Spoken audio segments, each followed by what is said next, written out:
I'm indecisive whenever there's someone new. Can't tell if I should block them or just let them through. The moments we're together, everything is cool. But at this point in life, I don't know what to do. I gotta know when to stay and when I should go. Learned my lesson a while ago. Where I'll end up, nobody knows. Should take it slow, move with caution along this road. Could be dangerous, I don't know. But at this time, I'm just trying to pick up the vibe. I feel like it feels right this time. Maybe not, I can't quite decide. But at this time, maybe I should just live my life. Let it go and enjoy the ride. Maybe not, I can't quite decide. Keep calm when the wind blows. I know everything gonna work out, so I aim up high when it feels low. I know it's hard to trust someone these days, and I know I go overboard when I think about all these things. Thoughts inside my brain, try to keep it sane. I gotta know when to stay and when I should go. Learned my lesson a while ago. Where I'll end up, nobody knows. Should take it slow, move with caution along this road. Could be dangerous, I don't know. But at this time, I'm just trying to pick up the vibe. I feel like it feels right this time. Maybe not, I can't quite decide. But at this time, maybe I should just live my life. Let it go and enjoy the ride. Maybe not, I can't quite decide. But at this time, I'm just trying to pick up the vibe. I feel like it feels right this time. Maybe not, I can't quite decide. But at this time, maybe I should just live my life. Let it go and enjoy the ride. Maybe not, I can't quite decide. But at this time, pick up the vibe. Feels right this time. I can't decide. But at this time, just live my life. Enjoy the ride. But at this time, I'm just trying to pick up the vibe. I feel like it feels right this time. Maybe not, I can't quite decide. But at this time, maybe I should just live my life. Let it go and enjoy the ride. Maybe not, I can't quite decide.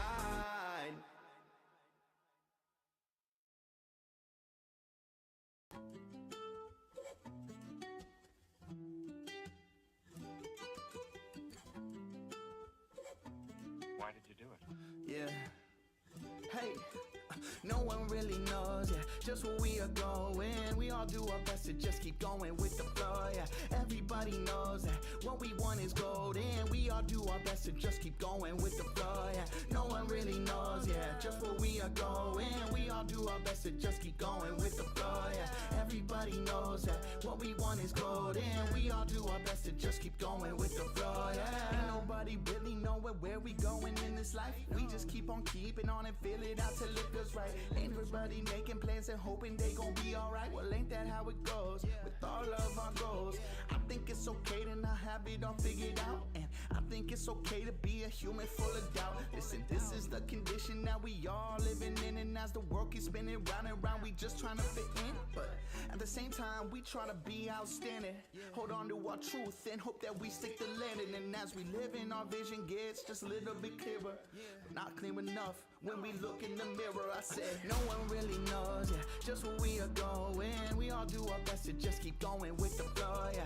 Everybody knows that what we want is golden. We all do our best to just keep going with the flow, yeah. No one really knows, yeah, just where we are going. We all do our best to just keep going with the flow, yeah. Everybody knows that what we want is golden. We all do our best to just keep going with the flow, we try to plan it out. I feel like Dennis the Menace. Sometimes like all I causes issues, and there ain't no pretending like we don't deal with the same things. I know you can relate. Focused on all our issues, like what does everyone think? We move along our day to day as everything just starts to change, so we adapt and do our best to keep it sane. I know you feeling this. We just ride the wave and go with the flow while everything changes. That's the name of the game. Yeah. But what we want is golden. We all perfectly broken. At times we feel like folded, but somehow we persevere and learn to stay afloat. And I know it ain't easy, but trust me, just believe me, we gon' be okay. We gon' be okay because no one really. Hello everybody, I'm Thomas, and welcome back to another Solo Gaming Sunday. This week, Intergalactic Space Trader, also known as IST, is what we're going to be playing here today. Hope everybody is doing good and having a good Sunday, had a good weekend, all that good stuff. I'm excited to play this. I was supposed to play this last week, and I decided not to for a couple of reasons. I'll get into one of them here in a bit. But yeah, I'm looking forward to playing it here today. Hello there, Minor Trader of your solo RPG series. Well, thank you. Welcome on in. Yeah, I saw that you followed on offline or earlier today, so I appreciate the follow. We're actually getting pretty close to the goal up there of 50, which is pretty exciting. I think when I hit that goal on Twitch, then I'll unlock like some new Twitch features, which is kind of cool. I remember last time I tried to do a poll, I realized like it wouldn't let me, or maybe I didn't know how.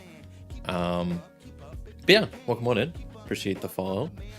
But yeah, no, I'm looking forward to playing this today. What have I been up to? So, I mean, first off, I played Fallout on Friday. I did a bit of a stream on that, and no spoilers if you watched it. And I'm not going to say any spoilers, but it was a pretty eventful episode.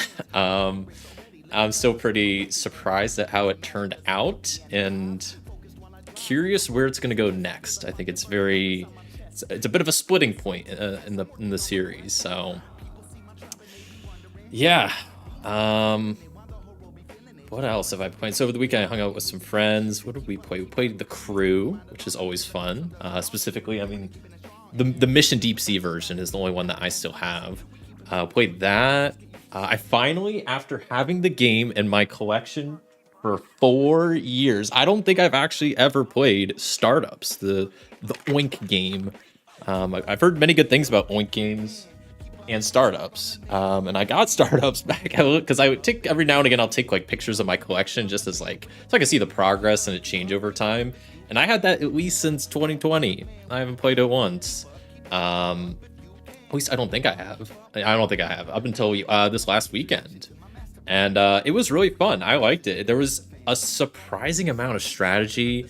Some of the rules are a little weird with like the anti-monopoly chips, but it's one I definitely want to play more. I was pleasantly surprised by it. I liked the theme of it. Played pretty quick once you got the hang of the rules. So yeah. Hello there, Tom. You're not dressed like an Intergalactic Space Trader today. No, I just got my Hitchhiker's Guide to the Galaxy shirt. Hopefully it'll be a pretty chill day with no space banks or anything. Hello there, Dallas. Welcome on in. Excited about several upcoming games. What games are you excited about? Is it better for you one way or another if we watch on Twitch or YouTube? No, it's definitely personal preference. I just stream to both because I know some people prefer one or the other. I mean, I think because of my level or like how new I am on Twitch, like a lot of the VODs don't save. So, I mean, YouTube is where all my videos are and everything I've ever done is. So, YouTube will kind of, it's always like, I always consider it the main place, but for watching just live streams, it's really personal preference. I got this outro. But yeah, what else did I play? Monopoly Deal. That's a classic. I like Oh, thank you for the follow, by the way, on Twitch. We're 3 followers away. Can we get there today? Maybe. Who knows? I've had a couple of also, yeah, people follow offline. I had Rolling For It, Squawker, a couple of recent follows like within the last week, but I think a lot of them happened when I wasn't streaming. So I appreciate all the follows. We're getting close. I played Monopoly Deal. I think those are the main ones. I played Crew for a while, and that was really fun. I haven't played that in a hot bit. What else have I been playing? I've just been prepping for this stream. I've been doing a lot of prep for this stream. And yeah, I'll get into that here in a bit. I haven't really been doing too much else. I haven't been playing much else. Let me look at my shelves. No, that's pretty much it. I played a bit more Pathfinder with a couple of my friends. We're starting to do like a GM-less Pathfinder, like just mini campaign. So we're starting to get more into that. I mean, we haven't played too much of it yet, but I'm curious to see what I think of Pathfinder. Right now, like, I think I like it better than D&D, 5th edition at least, but it hasn't blown me away yet. I'll say that much, but we haven't gotten really deep into it, and I haven't really read through a lot of the rules yet, so I'm not trying to judge it too quick, but I don't know. We'll see if I start warming up to it once I get more deep into it. I'm curious if you'll do a Tokimeki 95 on release. I need to play that. I haven't played it yet, unfortunately, even though it seems like, I mean, Max even showed like there's 45 pages of rules, but there's only like the first couple pages of rules and the rest are events. So I do want to play it. I don't know if, I mean, I might stream it. I'll probably stream it. I don't know how that'd probably be a pretty fun on stream. Yeah, I don't know when. Do you know when they're planning to do a full release? I mean, it's just right now, like what, public beta? Is that what they're calling it?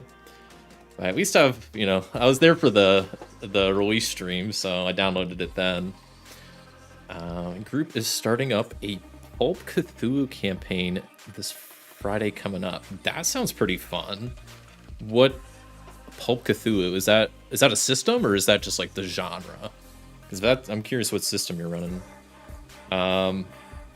Yeah, Pathfinder School. I'm still learning Forge. I know Dallas brought that up a while back, and I still been learning. I've been busy learning Pathfinder a bit more recently, but Forge is still. I have it downloaded. I have a lot of it printed. I've read through some of the rules. I need to actually like read through it more and play through it so I can actually, you know, play it on stream at some point, because that one looks like a lot of fun, especially of like the older, like what are they called, like OSR style RPGs. Like that one seemed to be my favorite of the ones I'd at least looked at in the past. So yeah, I'm trying to think what else I gotta talk about.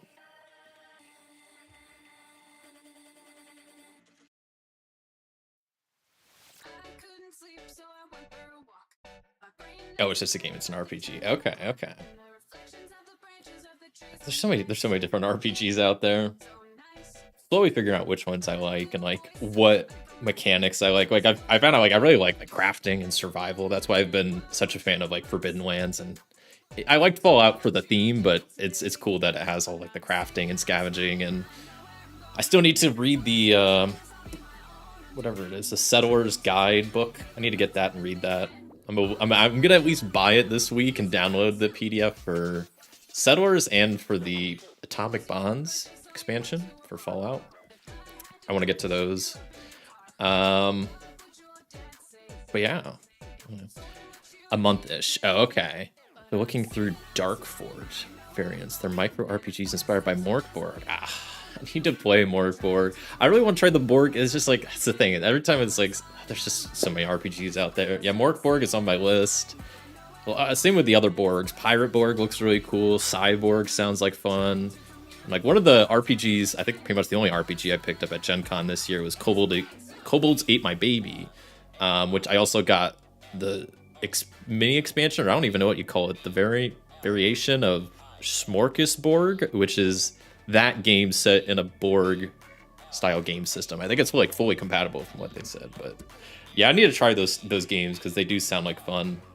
And I know, I mean, I have Morkborg, and at some point I got some like bundle, either on Drive-Thru RPG or maybe like Humble Bundle, I forget, where I have like the PDF for Morkborg and like the Solitary Defilement, whatever, and like a bunch of other like PDFs for it. So I got a lot of stuff for at least Morkborg. But, you know, it's another game just on my list that I'll get to at some point. I don't know any of the story that GM is keeping us in suspense. That's kind of... Did they give you any, like, at least background for, like, creating characters and whatnot? Or are you going to do, like, a session 0 for that?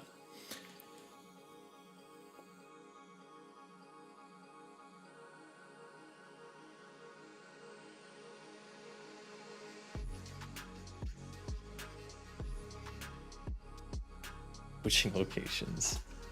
Hello there, Dale Mr. Mary.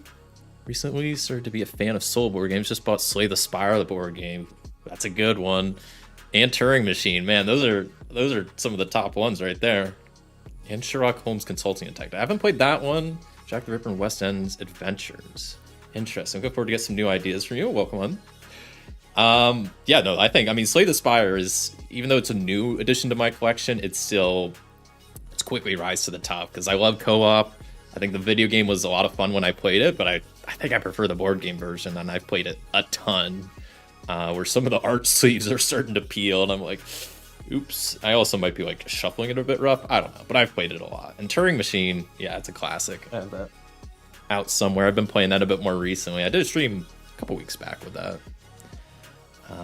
Yeah, detective games. I need to try more of those. I do have the one that's like Detective: A Modern Crime board game that I played some of on the channel. There's like 5 cases. I played through half the first one. It's one other game I keep meaning to get back to, and I just keep putting it off for one reason or another. So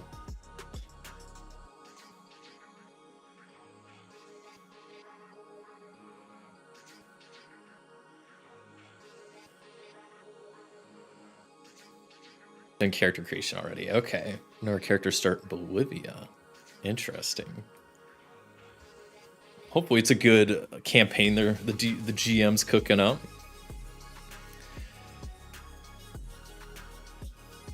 I'm gonna... Well, first, okay, I was gonna start getting into rules explanation. We'll go on a little bit of a slight rant here. So I printed out for this game. There's these little booklets that you can print, and there's 3 different booklets for like the 3 different parts of the game. And I printed these out. I have a printer at my place.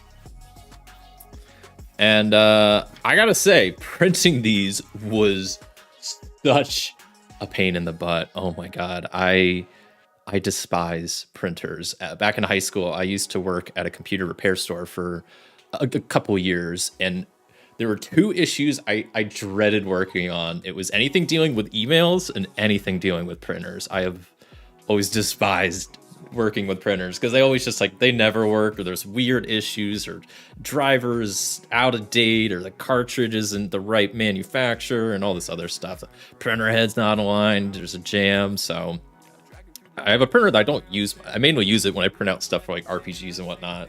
Normally it's pretty simple, just printing out like one side stuff. But this was also, these were weird to print because I had to print them in like a pamphlet style. So I was like, how the heck do I do that? And after fumbling around in the Mac like preview options, I figured out there is like a layout option for pamphlets. So I was like, great. But then every time when I tried to print them, like book 1 I think went okay, but book 2 and 3 are a bit thicker, and they would get like a couple pages in and then it would jam, a couple pages in and it would jam. And it took me so many attempts to finally print these books out. So I'm glad I finally have them. And this isn't any fault on, Toby Lancaster that made the game. It's, if anything, it's my printer, and I just maybe need to get a new one, but maybe forget how much, or maybe remember how much I despise printers. My goodness. It was a struggle, and I was trying to figure out like how to staple them in the middle. Like I don't have a big stapler, and then that was kind of a struggle. So getting these books was a bit of a struggle, but we got there. I watched some of your videos. You playing Turing Machine? Oh, that's how I found you. Oh, really? Oh, that's awesome. Yeah, Turing Machine. Those are some fun videos. Yeah, I need to play that more. I need to get better at like the what's it called? Like I need to get better at the hard mode, and I want to start trying out also like the extreme and nightmare variants. I think because they're not difficulties, they're like the game modes, I guess. Because those seem like fun too, and those are also both things that I really haven't messed with. Like I played them like a couple of times just to see what they're like, but then haven't really gone back to them much. It's kind of like how I was with the hard difficulty problems with Turing Machine, because they're just so much more difficult. So you got to really think about stuff a little bit differently, and yeah, it's something. I worked in tech support for nearly 20 years. Email issues were terrible. Yeah. And at least with me, like, I mean, you're probably dealing with similar stuff, but it was always like, a lot of people that I worked with, like the customers there, had their emails through their internet service providers. And so sometimes they didn't know their password, or they were trying to get it set up in Outlook and they didn't know, POP or IMAP. And you have to get the different addresses and figure out the ports, and then figure out like what software they want to use. Oh my gosh. Emails and printers were the 2 things. Whenever I heard them, I'm like, here we go. The 2D6 Dungeon guy made this. Yes, he makes quite a few games. Yes, he made, this is a pretty recent thing. a recent game of his, and he's working on like 2D6 Realms right now, and I think he's about to release or just released like the second Layers expansion for 2D6. And I caught one of his live streams the other day. He was playing an early release of a new game called like Alien Sanctuary or something. It's another space game. So he's always making stuff. I guess I could talk about this, but I had no idea this game existed.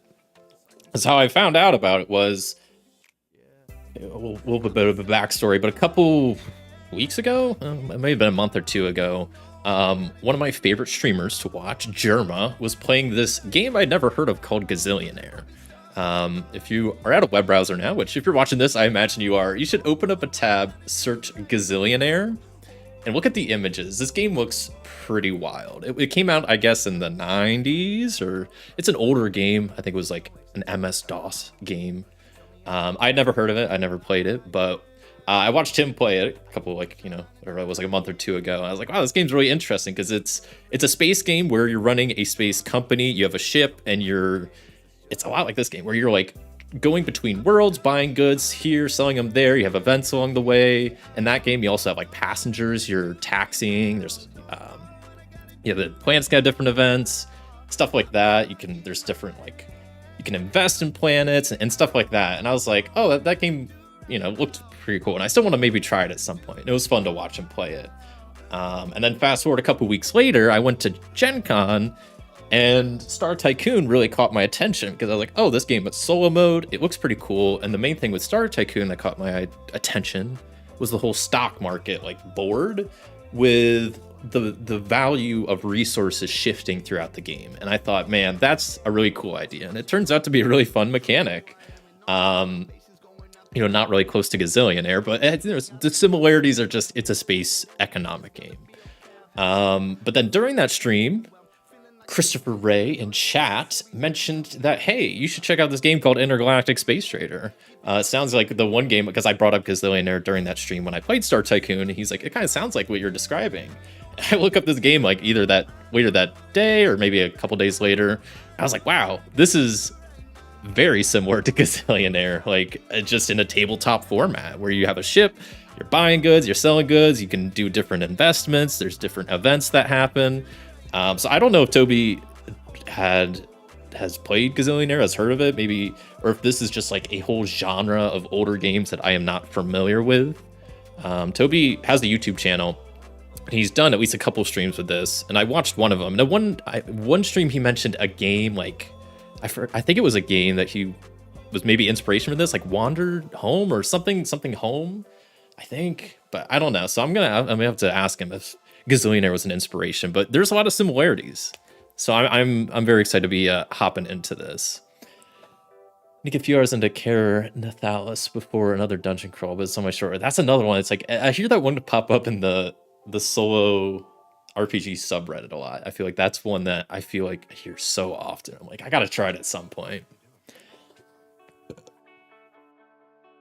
Okay, so let me go over what this game is about. And then I have something to go over not real quick, but after that, I want to show you. So in this game, like I kind of explained, you are a captain and you have a ship and you're trying to become rich. There's really no end game in this game. There are different like awards that you can try to do. So I guess trying to complete all the awards is maybe the main thing, but you're just trying to get rich, make it big in this space economy. You got a ship that you start out with. It can hold a different amount of goods. It has fuel capacity. It has these different stats for like handling, mining, shield, security. It can have different upgrades. You start with some credits.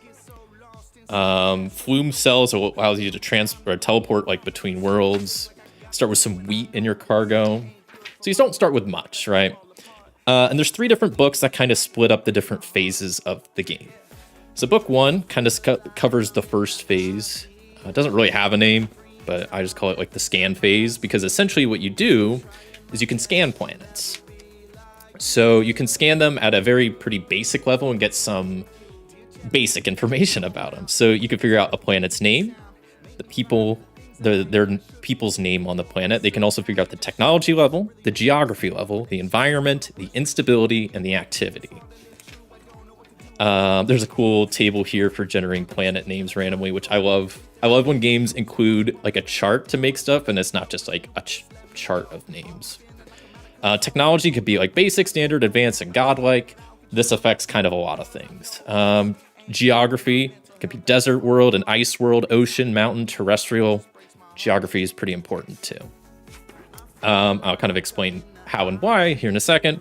Got different environmental features. You can have stable weather, unpredictable storms, extreme temperatures, turbulent winds, seasonal tornadoes, and ideal conditions. And then finally got this table over here that you roll on to get instability and activity. I almost could change the music, sorry.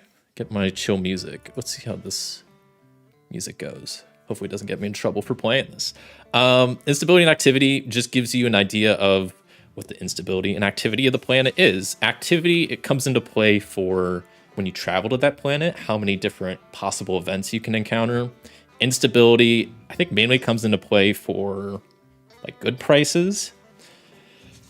And so that's kind of the first part of the game, is you use this book to generate 5 basic scannings of planets that are on the ITN, which is like the Intergalactic Trade Network. Choose one you want to go to, and then you go to it. These flume cells that you start with, you spend 1 to basically use, I forget what they call it. There's like a warp gate or something, some sort of traveling, yeah, I think here it is, a system gate that you can basically use to teleport to, quick travel to a world. So there's still a cost, but the distances between the world isn't really relevant. There's not really a map. You just have a list of planets you can go to. So then once you travel to the planet, well, you're not traveling to the planet, you're traveling to the star system. So then you have this entering a star system phase where you're this little bottom part of the map here. And there's a table to roll on in book number 2 that goes over your ship details and whatnot for a planet's location. So the planet will be located on the outer edge of the radar here. And it's like a little mini game. Depending on the number of the activity of the planet, you'll add what's called a number of blips, which are just dots to the radar here. So let's say I roll that the planet I'm going to is up here. We have a blip here, here, and I don't know, down here, right? So then what you need to figure out is what route you're going to take to get to the star system. And you basically just figure out which quadrants you want to go to. And if you pass a blip along the way, you have to roll to see what kind of the random event is at that blip. That's all in the second book. The blip can be anything from just an asteroid, an abandoned ship. It can be space pirates. It can be a space trader. There's a number of things. So blips can be good. Blips can be bad. It just depends. And then you calculate how much fuel you're going to use for this journey. So each kind of quadrant you go up like this costs 5 fuel. And then if you want to go across, like let's say I want to go here and then here for some reason, even though the planet's over here, this costs 10 to go across. So each box going up costs 5, box going over costs 10. You got to keep track of your fuel as you go. And that's pretty much the second phase of the game. You enter the star system, you encounter blips, spend your fuel, and eventually reach the star system. Great. Then you get into kind of, I don't know, I wouldn't call it the main portion of the game, but probably where you're going to spend the bulk of the time, which is what I'm calling the planet phase, where you're actually on the planet. And that's what this thickest of the 3 books is for, the planet guide. So once you get to the planet, you establish a lot more information. Now that you're here on the planet, you know a lot more about the planet. So you figure out, for example, every planet has a tax on selling items. So if I want to sell an item on there, there's some sort of tax percentage. You can see this is where, for example, the tech level comes into play. That the higher the tech level, the higher the chance there can be for a tax. Also at the bottom here, it says if there are storms, winds, or tornadoes on the planet, there's an increase in tax. So kind of more unpredictable weather can increase the taxes as well. Most planets will have some number of illegal goods. So you roll on this table to figure out how many illegal goods there are. And then this bottom table to figure out what goods are illegal. Okay, why does that matter? Well, next, after you kind of establish some base information, you got to establish what's called the customs port official. This is the main point of contact that you'll be interacting with when going through the port here and having to go through customs. So you first roll up some stuff about them, their name, a trait, and then a corruption level. So the traits, there's a range of them. Some of them they do nothing. Some are really good. Some are bad. Like a thieving trait means you find 10 of a single trade good is missing. Official denies all knowledge, while generous, they let one type of illegal good through if you have any on your ship. Pretty cool. The traits always come into play every time you re-enter that world. Then you have to go through customs. So depending on the tech level, you have different tables that you roll on. There's different ways you can influence this roll as well. I mentioned this official also has a corruption level, and that's going to come into play, making your customs check more difficult. The higher their level, the worse this roll is going to be for you. So if you have a 4 corruption level official, you're going to be in for a bad time. But you got to do the customs check each time you visit the planet. Then, if you have any illegal goods, you got to do a check for that and see if it gets found. After all that's through, you're through customs, you're through the illegal goods check, you're on the planet proper.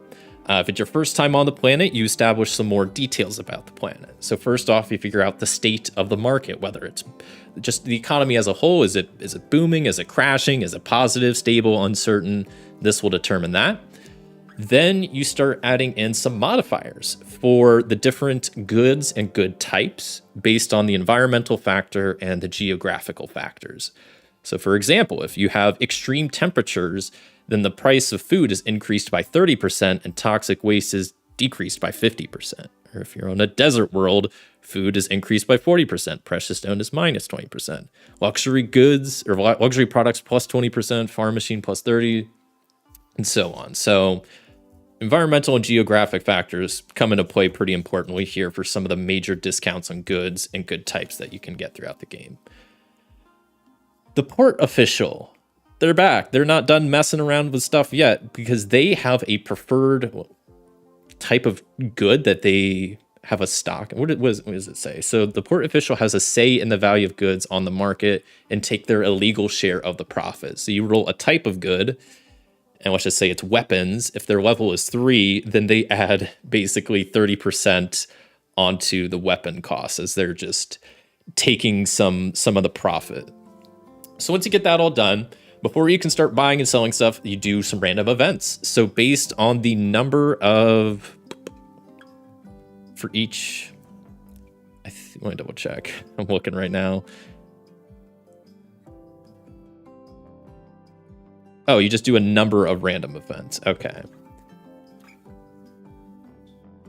I'm trying to think if there's, I thought either the activity level. Oh no, yeah, here it is. The planet's instability indicates how many events you have. So activity indicates how many blips you encounter during the entering a star system, and then instability comes into play here with how many events. And these events have permanent effects. So, a standard tech level, maybe, a ward has concluded and excess supplies have become available. Medical supplies and gas are minus 10%.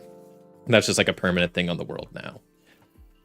So after all of that is when you can actually buy and sell goods.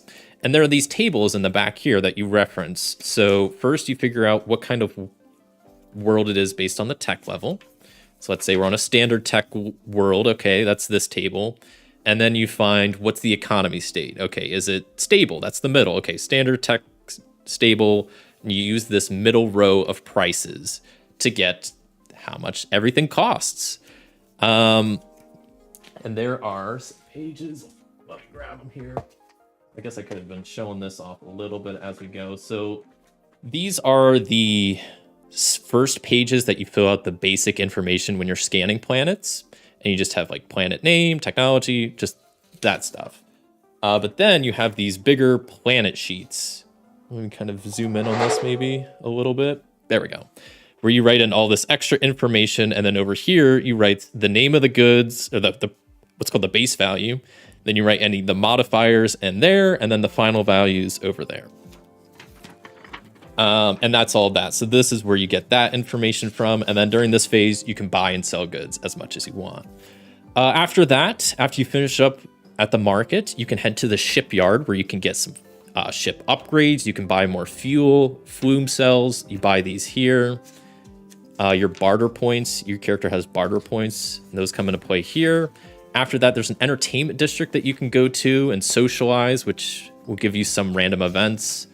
And then after that, there's a final little area at the end where you can do investments, where you can invest in land, property, or business of a world, depending on its tech level, and the instability modifier might come into play depending on the market type. And then basically with these investments, each time you come back and visit the world, you'll get a return. And that's what this return percentage is on the bottom. And then once you finish up there, you scan 5 new planets and go somewhere else. I think it says, one of these books mentions you can't go back to a planet right away. You have to go to like 2 other planets before you can revisit a planet. And that's a brief overview of the game and kind of what it's about. Now, I played some of this, whatever it was, because I was gonna play this last Sunday. So I was playing it the week before. And while I was really enjoying it, I realized there's kind of a lot of bookwork for it. There's a lot of bookwork because if you want to generate, the first phase, you scan some planets. So you got to generate 5 planets. So you can generate up to 5 planets. You don't have to. This takes a little bit of time. Not too much. You got to generate, roll on the people, the technology, geograph, environment table, do 2 rolls for the instability and activity. Do that for 5 different planets. So it takes some time, but it's nothing too crazy. But this sheet here, once you visit a planet, it takes some time to do. Because you got to copy over the info, you got to get the right base values, you got to write down all your good modifiers, and then add them all up. And then I got a calculator off to the side. You got to calculate the final values and round down, and it takes a while. And some people, prep is play, and I get that, and I think it's fun, but it does take a while, especially like that part and the management of it feels a bit much to me. Thomas, are there endgame goals or fail states? Can you win or lose? So winning and losing, kind of. There are these trade awards, is what they call them, which are kind of like stuff that you could try to complete. And if you complete all 5, you become a master. So like if you're trying to shoot for something, that could be that. There is what's called being indebted in this game. And that's when you like run out of money. So this isn't an economic game. So I would say indebted isn't the end of the game, but that means you're pretty close to losing, because there's, I think, a couple of lose states when you need to pay somebody and you're already indebted, then you kind of just lose then. So it's an economic game. You're trying to make money. So if you lose all your money, that's kind of losing the game. And there's not really a way to win, but this is probably the closest, is accomplishing all these different trade awards. But anyway, so I realized, I was like, man, it's, the game looks like a lot of fun, but man, this part takes a while. It's kind of a lot of and I'm not trying to like criticize the game or anything. Like I said, I get some people find that fun, and I think it is fun, but it's like when you want to play this a lot and visit like a lot of different planets, it takes a lot of the gameplay time. But then I thought, I got an idea. I was like, hey, I don't talk about this probably too much, but I, as my full-time job, am a web developer. And so I thought, what if I made a little website?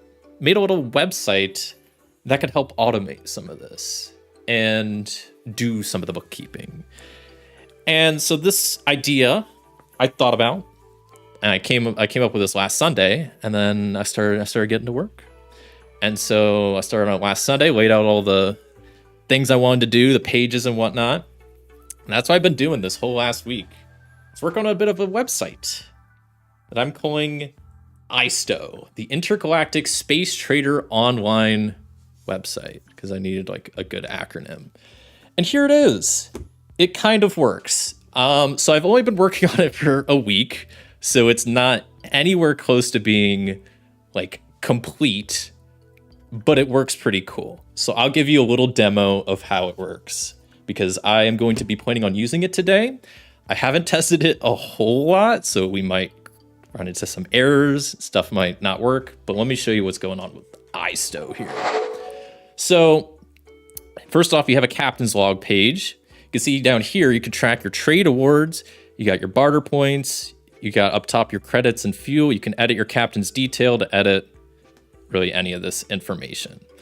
You got your ship page, which right now can't do too much on, but you can edit your ship details to track fuel, your hold, any of the stats, the class, stuff like that. At some point, I want to actually add like the goods management into here, but I'm only working on this for a week, and I ran into a lot of issues along the way, so, you know, it'll come at some point. But the main reason I wanted this was for the planets.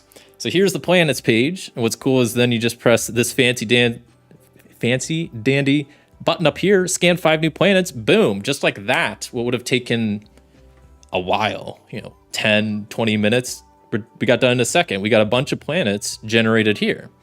I'm going to wipe this data so I'm just going to show you. So what you do is you click on one of the planets, got a couple of options here. You can visit, view planet details, edit planet details, click visit planet, and boom, it just generates everything. It's done. So now you got all that stuff up here, the customs port official stuff over here, all the good type modifiers over here, and then a nice data table of all the goods with the modifiers, the final value already calculated and rounded, and then also the sell value taking in the sales tax. And it's all right here, and I can sort by, oh, what has the lowest modifier to what should I buy? Oh, look at that. Or sort by type if I want to just find like the food. Or I can just sort by the regular thing. And then at the bottom, you got the investments. And yeah, so I'm going to be trying to give this a go as I play today. Like I said, I haven't tested it too much. I've mainly just been trying to get as much of it done before today as I can. But I think it works pretty good. I can edit planet details to really edit any stuff here to add additional good modifiers or type modifiers. I can do that all there. Go back to planets. I can visit a different planet. All the stuff is there. We got a booming economy, even though stuff looks pretty red. But yeah, I don't have the link posted right now. I mean, you can just see it right there. But I mean, I'll add it in the description after today's stream. But it's not fully done yet. I will definitely post more about it once it's like, I don't know, version 1.0 is kind of done. It's in a pretty buggy state right now. So I got it at least working, I think, in a good enough state to use today. And we're going to try it out and see how it goes. But I haven't played with it much. I've just been testing as I've been making it. So we'll see. This is amazing, Thomas. Indispensable. Thank you. Well, I do love programming for tabletop games. Me too. And especially in a case like this where it's like kind of a lot of book upkeep, I think it should work pretty good. Wow, very nice. Well done. Happens to be a developer myself. Oh, very nice. Yeah, it seems like I have found as I got into board gaming that it seems like board gamers and programmers, there's a lot of intersection there. So, yeah. But I'll go ahead and reset the data, and I guess it's okay if I did that. I'll zoom back out, and let me reset up my captain's log with good old Marbash. Yeah, we'll see. I really hope, we don't run into any big errors or anything. But, there's only one way to find out. But I think as long as the planet part works, that's the main reason I want to use this. So, yeah, let's get started and see how this goes. So, starting out, first phase, let's actually, it's zoomed out, but let's zoom in up here and scan our first 5 planets. So I have a bit of a goal, and this is already not helping me start on a good note. Actually, it might. So one of the trade awards you can get, I guess I could just pull up the captain's log here, is called the Survivalist Trade Award. And to accomplish that, you just need to visit 6 desert worlds. So I'm going to try to accomplish that. That's going to be one of the main trade goals I'm going to be focusing on today. And I think if I'm going to be having to visit a lot of desert worlds, one good that you can buy is water. So I should just try to find a good ocean world, buy some investments in it, and then kind of bounce back between that and the desert. I'll buy some water at the ocean world, bring it to the desert world, sell it there. And that'll be one of my main ways of transporting and selling and getting money, maybe. I don't know. In theory, it sounds like it should work. And unfortunately, we didn't generate any desert worlds. We got an ocean world, an ice world, and 3 terrestrial worlds. Not too bad. We do have an ocean world, Hephaestus Tanu. Some of these names are pretty wild. It just generate them randomly. So it's an ocean world with standard technology, an extreme temperature environment, 2 instability, 2 activity. That sounds like a good planet to me. So I say I'm going to lock into that and take the system gate there. I will take a flume cell off my worksheet here, and we'll enter into the second phase, which is the entering a star system phase. So I'm gonna just travel to Hephaestus. I'm just not gonna write the whole name. We'll call it Hephaestus. IRL date, we don't really need to do that. It's today. That's what I'll write. That the date is today. And we're starting with 85 fuel. Great. So book number 2 is where we're at already. We kind of just, book number 1 we're really not going to use. So the first thing to roll, one of the first rolls of the game, is to get the planet location, which is a D4 and a D12.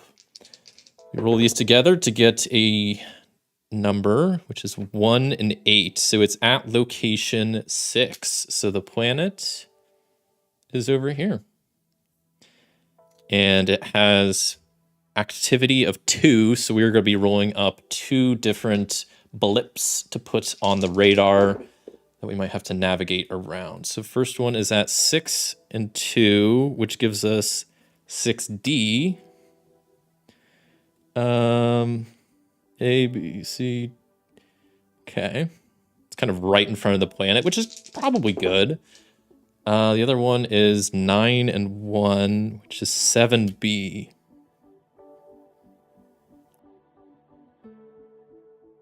I mean, we could just, so we start down here and kind of have to figure out our trajectory.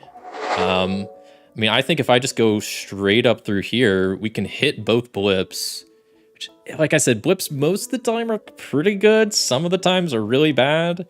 And then we're not going to spend too much fuel because we're not going sideways. So it's just going to be 5 fuel per space.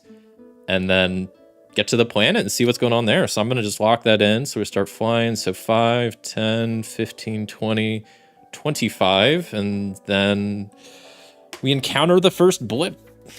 So then there is a blip table over here that we roll on to see what kind of blip it is. We get 9-3. So it's AC, so it's abandoned cargo. The blip is some abandoned cargo floating unmarked crates in the void. If you want, you can take it aboard your ship, you can make some profit, or it might be trade goods which are illegal in the system. I'll take that gamble. I mean, I came to the blip to get something good, so I want to get something good out of this. So roll this up. That was a 4 and an 8. I bumped it. So a 4 and an 8, 5N, which I believe is just narcotics. 5 narcotics is what I found in just some cargo. There is a very good chance that narcotics are illegal, but you never know. That means I'm going to have to go through, might be a pain because I'm going to have to get that checked for illegal goods, and then they might find that, and then they're going to just be all mad.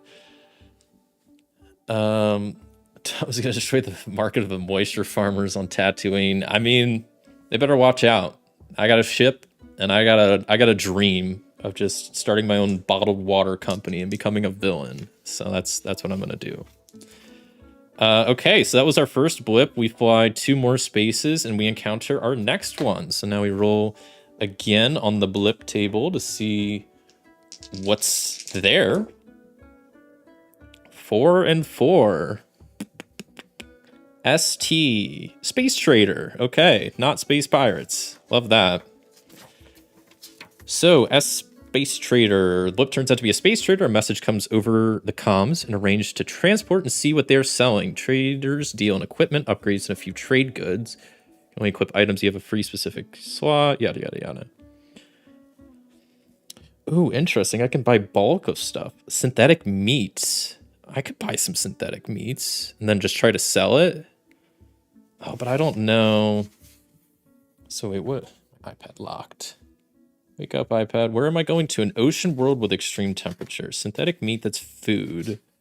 That's so good on an ocean world with extreme temperature? Food types are increased with extreme temperature. Yeah, that might not be bad. I'm already bringing in some illegal goods. There's a chance synthetic meat's not allowed, but buying 5 for 90 seems like a good deal. So you know what? I only have 200 credits to start, but I'm going to spend 90 of them. Go down to 110 credits. And buy 5 synthetic meat from the friendly space trader.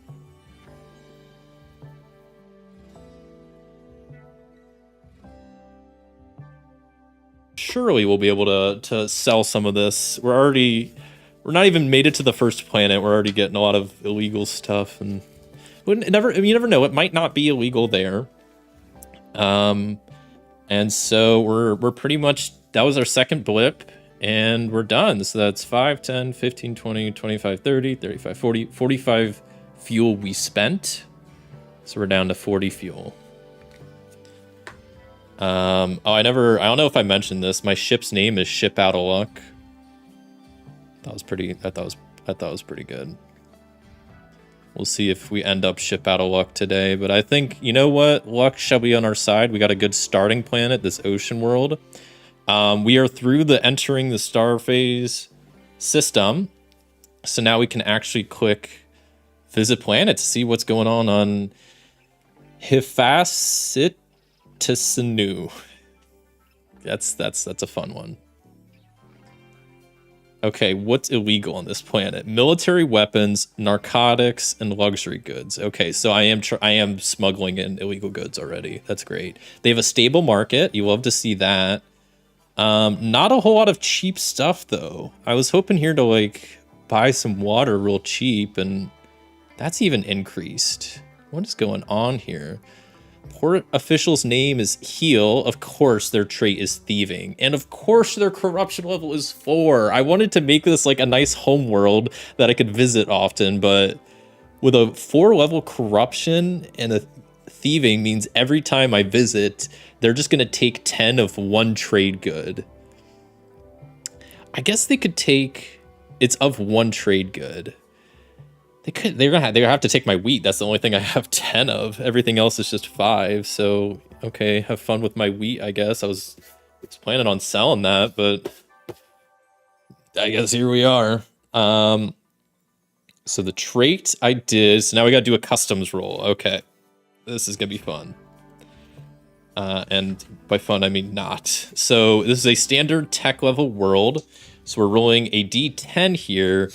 Issue is we also subtract the corruption level from this. So it's a D10 minus 4, and you want a higher number in this. So this is just going to be not good. And I rolled a 4, so it's a minimum of 1. So a 1 on the customs table says, after the team has been into your hold, 30% of one basic trade good has disappeared. You complain, but the official denies all knowledge of the goods. Of a basic trade good. See, the issue is narcotics and synthetic meats are both advanced trade goods. So, you know what? You can have all the basic trade goods you want. Basic customs worker. Okay, so that's good. So customs is done, but now we have some illegal goods. So we got to do an illegal goods check.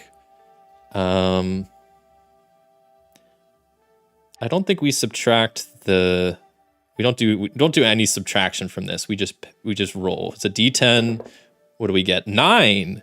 Your illegal goods are not spotted, so you can proceed. Nice. Okay, so now we gotta do events. That's the other thing. That's the last thing before we can start buying and selling stuff. So events, we roll D10. This is a standard tech level world. So let's see what happens. 2. Oh, are you kidding me? Increasingly, people seem to be eating less meat.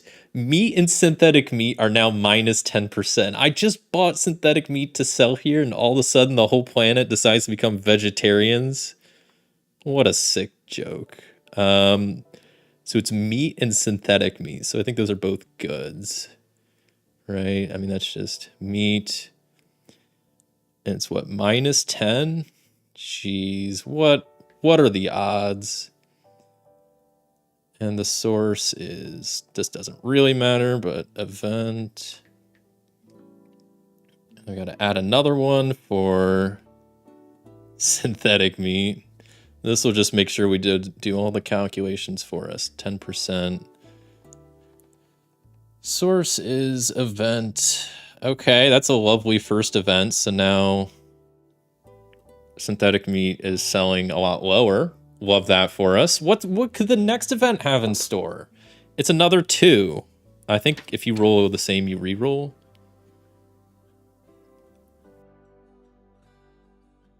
Okay, yeah, you do roll again. Thank goodness. Okay. A 3 this time. A number of companies have increased their production of cheaper materials, material and polymer -10. So we go into edit planet details, materials and polymer. I think that's, I don't know. I need to double check. I think those are actual materials and polymer. Wait, what? Hold on. Did I misread something? Material and polymer, is that?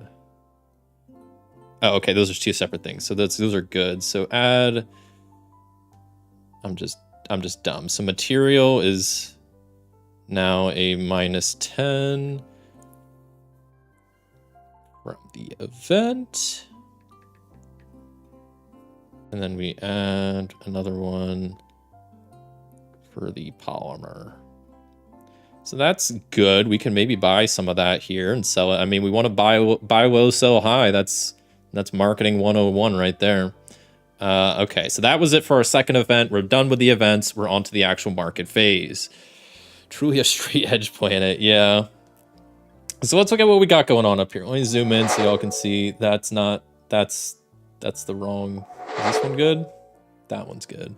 So what's nice is this is a data table, so you can just sort by the header. So you could just see what's the cheapest, what modifiers are in the dust right now. So materials and polymers are selling at 90% of their original, and synthetic meats, which is good. Synthetic meat. So I have 5 of that. It's selling for 21. So I could sell it for a little bit of a profit, but I don't know. I should probably wait because they're 90% is not that great. I could probably hold out for more. Where are narcotics? What could I get for these? They are illegal. That doesn't really matter. Ooh, narcotics are expensive. They cost 200 each, and I found 5 of them. That's like 1,000 credits. And that's with, then, it's tax out the door in my pocket. That's insane. That was kind of a big find, finding that just crate of narcotics, and then I managed to sneak it by the customs as well, which is very, very nice. Okay, I mean, I think I'm gonna sell, right? Let me double check. Narcotics. Its base price is 150, but it's at 140% right now. It's 40% increase. That's pretty crazy. I mean, I don't think I can afford not to sell. And plus, then each time I bring it to a different planet, if narcotics are illegal there, I'm gonna have to smuggle it past, and they might take it. So I should just, I'll take it. I'll take it. This is a huge early lead here. So 206 times 5, that's 1,030 credits. 1,030. So I'm gonna erase narcotics off my board. What are my credits? 1,030. So I'm at 1,140. That's a lot of money. I've never had that much money in this game. This is the first planet. Okay. This is be an okay place to invest. Right now, it seems like you can see the different modifiers for the price and the returns. Right now, it's all pretty stable. Yeah, the issue is I don't know if I want to come back to this planet. They got high corruption. The tax is pretty nice, 2%. That's not too bad. I mean, what else are they selling cheap? Toxic waste. Nobody wants toxic waste. Material, though, or polymer. Polymer Base price is 45. I could buy for 40. That's not bad. Or I could buy it for 41. I mean, that's not terrible. I have 1,000. That's not a huge... That's not like a major... I don't know, what am I talking... Like, it's not a huge price reduction. I'd like more. But I don't know. Let me double check some of the other planet tables. So polymer. I mean, we're on a standard tech. So what does like polymer go for on like a basic tech world, huh? 55. Yeah, I'd be selling at a loss. Okay, I don't think polymer is the move here. Okay. I don't know if I want to buy much. I might just buy fuel cells and... This is the ocean world, right? Where's water? Is water not that cheap? I guess I do want to probably stock up on some water. It costs $13 per. Buy like maybe 20. Was that 260? Buy 20 quantity of water. That sounds good. That could be a good thing. That's not illegal. That if we find some desert worlds like I'm trying to do, we have that ready to go just to sell off. That was what, 260? Okay, I got a calculator here. Let's just make this easy. 880 is what my credits are down to.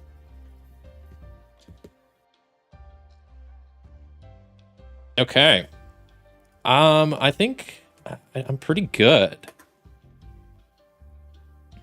I think we're, and wait, take my fuel here. I think I'm good here. I don't think I want to invest in anything. I got some water. I could buy some like food also. I don't know what would be good. The material, it doesn't, the 90% price isn't doing much. So I think I'll just pass. So I'm going to wrap up buying and selling goods. The next part of the phase is you get to go to the shipyard. And the shipyard has different upgrades you can get and whatnot. So let's see what we can get at the shipyard, because at least I need to buy, probably while I have the money, I want to buy another flume cell, probably restock my fuel entirely, and maybe get an upgrade. We can, honestly, we could afford a mining drill. Probably wait on the upgrades, actually. So what I'll do is I'll buy a flume cell. Puts us back to 2. So I'm down to 780.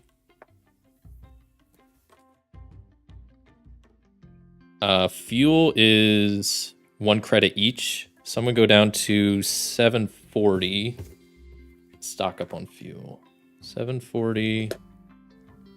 Be back up to 80 fuel. I guess I'll adjust that on here.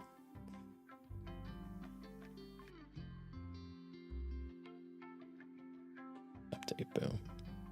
I guess I should be updating my credits on here. So what am I at? 740. I mean, that's pretty good. That's a lot of credits to start with. I'll be honest, I've played this a couple times recently, and my games have gone very poorly. So this is a good start. 740 credits. We did the shipyard. Next we do entertainment district. Just they have to desalinate that? I think so. Yeah. I mean, I don't know. It's an ocean world. They got cheap water. I mean, I'll take what I can get, because, you know, trying to visit desert worlds, they're gonna need that. So the entertainment district, I have 1 reputation point. I'm just gonna roll it and see what happens. So this is a standard tech world. So we get a 10. Okay, that's probably good, right? You're invited to a food tasting extravaganza and socialize with a number of council members. You're also able to take a large container for later. Gain 2 reputation points and 10 food.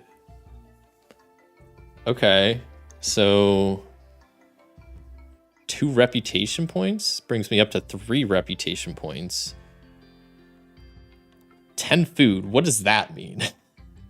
Food is a type, not a good. So if I could just choose, then I'll choose something like livestock, but I don't think that's what they intend.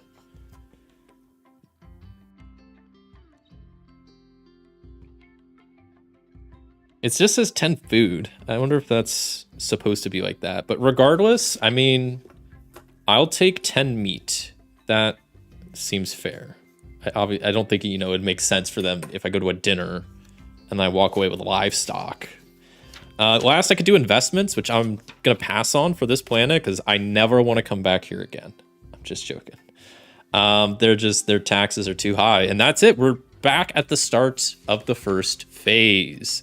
A lot more credits richer. Actually, like 500 credits richer. So that's a great start. We're full up on fuel. Pretty much 80 out of 85. So now we can, let me zoom in back up here. We can scan 5 new planets. Let's hope we get a desert world. Not a single desert world. Okay.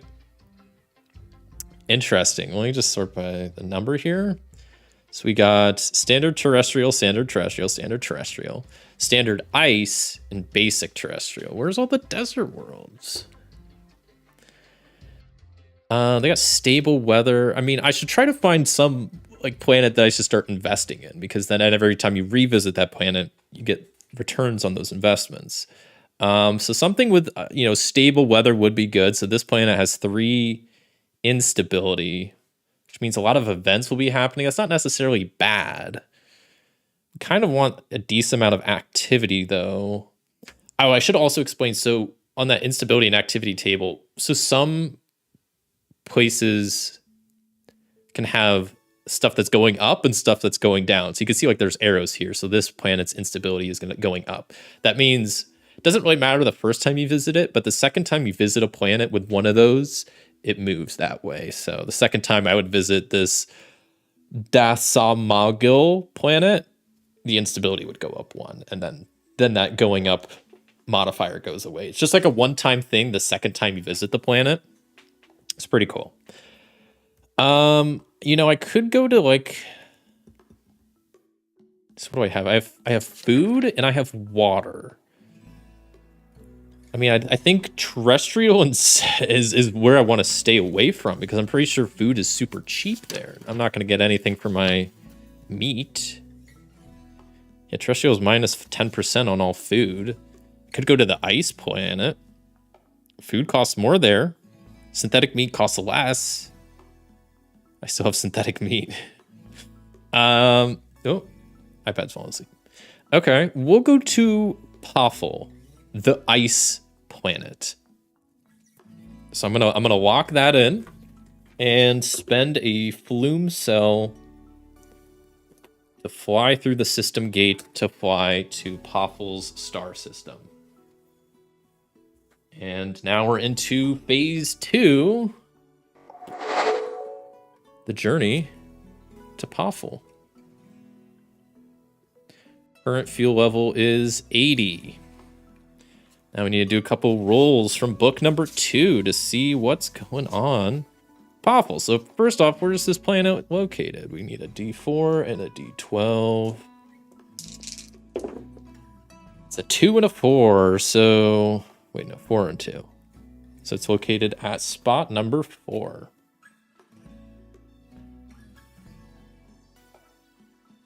There's the planet.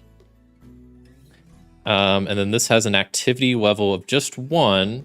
So we only need to roll for 1 blip. Which honestly, like I said, I kind of want to maybe go for these. It's located at 6D. So this is D, that's 6, way over there.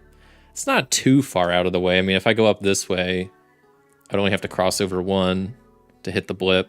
Could be space pirates, so that's the issue with these blips. They could be space pirates, and I could just avoid them altogether. But I don't know what the odds are.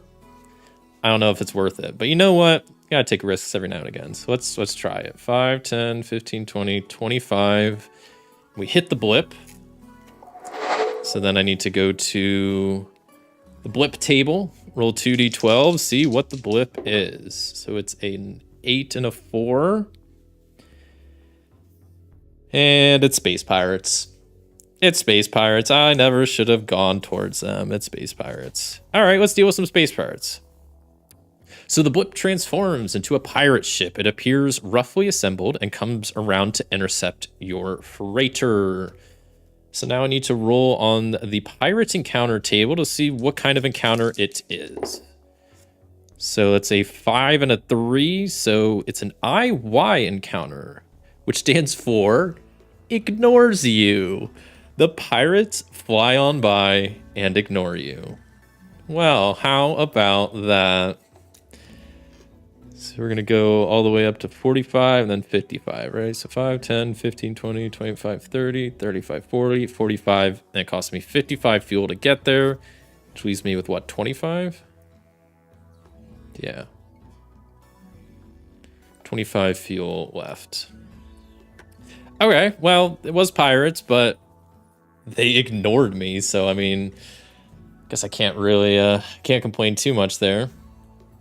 So that's all done. Let me upgrade update my fuel to be whatever it is now, 25, because I spent 55. Yeah, that math checks out. And then we go back to planets, Poffle. Is there something else we got to do? Now we can do the visit now. Poffle, how's the economy? Stable. Okay. We got a stable economy on Poffle. Gases are cheaper. Meats, synthetic meats cheaper. Food's cheaper, but food's more expensive. What's illegal on this planet? We got grains are illegal. Narcotics are illegal. Alcohol is illegal. Our official's name is Fatit Chihaskit. And of course, they're a thieving official too. What is with all these officials thieving? It's a 1 in 10 chance. It's actually less than that they should be thieving. That's the second one in a row. Also, corruption level 3 is kind of crazy. Okay. It's just how it goes, I guess. These dang customs port officials can't get anything by them. So first, I have to do their trait. So let me go ahead and do that before I forget, which is they're thieving. So I find 10 of one trade good is missing.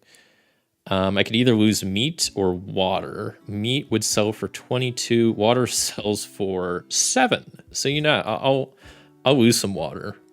Honestly, maybe that's a good strat to just carry a lot of one good that's not super valuable. So if like customs or the port official needs goods like that, I could just give them like toxic waste or water or something.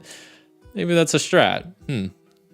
Okay, so that was the trait done. Now we got to go through customs. This is a standard tech level. So we go to this customs check for standard.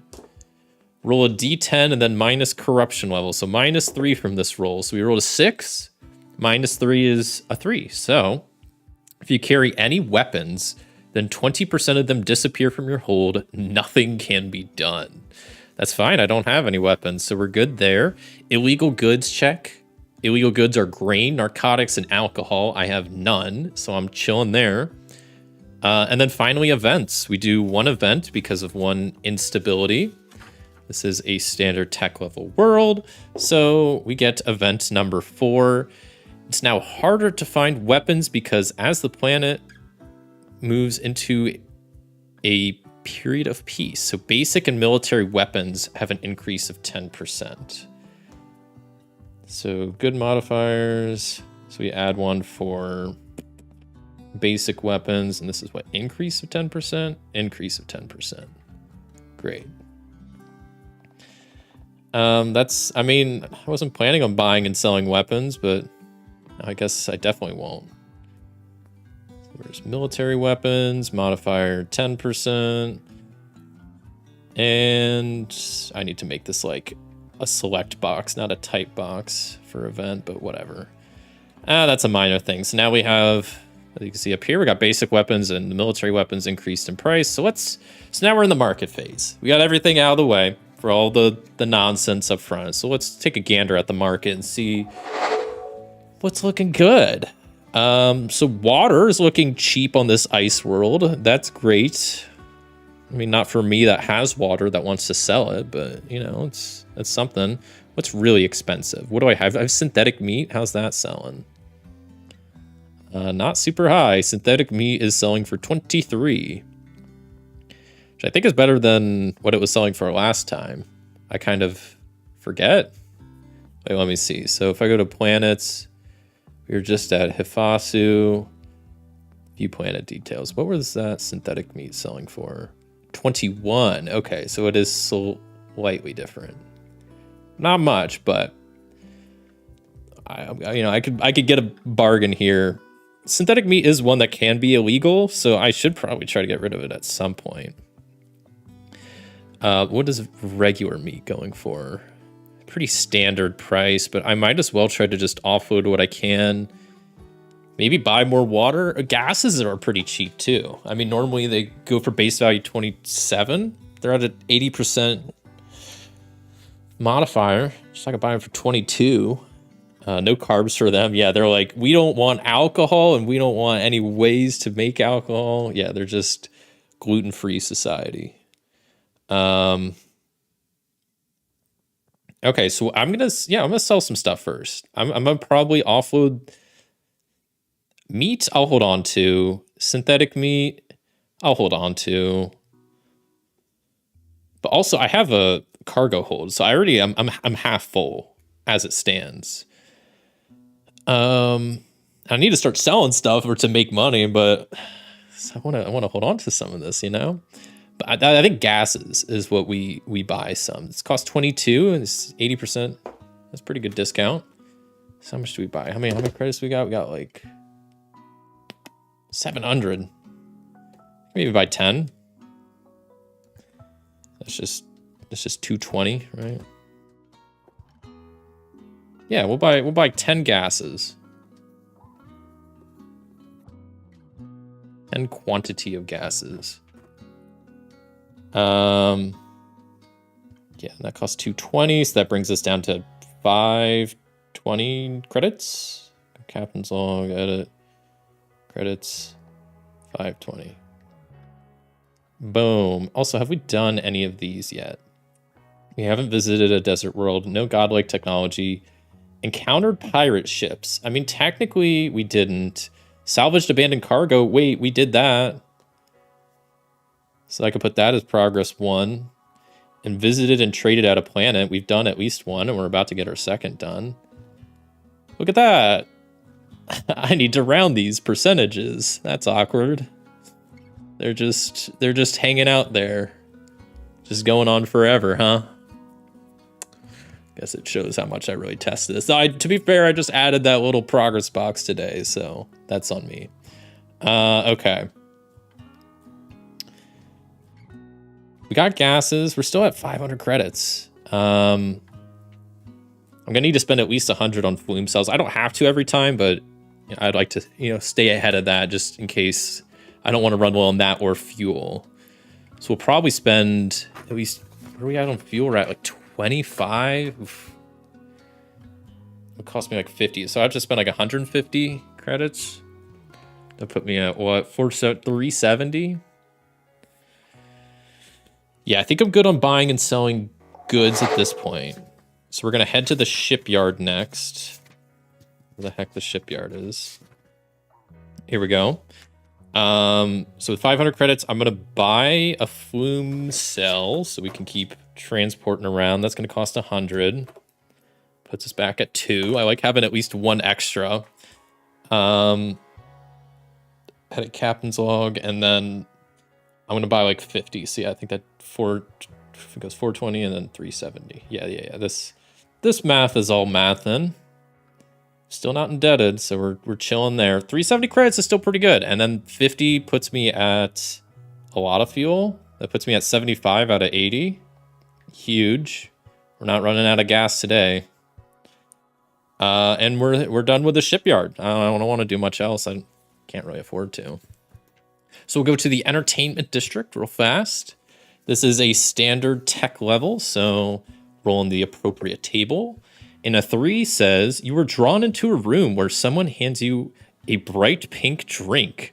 You're soon hallucinating and dancing with a group of friendly young people who laugh as you stumble about. You wake up with a headache. You have also spent 50 credits on drinks. Honestly, sounds like a good time, so you know what? Gotta spend credits to have some fun every now and again. So I'll guess I'm down to 320 credits.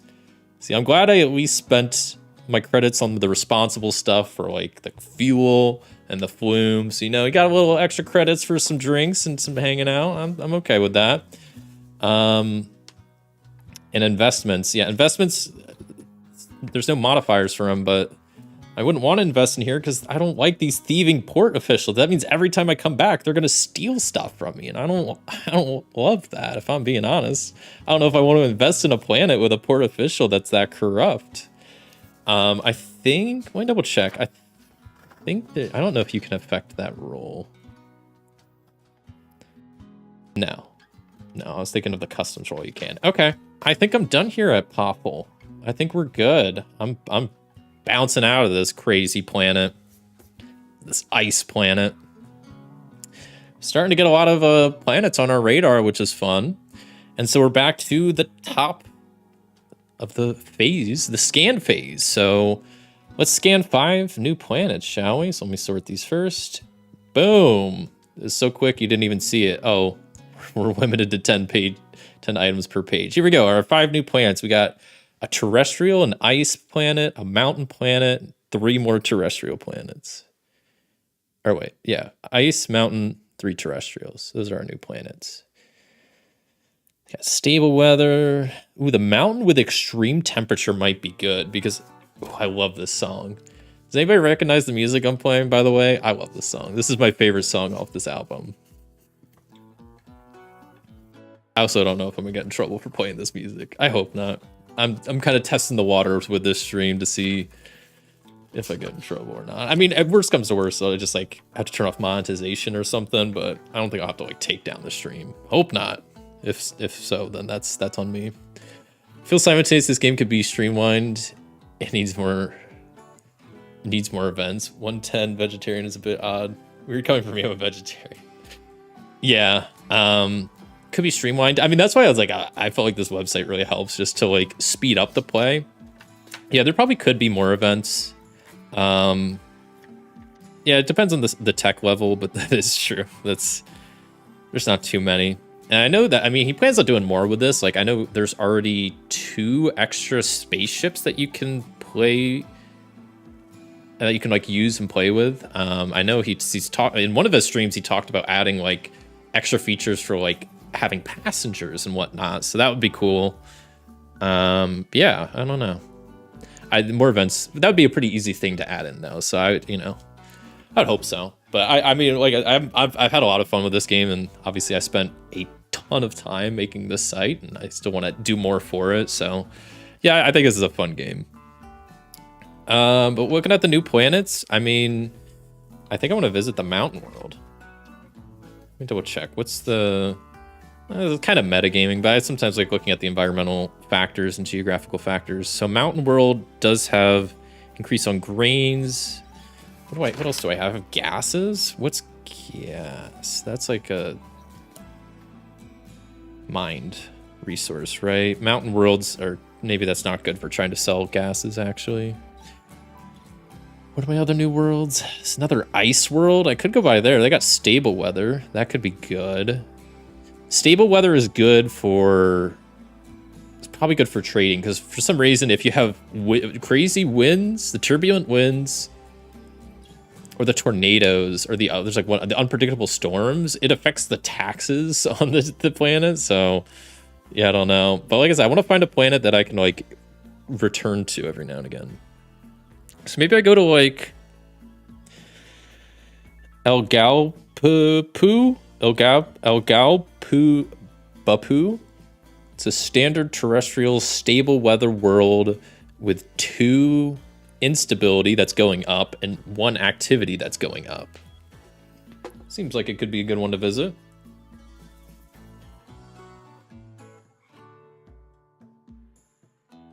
Like I said, I want to find a planet that I can start investing in some of the investments in that I can come back to every now and again. Terrestrial worlds are pretty kind of standard. Food's cheap. Manufactured stuff is cheap. And stable weather would mean I would, if I could set up shop and get some investments going, like I could make that like a good place to buy food, because that means a stable weather terrestrial planet will have very, very cheap food. So I'm going to go to Egal Bapu. Bapu? So we'll knock down to 1 flume cell. So I enter that into my ship's computer.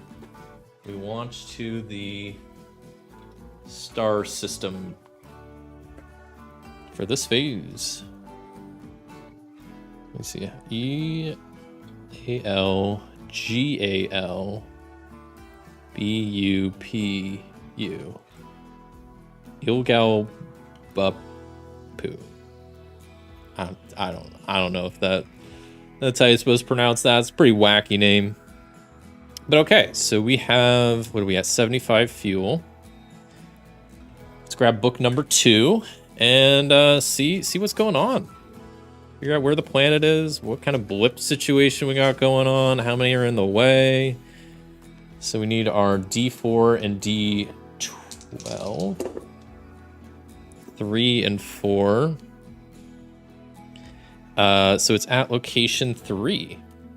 So the planet's chilling up here at that spot. Boom. And yeah, I should say, like, normally with this sheet, like, you just normally print this out on paper. But I figured since I'm reusing it a lot, I printed it out on, like, my cardstock paper and then used a laminating sheet just so I can use dry erase markers on it. I do that with some RPG stuff just to make it easier, so I just thought I'd note that real fast there. Okay, so the planet we're visiting has activity of 1. We just roll 1 blip. We get 6 and 6, which means we're at location 6G, which is way down here for that blip. Yeah, that's kind of far out of the way because I would have to go over at least 2. That's 20 extra fuel. That's not worth it. So I'm just going to go straight up, which I think is just always 45, 5, 10, 15, 20, 25, 30, 35, 40, 45. That brings me down to 30 fuel. I just will do a straight shot, not mess with any blips, not mess with any space pirates. I don't care if I'm missing out on some cool cargo. We'll be down to 30 fuel. So let me adjust my fuel accordingly.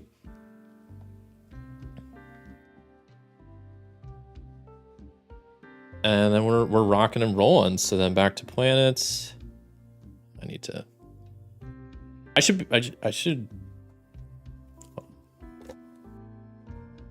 was gonna say I should do something and then I was not gonna do it, but I'm just gonna do it. I should get a notepad out and make some notes on stuff I need to update for this site. Bro, why can't they're all stuck together? Okay, there we go. Struggling here.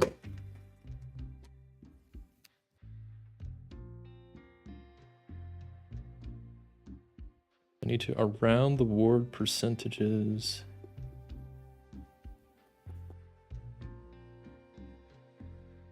And its table show all. I mean, so far these are very minor issues. So I'm not complaining, but I'm just making notes so I don't actually forget. Okay, so we are at the planet, right? We spent our fuel. We're here. We're at Egal. Whatever, Bapu. Let's visit the planet. Please give us, okay. This is maybe not bad. Okay, so actually this planet's looking good the more I'm looking at this. So, because first off, let me zoom in over this so you can see what I see up here. Standard tech world, terrestrial, stable weather, all good. Instability 2, that's fine. 2% on tax, that's it, not huge tax. Only illegal goods, luxury products, love that. Official's name as Nefetma, and they are greedy, which does add 1 to the corruption level, but that's it. And their favorite type is manufactured, which does suck, because that was one thing I wanted to buy here because it's cheap. Now it's more expensive because of the stupid customs port official. So that's why we got both the -20 modifier, but the +10, so it's kind of balancing out, but that's okay. So let me real quick up the corruption before I forget, just because that's a simple thing to do. Okay, so we're at corruption level 2. Okay, so just gonna do all my stuff in order. The trait we just did. So now we gotta do a customs check. This is a standard tech level planet, so a D10 roll. See how the customs check goes. Oh, that's a 1. You hate to see that. After the team has been into your hold, 30% of one basic trade good has disappeared. You complain, but the official denies all knowledge of the goods. Take some water, friend. You can have 30% of my water. You take 3 of it. That's totally fine. So I have updated that. So customs check done. Illegal goods check. We don't have any luxury products, so we're chilling there. So now we go to events, which the instability is 2. So we're rolling for 2 events. Standard tech level. Let's see what we're getting. First event, increasingly, hey, look at this. Who would have guessed? People seem to be eating less meat. Meat and synthetic meat, 10%. I never would have seen that coming. That's crazy. Okay, that's new modifier. Why can't I scroll? Uh-oh. Okay, there we go. Meat and synthetic meats. Minus 10%.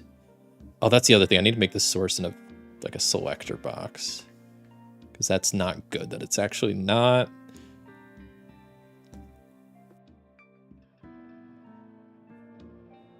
We got minus 10 and source is event. Update. Okay, so that's all accounted for. Let me make this good source.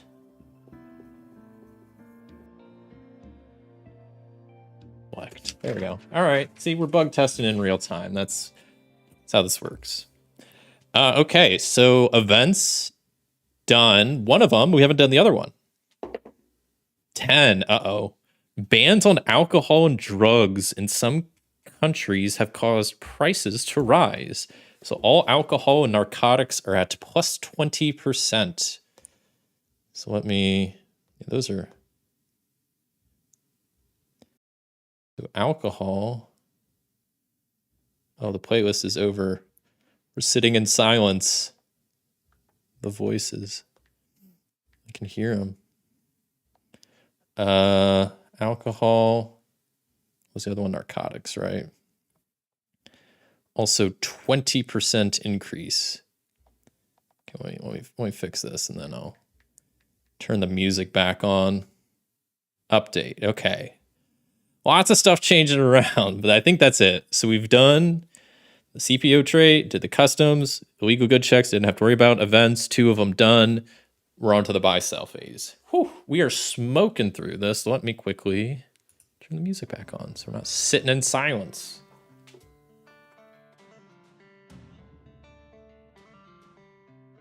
All right. Let's take a look at what the market's got to offer. This is a pretty crazy market. Even though the percentages down here aren't great, I mean, I can buy cheaper, but the return is going to be a little cheaper. And I think I'm going to actually, this might be the first planet I invest in.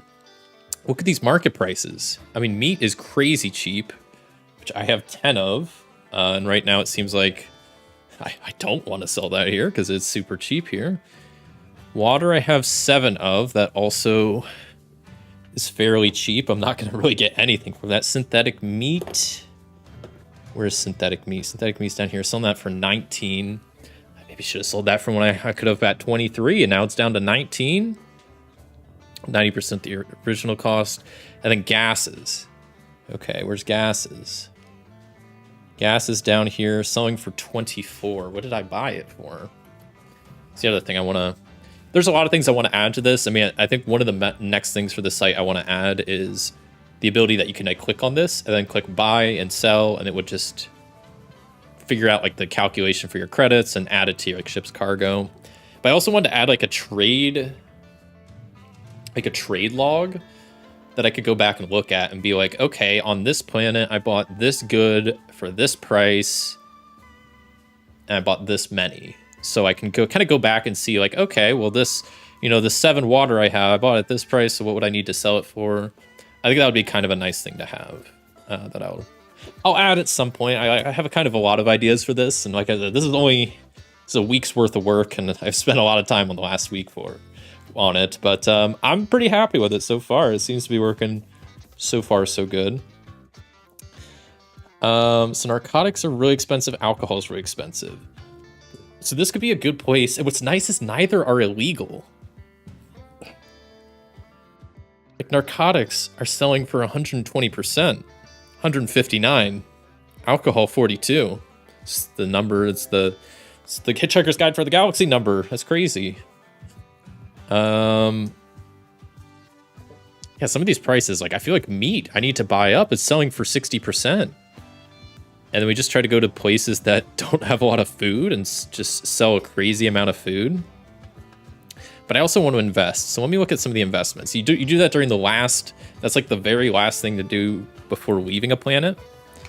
But I do want to do that. Now, right now, pretty much everything has the same return rate. Yeah, it's just how much do I want to pay and what do I want to buy?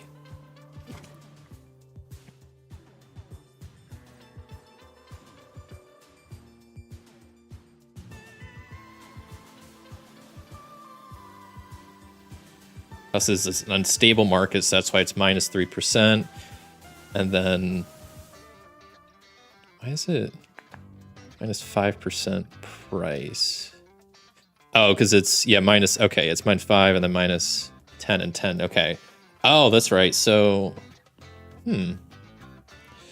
Business would cost me 80 per unit to invest in. Property is 90, well, I guess it's actually 64, 81, and 114. Maybe I invest in some business here. I get like, what's my credits at? I can make this bar up there permanent. Let me.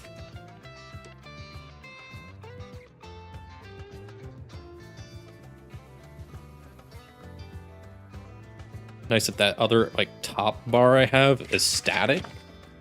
And that way I don't have to scroll up to see like how many credits and fuel I have. So I have 300 credits.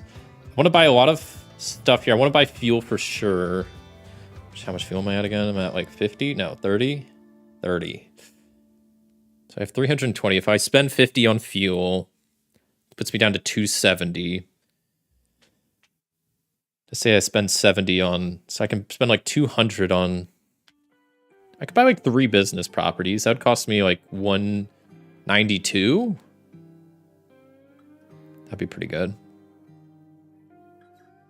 Yeah, I kind of like that. This could be a plan that I visit a lot more. Especially if I have investments. Might as well. Got a pretty chill port official. Not high taxes. Not a lot of illegal goods. Very cheap food. Yeah, I think I like this Elgao Bapu planet. It's not too bad. Okay, yeah, no, so I'll do investments last. So what'd I say? I wanted to spend like 70-ish on some stuff to buy here, which I'm thinking just meat right now, right? That costs 12.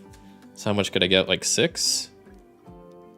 So that's 72. So I think I would have enough. I think I should have enough. So I'll bump up my meat from 10 to 16. My pencil. I keep putting it over there. 16 meat. That costs me 72. So 320 minus 72 puts me at 248 credits. That's going to keep going down as I buy fuel and vests and stuff. I need to start actually making money. I keep like stocking up on goods, but I haven't really spent much yet. But that's to come. That's to come. Also, while we're here, we have visited at least 2 planets, right? So for visit 12 planets, we're up to 2. We're currently visiting our 3rd, right? Yeah, I think that's correct. Yeah, we're on our 3rd planet. We're smoking through this. Okay, I bought all that. I think I'm done buying and selling goods. So now I want to visit the shipyard real fast, where I think I just want to buy fuel. Which I will say, this was one thing when I was first playing this, confused me so much. And I thought, I was like, is this game like broken, or am I just misreading something? Because there is a good type called fuel. And I thought that was the fuel your ship takes. But no, there is a separate ship fuel at the shipyard that you buy. Because I was like, if ship fuel, I mean, if this fuel costs 22 and I use at least 45 each time, that's like 1,000 credits per trip. Like, how could you even make that back? And I was like, I don't get this game. But then I realized, oh, ship fuel is only 1 credit each. And it's, yeah, that's just it. So, yeah, going to the shipyard. What am I at fuel-wise? I think I want to get like 50.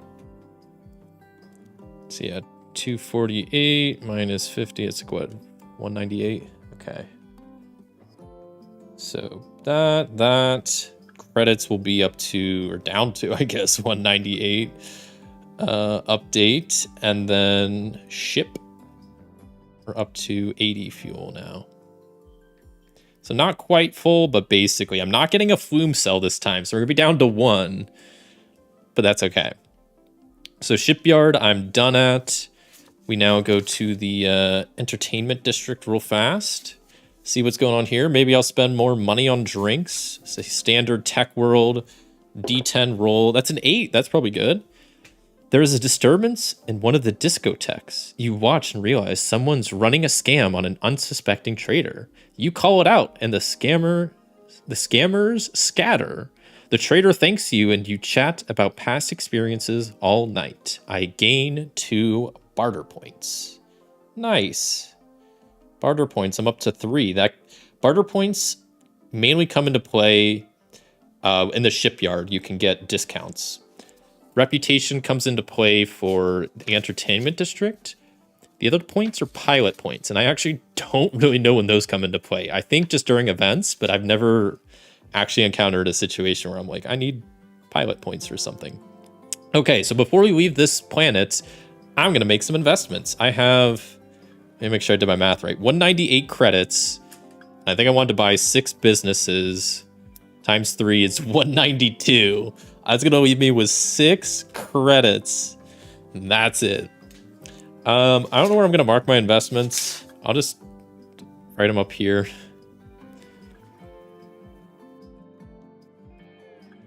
So this is, they mentioned a shorthand to write this as. So I do business times 3. Bottom for 64, and they return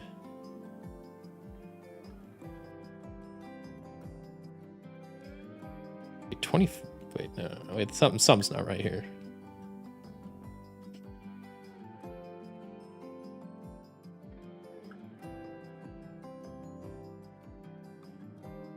These percentages are not correct.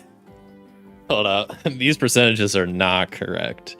So this is a standard tech world. So business should cost 80 base. And then we and an unstable, so it's minus 20%. So the 64 unit price is correct. And the return price is way off. It's way off. Or I guess maybe it's not.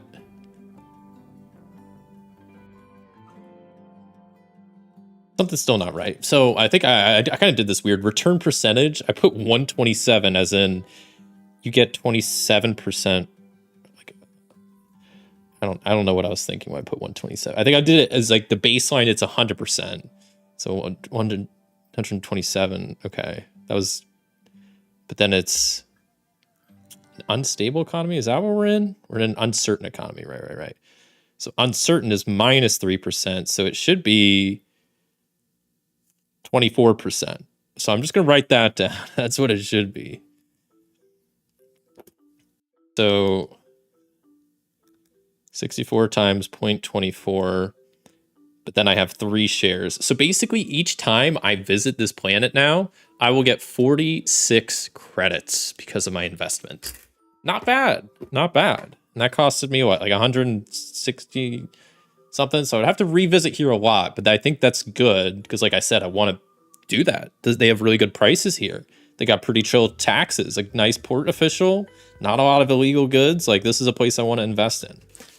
So I think I'm done at this planet.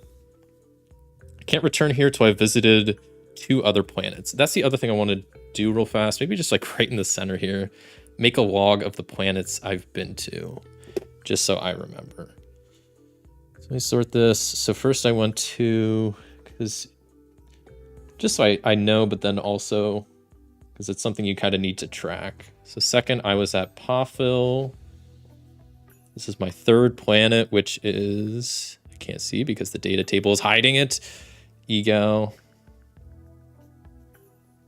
Okay, so I have to, yeah, you can't return to this planet till you have visited 2 other planets, which is fine. You know, that's chill with me. Okay, so we are done at that planet. So we have 1 flume cell. We have, I forgot to subtract my credits. I am down to 6 credits. That's it, but we have a good amount of, we can bump this up as well. So we're at 3 out of 12 for that. So I wanted to complete the Survivalist Trade Award. We have not found a single desert planet yet. We have salvaged at least 1 abandoned cargo. We have visited 3 planets. So we're making some progress on some of these trade awards up here. And some of them give pretty nice rewards. Like Survivalist, I want to complete that because you get 3 barter points, 500 credits. It's kind of a lot. So yeah, looking pretty good so far. I think I'm going to take a real quick, like 5 or so minute break.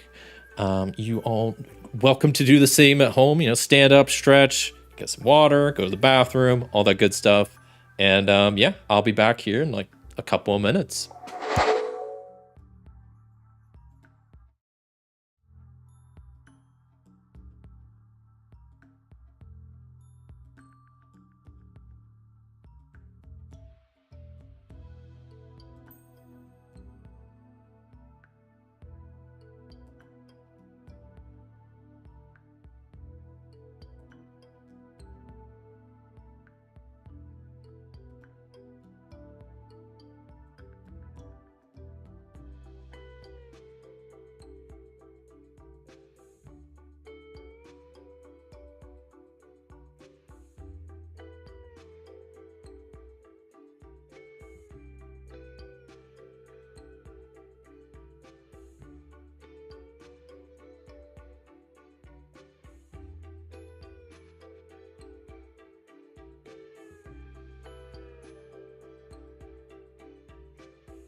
All right. Here is the thing. Hello, everybody. Welcome back. Solo Gaming Sunday. Intergalactic Space Trader. I don't want to brag, but I think we're off to a pretty good start. We don't have a lot of credits at the moment, but we got a lot of goods. We have a pretty nice planet we just kind of established with some investments. Got 1 flume cell, pretty good on fuel. We just got a lot of goods we need to sell. We'll start hitting up some desert worlds. But yeah, I think we got a pretty good start, so we're gonna keep on chugging along. I think there was something else we were gonna do. Oh, I was gonna mention the music real fast. For those who don't know, this is the RimWorld soundtrack. I think it fits pretty good. I mean, RimWorld's a space game, and I think it has a great soundtrack, so that's what we're listening to, by the way. Just wanted to throw that out there. I mean, I have it linked in the description as well, but yeah, we'll see if I can See if I get in trouble for using this soundtrack. Because I've been kind of testing the waters with some like video game soundtracks to see if it's okay to use some. All the ones I've tried have been all right. So I'm just trying different ones at this point. Okay, but we are back to the top of the round structure, whatever you want to call it. We're back to scanning new planets. So let me view all here. Got 15 planets scanned. We got a lot of planets up here. A lot of planets going on. But I wanna scan some more. So let's scan 5 new planets. Oh boy, do we have a desert world? No. Did I mess this up? Did I like... Oh. Okay, wait. So no desert world, but you see that we got a godlike tech world. Those are very rare. Those are very rare. Godlike tech worlds. Let me see like what their prices look like. I mean, they have pretty high taxes. They have, I don't know what they use different tables for like customs, which I think the customs are more strict and the events are a little bit more different. Let me see, like synthetic meat is pretty, some stuff is really cheap, some is really expensive. So what do I have? Like gases, that's pretty cheap there actually. But I think food is actually really good to sell. Yeah, for a stable god like tech world, meat goes for 45. That's kind of crazy. And what is this? It's an ocean world? That means they're gonna need food even more because I think ocean worlds have, no, they don't have an increase. What's the weather look like? Turbulent winds? Yeah, it doesn't affect food either. But yeah, unfortunately, turbulent winds means it's also gonna have an increase of tax. The tax increase is kind of crazy for weather. So it's in, it's on this table with like the taxes. So like a godlike tech world is gonna have anywhere between 4 and 7% tax. And then since there are storms and winds here, it's +6. Now the bright side, and I believe I'm correct in saying this tax is only for when I sell goods to them. So if I'm just buying stuff from them, taxes don't really worry. So I mean, I think I did want to sell stuff to them, and that's gonna be kind of a high tax price. What else is going on with that world? So one instability, 3 activity. That's kind of fun. That would, I'm really tempted. A godlike tech world, those are not common. That's very exciting, actually. I mean, in my playthroughs, that is my first time I've encountered one. I don't know if I want to go to it just yet. I might make it my next stop. But what I wouldn't mind is hitting up like a mountain world. Turbulent mountain world will, I guess they don't really want food either. I just need to find like desert worlds or something. I could go back to the first planet I went to, the ocean world with extreme temperatures. What was, so I can view planet details. Like what could I get for meat here? I could sell it for 25. I mean, that's pretty good. I got like 16 water. They obviously don't really want synthetic meat. Sell for 21. That's not bad. What about gases? Gases I can sell for 30. Maybe I go back to my first planet. The issue is though that they have a thieving port official, so that's really kind of annoying. But the issue is, yeah, I'm starting to run out of money, so I need to sell the stuff I have. I'm getting so many terrestrial worlds. I think that's the most common type, is terrestrial. Which makes, I guess that checks out, but I could show you the chart. I was double checking my charts were good, but I guess just not really. I mean, I'm seeing a lot of desert worlds on here. We're just not rolling them. That's just how dice work, I guess. Yeah, I mean, you know what? Maybe I'll go back to that first world. Though I just realized one of the trade awards visionary is to visit 5 godlike tech worlds. And what was the deal with this place? So it has 2 activity, 2 instability. That's pretty good. That's pretty good. That means I'll get some events, some blips to encounter. We've already generated everything for it. You know what? Let's go back. Because we can now. We've been to 2 other planets. So let's go back to Hifas. Jesus, such a long name. Hifas Iltesinu. Hilfacetesinu.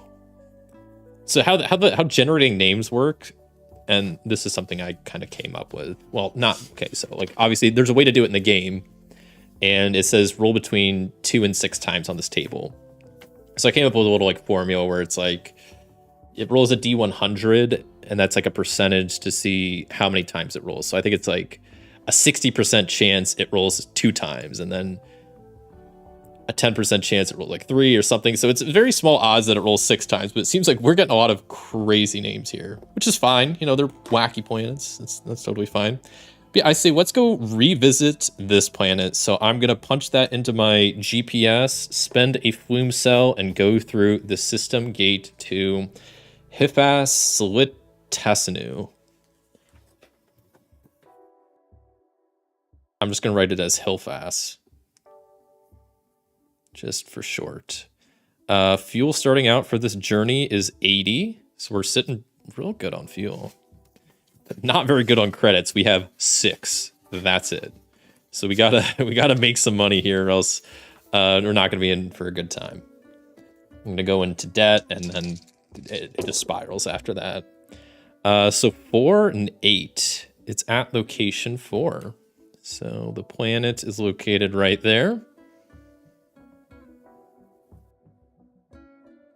All right, and then this has 2 activities. So we roll up 2 different blips.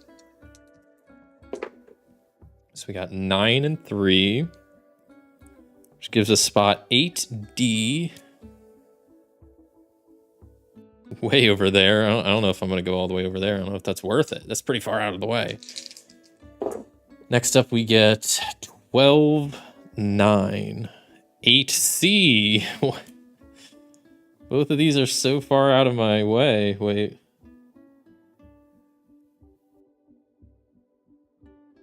I put this on the wrong line, but there we go. They're both way over there. I mean, that would cost me 45, 55, 65, 75. It would cost me almost my entire fuel. It would leave me with 5 fuel left. It cost me an extra 30 fuel to go all the way over there. 30 fuel, that's essentially 30 credits. Will these 2 blips net me more than 30 credits to make this trip worth it? I don't know, but I want to find out. So you know what? Let's set the route right into the blips and see what happens. So we go 5, 10, 15, 20, 25. Hit the first blip. Let's see what's going on there. To the blip table. Roll up a blip. Get 4 and 10. So 4 and 10 is ST. It's not Space Pirates. That's a Space Trader. Which I guess we can also like denote that somewhere on here. Not the most important, but just cause. Okay, Space Trader. I don't really think well, maybe I do care. So hold on. View planet details. So we've been to this planet, so we know that illegal goods include military weapons, narcotics, luxury products. So I could buy narcotics here. No, I guess I don't have any money to buy anything. 2 credits for 1 fuel, but that's a worse price. Flume cells for 70 credits is kind of nice, but I don't have credits for that. So unfortunately, I will have to bid the Space Trader adieu and be on my way to the next spot here on the map and see what the next blip is. So the first blip is not good. So once again, I'm spending 30 extra credits to encounter these 2 blips. So let's see if I can make my money back. We get 8 and 8. Oh, this looks good. Abandoned cargo. That's what we want to see. Abandoned cargo. So the blip is some abandoned cargo. Floating unmarked crates in the void. If you want to take it on board your ship, you can. Might make some profit. It might also be the goods that are illegal. Okay, so I need a D8 and a D6. See what we find. 1 and 5. We find 5 things of fuel. Nice. Once again, that's not ship fuel. That's just fuel. It's legally distinct fuel. All right. I think that's it. Well, I mean, we didn't really finish our journey, but let's do that first. So we go, this takes up to 45, 55, 65, 75. That leaves us with 5 fuel left. And the journey's complete. We go back to ship, edit details, go to fuel. We're down to 5, update, planets, number, grab that planet, visit planet. Let's go through the stuff. So we do have a deal with the thieving port official who's going to steal 10 of one trade good. It's either going to have to be gases or meat. What is more worth it for them to... So gases go for 31. Meat goes for 25. So I guess the meat... I guess... I kind of forgot that I wanted to have, like, extra trade goods that are cheap to give to the port official, but I forgot about that. Just too caught up in investing in businesses and doing other stuff. So port official trait is done with. Now we do a customs check. So standard tech world. So this should be fine. It does have corruption level of 4, so that's not fun. But we're just gonna roll with it, literally. See what we get. A 5 minus 4 is 1. So after the team has been into your hold, 30% of one basic trade good has disappeared. We'll say it's the water. What's 30% of 7 has disappeared? So it's just 7 times 70. What is that? 4.9. So we'll say they take 2 water. I don't know. I'll round up. That seems fair. Okay, you can take that. Illegal goods. I don't have any. I don't have any military weapons, narcotics, or luxury products. So I don't have to do an illegal goods check. The last thing to do then is an event. And what is the instability? Is 2. So we're going to have 2 events. This is a standard tech world. So a 7.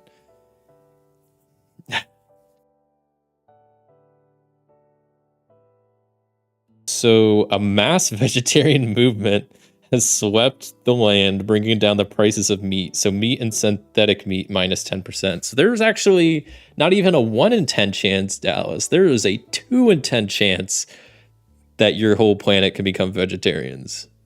And meat goes down in price, I guess. Which we already had that at one point. So I'm just going to like edit the previous modifiers and make it 20%. This is kind of ridiculous. So meat goes from minus 10% to minus 20%. And then synthetic meat also goes down to minus 20%. Great. And that was just the first event. We got one more. 9. A company has developed a new way to process toxic waste more safely with minor benefits. Toxic waste plus 20%.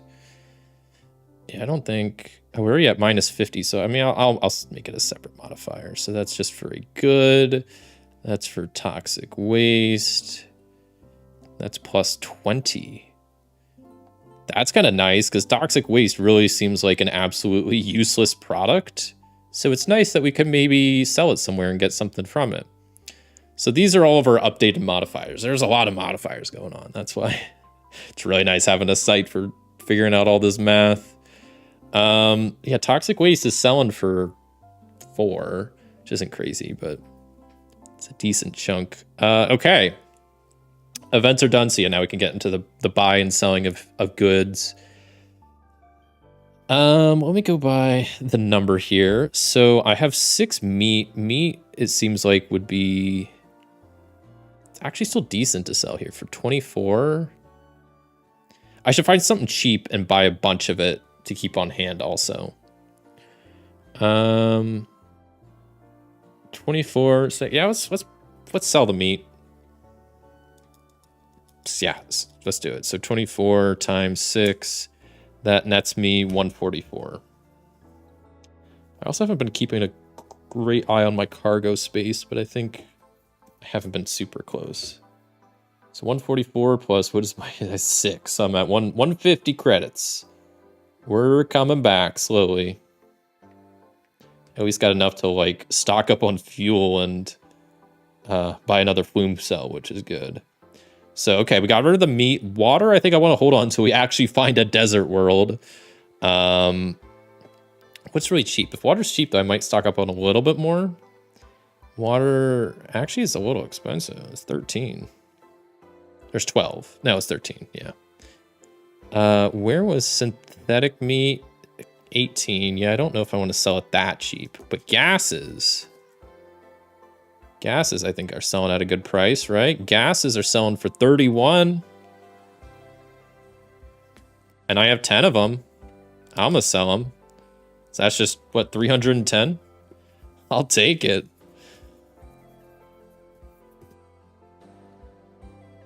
So, 310. 460, right? 310. Yeah.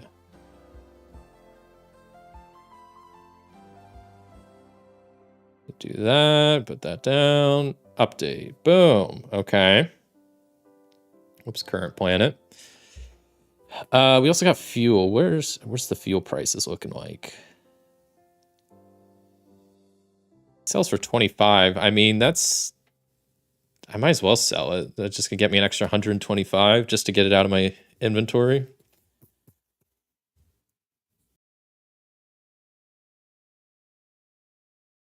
$585. Okay.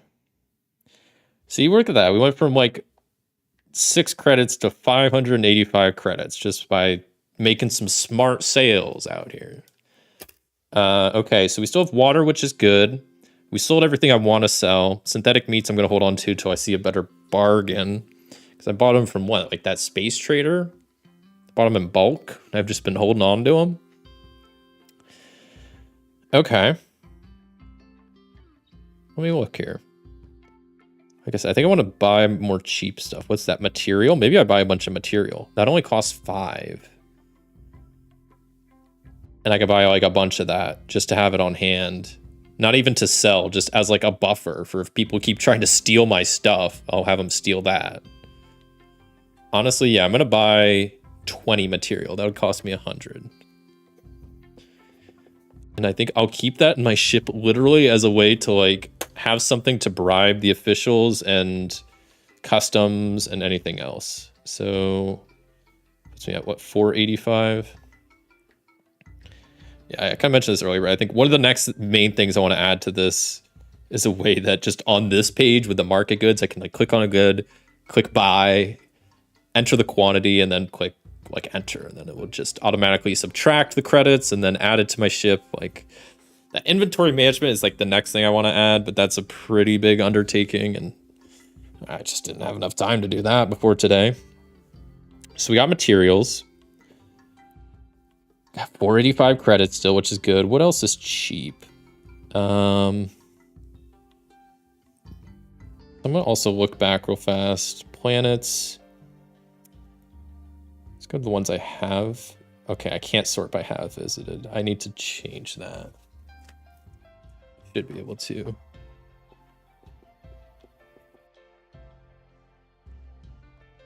Sort by has visited. Yeah, and that's just because the weird way I'm displaying that array can't sort like that.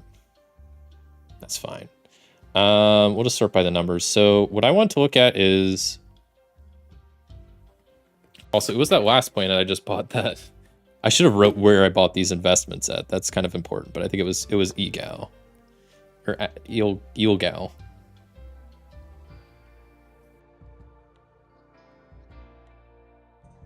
So what else? I want to look at Eelgal real fast and see view planet details. Like what goes for a lot on there. Alcohol and narcotics. Narcotics kind of goes crazy there, and it's not illegal. Sells for 159. 159 is kind of a crazy price considering I can buy it here for how much? Never mind, it's not that crazy. It's 206 here. I'd be losing quite a bit And it is illegal here. That doesn't matter right now. It only matters when going through customs. So not a huge deal. Not a huge deal. I don't know. I got a lot of money. I don't know what to do with it. Maybe I buy alcohol instead. Was it buys for 40? And what was that on that other planet that I was just looking at? Eelgal. Sells for 42. That's nothing. That's nothing. I need wider margins to make it worth my time. And stuff. There's a lot of stuff I could sell. A lot of like narcotics. I guess I should sell to here, but that's also it's illegal. So I'd have to try to get it through customs, and that's just I don't feel like trying to do that.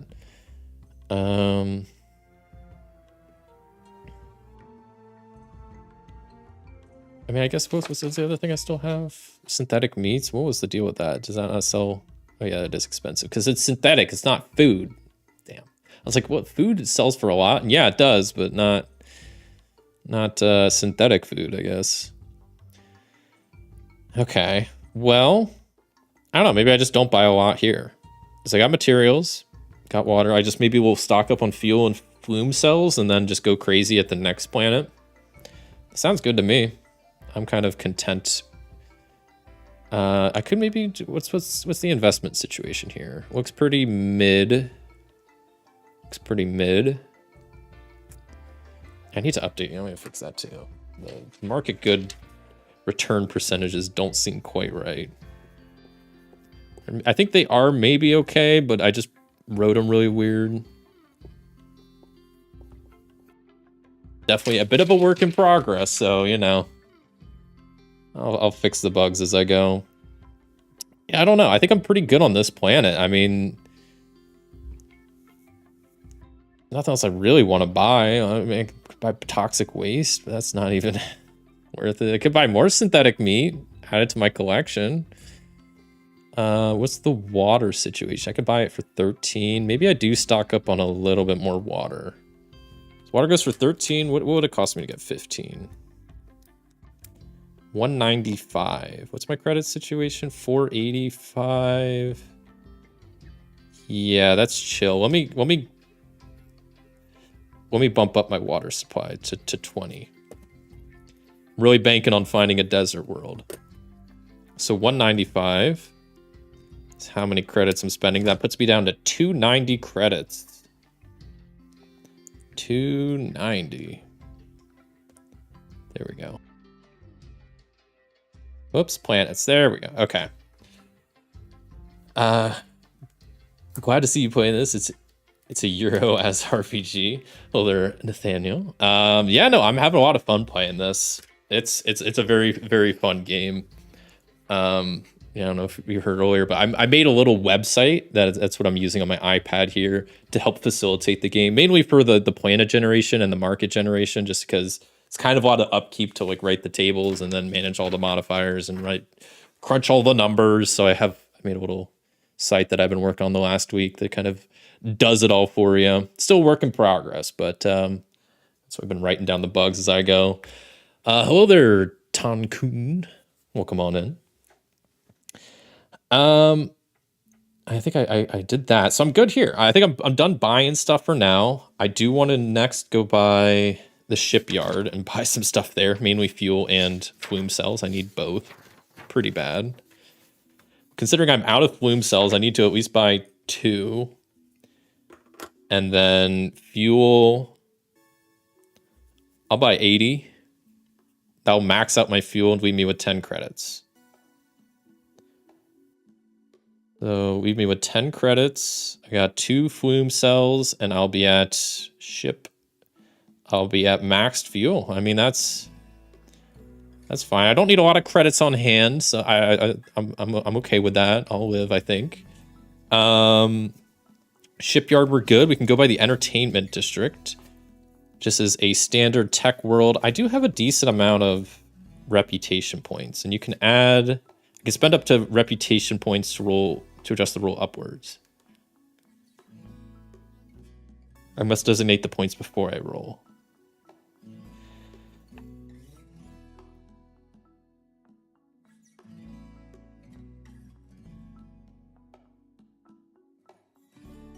Okay, so I'll designate a point. I'll spend one of my reputation points, sure.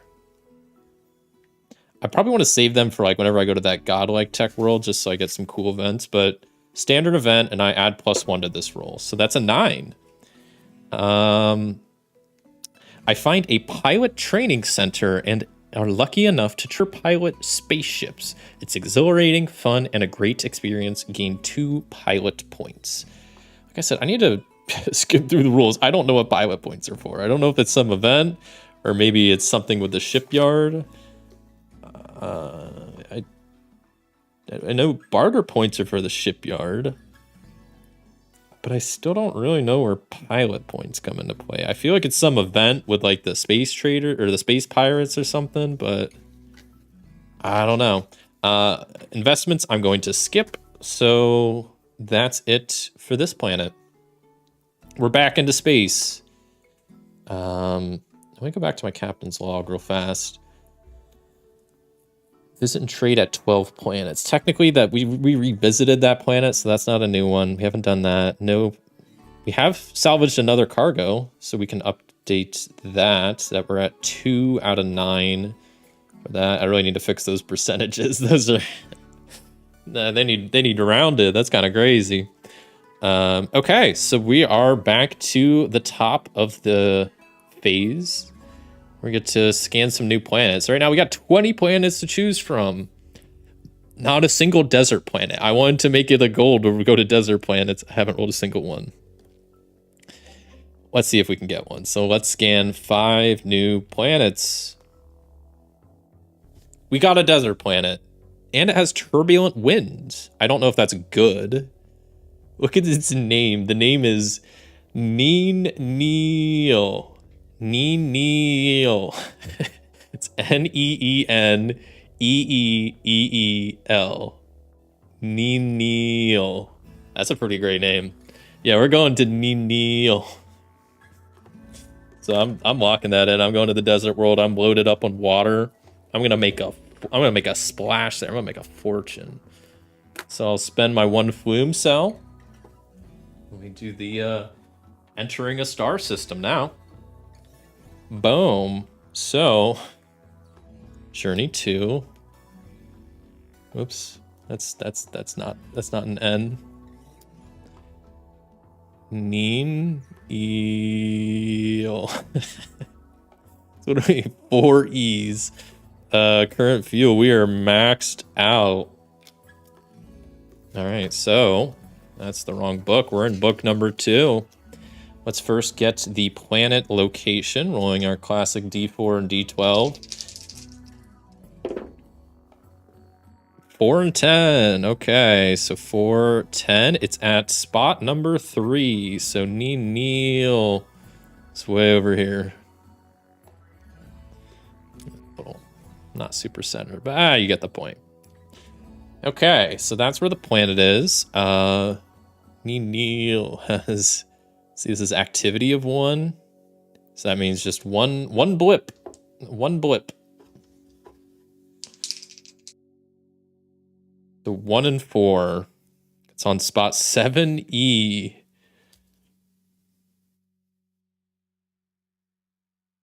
That's pretty far away.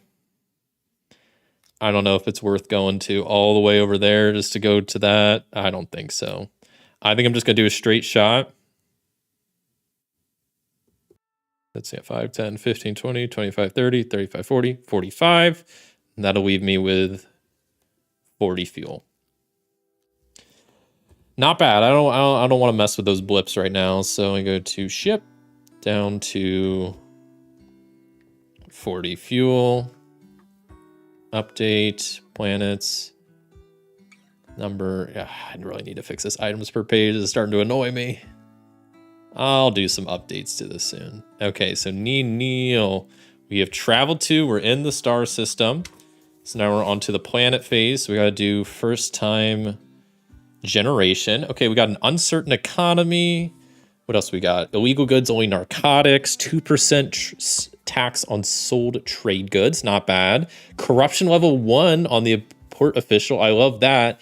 And they are actually helpful and is their name, and they have the trait helpful. The official invites you to an additional evening event. Gain 1 reputation point. Okay, I'm liking this plan. At Neil is a good plan, I hear. So let me go ahead and update my captain's log with an extra reputation point, I guess.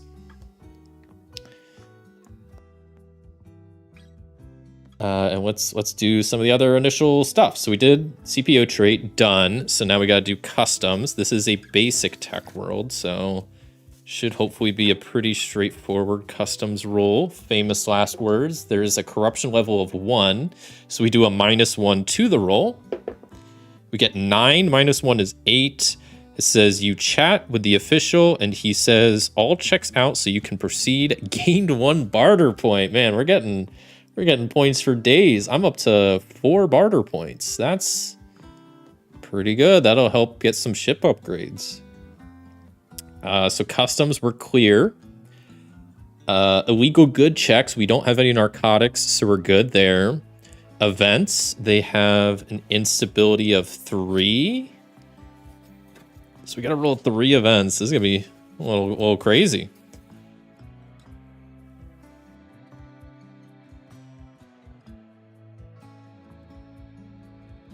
Okay. Yeah. Sorry, I was just double checking something. So event number 1 is 10. A massive stash of minerals has been found in an ancient tomb. All mining types of goods are -20%. So that's a good type modifier for mined of -20%. That's probably good for us. I guess I don't know if I was really planning on doing much with that, but you know, it's an option now. And we'll just save that. Good job, Nightbot.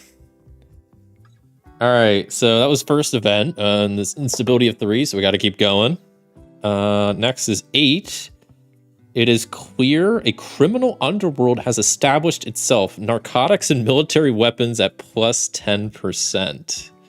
All right, let me add that in real fast. So, whoops, that's a new type for narcotics, and it's what, 10%, right? Yeah. Man, I really need to make this source a select. I know I've already written that down, but now playing through this, it's a little bit more tedious. And military weapons, that's towards the bottom. I need to figure out, I need to write this down real fast. Hold on. I keep thinking of other stuff I need to fix. Like the good name, it's not sorted alphabetically. Like that's just annoying. So good.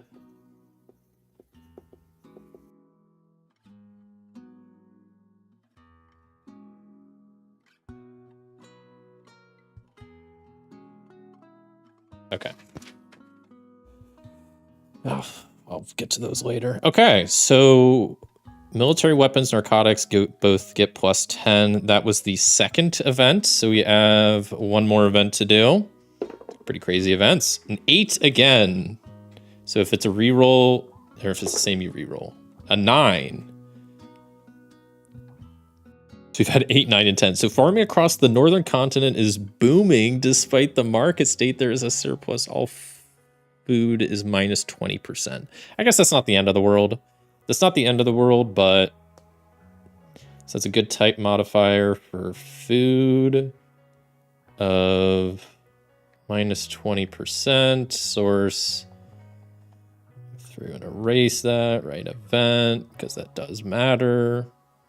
We got so many good modifiers here. Okay, events are done. So now we can get to the buying and selling of goods. Man, the market's a little all over the place here at Neil. I mean, look at all these type modifiers. We got -20 construction materials, -20 machine parts, -20 persistence, +20 luxury materials, +30 farm machines, +10 narcotics, +10 military weapon. +30 mined, +30 synthetic, +40 food, +10 synthetic, -20 mined, -20 food. Yeah. Okay. So what do we even got? So I got materials. And I got those, I think, just for the sake of holding on to. And I don't, they're selling for 4 here, so I'm not gonna sell them. But water, this is a desert world. They have to need water, right? It's selling for 11. That's pretty good, actually. That's actually really good. What about synthetic meat? Where is that? 34. Woo. I am glad I hung on to that. I almost sold it earlier for like, what, 19, maybe 23. No, look at that, 34. I'll sell that right now. That's after tax, out the door, 5 synthetic meat. That's gonna net me 170 credits. 170 credits.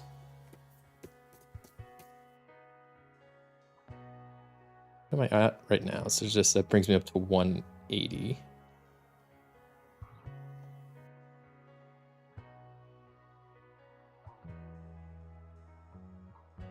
Okay, good start, good start.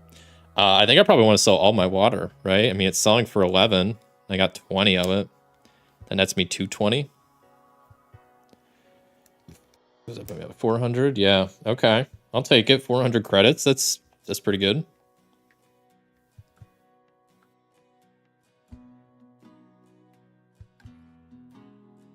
That's with my water sold. So now all I have is just my materials, which, like I said, I'm going to kind of probably not sell ever and just kind of keep as a way to bribe off officials or deal with pirates or weird events or whatever. So, okay, let's see what's selling cheap here. So we have construction materials, machine parts, and precious stones are at they're at 80, and 90% of their original price. So that's not bad. What's selling for really expensive here? Everything synthetic is selling for a lot. Like a lot. What about narcotics? Because I need to... Are those illegal? Narcotics are illegal. I can still buy them. For 97? I can buy them for 97? Wait. Because... Hephaestus, the first planet we went to, the planet we were just at, 97 is what narcotics are. What do they go for here? I mean, I know they're illegal. 206, that's double. What was the other planet we were at? Poffel. What was it? One of these had it a lot more expensive, right? That's 147. Was it the third planet we went to? Ilgal? What does narcotics sell for here? They're not even illegal here. 159. Why did I think... Maybe I was looking at somewhere else that they were more expensive. I mean, the one planet has them for over 200, but then, yeah, the issue is they're illegal there, so that's tough to get them, you know, through customs and whatnot. Yeah, I mean, I could sell them here for 159. The current planet sells them for, what was it again? 97? Fine.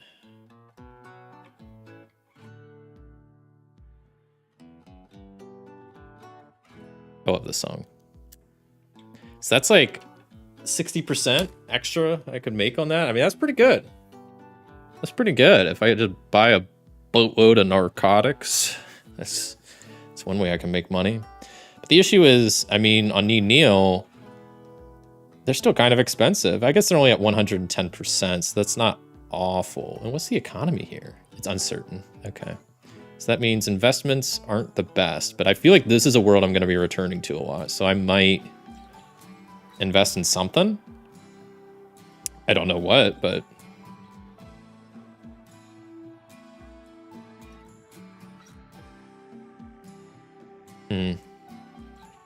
Oh, I see what I did with these return percentages down here. This was real dumb.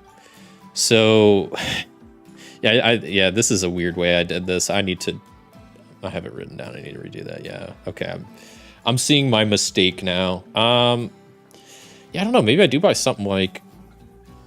See, construction materials is cheap, but I think I buy maybe machine parts. I mean, they're selling for 72 out the door. Let's see what I can sell them on some of the other planets for. So, for example, this is driving me crazy. Okay, there we go. So, Ilgal, You know, the one that we have investments at. Where is it? Where is it? Machine. Why am I not seeing it? Machine parts. There we go. 59? Wait, really? Oh, I thought that could be cheap. Okay, this is more expensive. Okay. Maybe machine parts isn't the move. Maybe machine parts is not. This is a desert world. Do I buy precious stones here? Buy them for 41. Precious stones for 41. What else? Fasu, what's precious stones gonna go for? 71? That's almost double.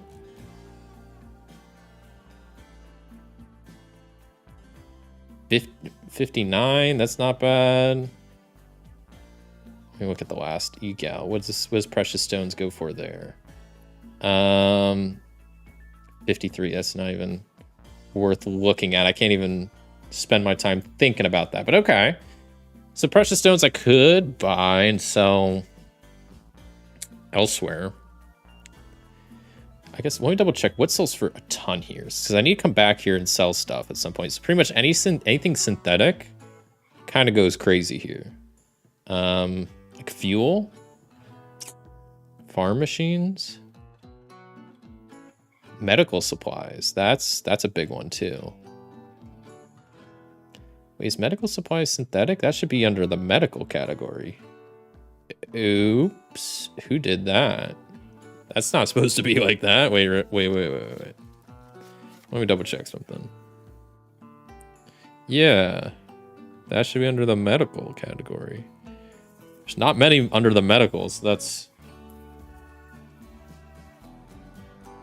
medical supplies. Yeah, okay.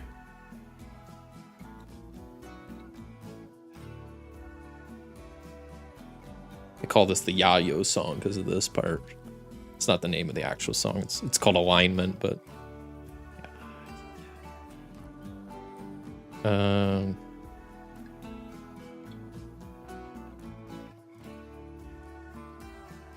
okay, that's not a huge deal to do. That kind of is affecting stuff a little bit, but we'll play through it. Okay, do I want to buy anything? Maybe I just want to buy investments. So I feel like I want to come back here at some point.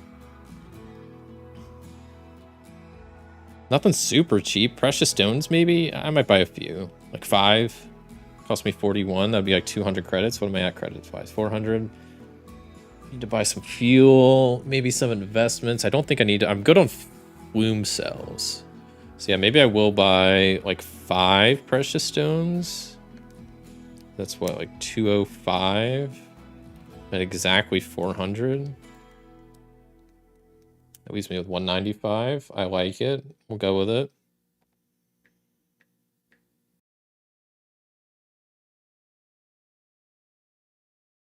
So we'll grab some precious stones. Why is my pencil going crazy?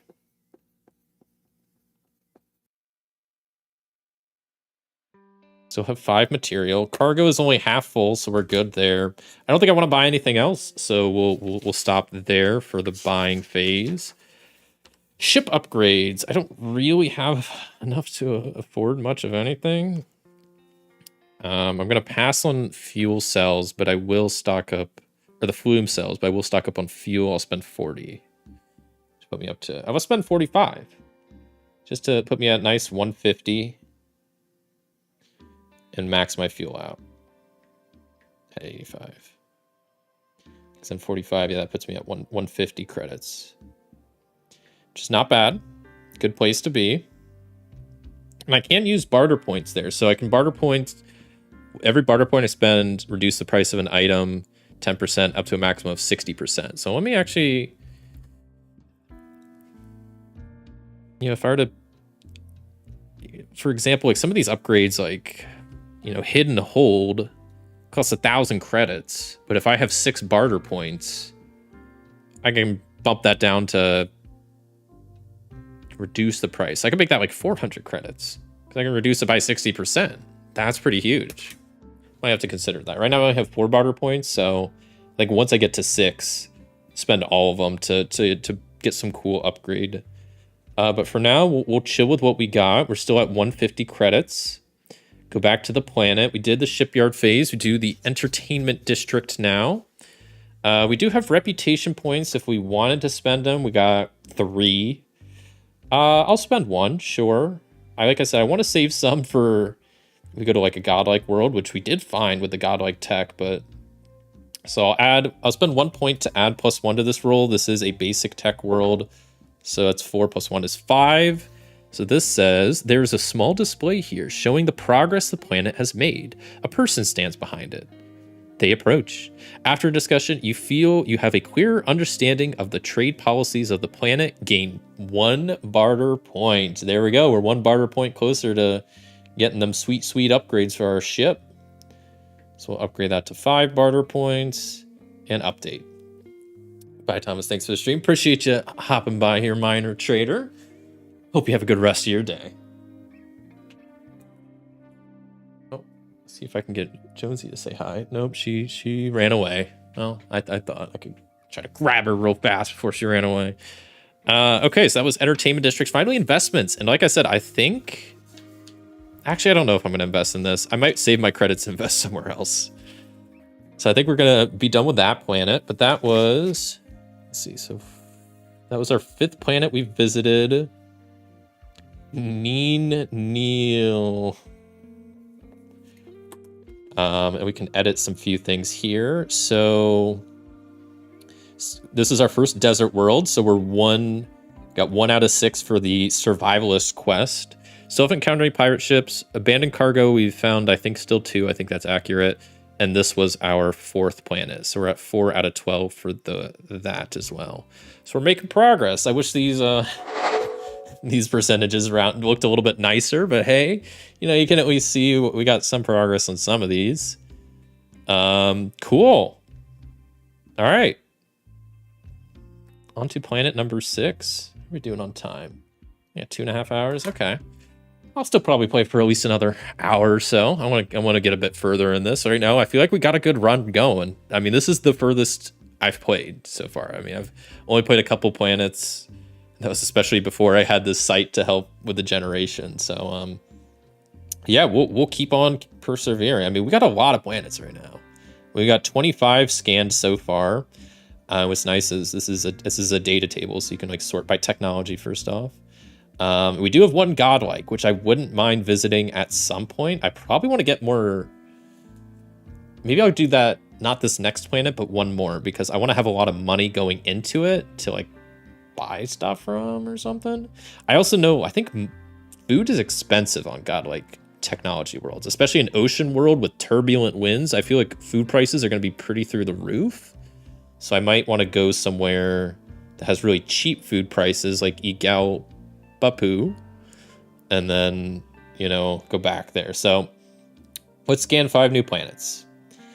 Here we go. So we got Gertie, the standard desert world. We got Kangal Philly, basic terrestrial world.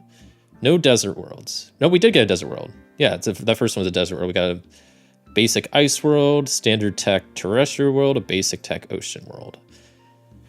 So we got another desert world. Right now we don't... Could I go back? I could go back to Ilgal, and I probably want to. Yeah, I actually think I want to. I mean, I got my investments there. I really want to...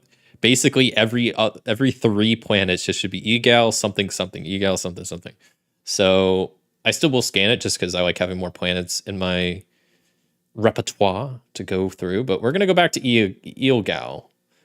So yeah, I will lock that into my GPS, spend my last flume cell, and we'll get trucking along to there. So let me zoom out a little bit, erase my thing. The music stopped again. I just need to turn it on repeat. I don't know what I'm doing. There we go. Okay, so we are flying to Elgal Bapu. And current fuel, I think I'm maxed out, right? Yeah, I'm maxed out at 85. So we're sitting pretty good on fuel. We got a good amount of credits. got some stuff to trade, so let's see how this goes. We need book number 2. Start trucking along through. See first off where the planet is. So D12, D4. Say 2 and a 12. It's at spot number 4. Something like that. All right. Oh, so has activity of 1, but it's rising. And same with the instability, it's rising. I don't know when I'm supposed to change these. I'm gonna change them now because it is the second time I'm visiting. So I'll actually go into edit planet details for egal. Instability will now be 3 and it's no longer going up. And then activity will be 2 and it's no longer going up. So activity being 2 means we generate 2 blips on the map. First one is at spot 77. 3G. Like the cell phone. 3G. And then we need one more. 311. What is that? 5D.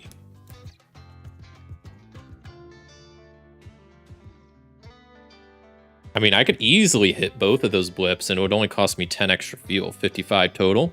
55 burgers, 55 fries. 55 fuel is not bad. I could live with that. We hit both blips. See what's going on in the system. I'm liking it. I don't know why I'm putting that book away because we're gonna need it here in just 2 seconds. I spend 5 there, 10 there, and we encounter the first blip. So then we go to the blip table. See what's going on. So a 4 and a 6. Please don't be space pirates. Don't be space pirates. Oh, GB. Glitch blip. What's that? I've never encountered a glitch blip before. Glitch blip. You tap the radar and the blip disappears and reappears in another location on the radar. Roll again on the radar coordinates table to establish its new location.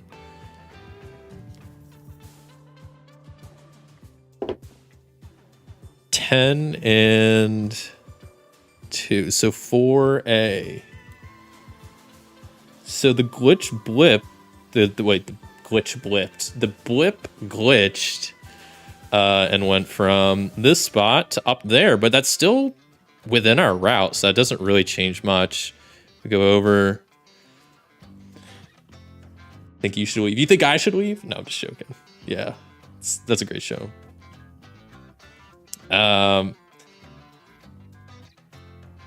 Can't just say 55 without saying 55 burgers, 55 fries. So we continue, we go up, then we go over, and we encounter the next blip.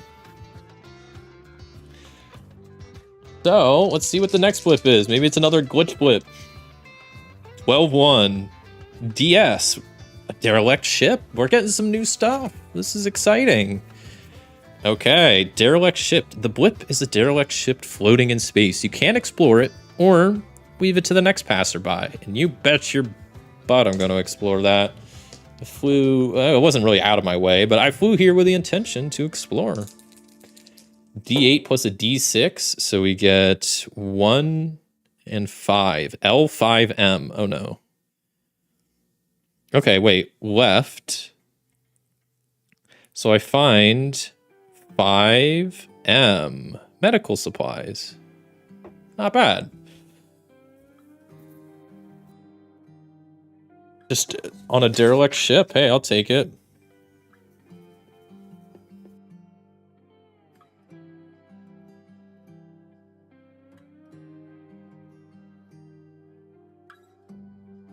Cool. All right, now that's chill.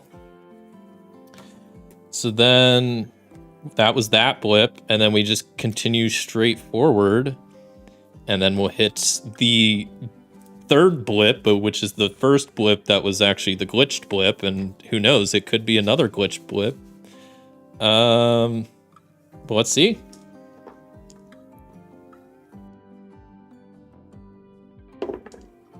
5 and 3.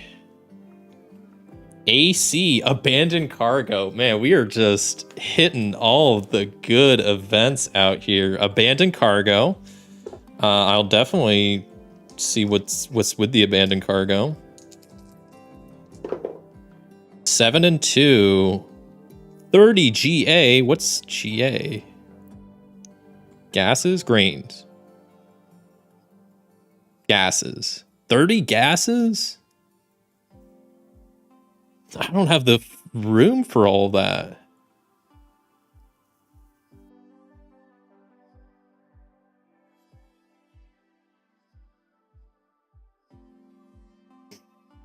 I don't have room for all that. Wait, 30 gas. Wait, is that the right GA? Is that? Let me make sure that sometimes the abbreviations are a little confusing.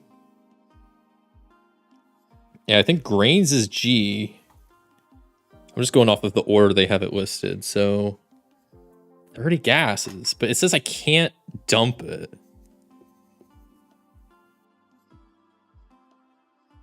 The space truck's trying to do a pay it forward scheme. Could definitely see that. Maybe, maybe one of these entertainment districts I'll run across some Dan Flash's clothing store or something. That'd be pretty crazy. Get some nice space. Some space clothes that'll drive people crazy. Spend all my credits there. Not even buy any more food or fuel. I guess I need to dump some of my materials. I have to dump 10 of them because I only have 50 cargo, and that's 30, 40, 50. I'm maxed out my cargo. I got a lot of stuff here. Okay, well, we do a quick tally. How much fuel did I spend? So 5, 10, 20, 25, 30, 35, 40, 45, 50, 55. Is that what I said? I was 55. Yeah, 55 fuel. Of my 85, that leaves me with 30. That's the wrong thing. I'm looking in the wrong thing. It leaves me with 30. I need to edit the ship. Leaves me with 30 fuel. Okay. And before I forget, let's go back to the captain's log because we just got more abandoned cargo. So we're already a third of the way through the salvager trade award, which is cool. We visited one desert world, got that. Salvage. This is our 5th planet. Technically, we're going back, but that's okay. Or no, this is the new one. No, wait, we're going back. Yeah, we're going to Eelgal. Eelgal. Okay, so that is all that. So I do this, and then let me sort it by name, maybe. There we go. Eelgal. Visit planet. The trait. Okay, we don't have to worry about the customs port official trait. We're good there. So customs. Everybody loves customs. I certainly do. Okay, so this is customs for a standard tech level world. I have to minus the corruption. So this is a D10 roll, -2. That's an 8 minus 2 is 6. You chat with the official and he says all checks out so you can proceed, gain 1 barter point. That's what we needed. We're at 6 barter points. I can now get the max discount from the shipyard, which is awesome. Customs were good. Illegal goods. The only thing is illegal here is luxury products, which we don't have any. So we're chilling there. Instability of 3, though. That's crazy instability. That means we have 3 events to roll for. I'm kind of worried about this. These events, I don't know what's going to happen. We're going to have prices fluctuating like crazy. Okay, more people have been eating less meat, so I have rolled this so many times. So now we need to go into good modifiers, right? We don't have one for meat or synthetic meat. We do. So we're just going to make it -20 instead. For synthetic meat and meat, make that -20. Boom. That was first event down. There's 3 of them, though. Next is number 5. A war has concluded and excess supplies have become available. Medical supplies and gas minus 10%. Okay, those are both items, not types. So add for... Where's medical supplies? And it's at minus 10%. That's good. I don't know. I wasn't really planning on buying anything, but... Well, I mean, I'm going to buy stuff, but maybe not that. But maybe now I will. What was the other thing? Gas. Gas. Gases. There we go. Minus 10% as well. I need to figure out a way to make this a little bit quicker. I think just making the source a select would help. Maybe making it so I don't have to go into this. I don't know. That's good. Okay, one more event. So we got people eating less meat. We got cheaper gases and medical supplies. And now we have a company has developed a way to process toxic waste more safely with minor benefits, toxic waste plus 20. We didn't have this one at least here yet. So item, toxic waste, modifier 20%. Man, it's kind of crazy how much the instability affects stuff. I mean, rolling 3 events each time you visit, kind of huge. Okay, so yeah, we got tons of modifiers, but we're done with events. So now we're on to buying and selling. Which the market's looking kind of crazy. I mean, market's already uncertain here. Look at all the red. Look at all that. Meat is selling for 50%. I was just somewhere and it was selling for a lot, right? I think it was Neil.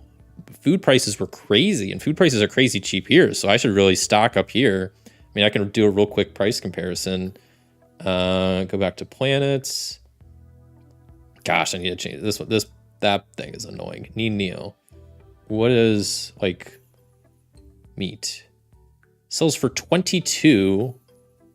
That's a selling price with tax. Well, meat, I could buy here for 10. I could double my money. I could dump all my credits into meat. I mean, I can't go back to Neil yet, but something to consider. I mean, first off, I got just a cargo hold full of supplies, so I got to do something with all this. So let's start figuring that out, shall we? Precious stones. Sell for 53. I think that's bad. I don't remember what I bought them for, but that seems not worth it. I'm pretty sure I just bought them, right? So I don't think 53 is a good sell price. Medical supplies. What's the deal with medical supplies?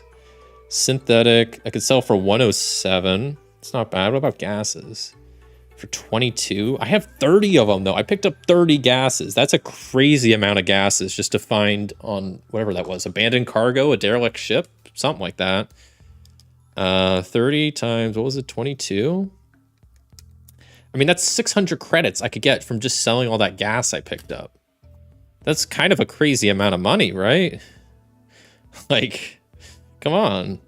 I might as well sell that. I don't want it. I could probably get a better deal somewhere else, but to be honest, I don't know if it's worth looking around too much more just for a little extra percentage here and there. Because I want to buy stuff here and my cargo is full, so I have to sell something. Precious stones, I'm not going to make money on. Materials, I'd like to keep in my cargo hold. Medical supplies, I could probably also sell. Sells for 107. No, wait, that's not right. 107? I got 5 of them. I mean, between that and the gases, I'm gonna be up 1,000 credits. Oof. I can make some crazy investments. I got 6 barter points, so I can easily get a new upgrade. We're looking pretty good. We're looking pretty good right now. I don't want to brag, but yeah. Okay, let's sell the gases first. So we got 30 gases out the door. Nets us 660 credits. Which, plus our current 150, that's 810. Let me update that real fast. Boom. Gases sold. Medical supplies. Yeah, it sells for 107.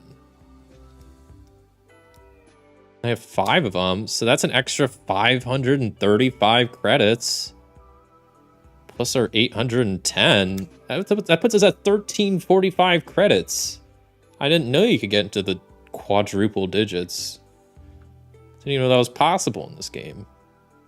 So yeah, I'm selling my medical supplies. I don't need them. So that leaves me with cargo space of 35 available because I'm using 15. Not bad. Not bad. Okay. We're sitting really good. We're sitting really, really good. What's real cheap here? So I guess meat. I kind of want to stock up on meat. It's at 50%. You have minus 20 there, minus 10 there. And the meat specifically is another minus 20%. Yeah, that's crazy. That's crazy cheap. So final sale price is 10 credits out the door. I got 15. So I might buy like 20. 20 meat? What is that, just 200 credits? Let's do it.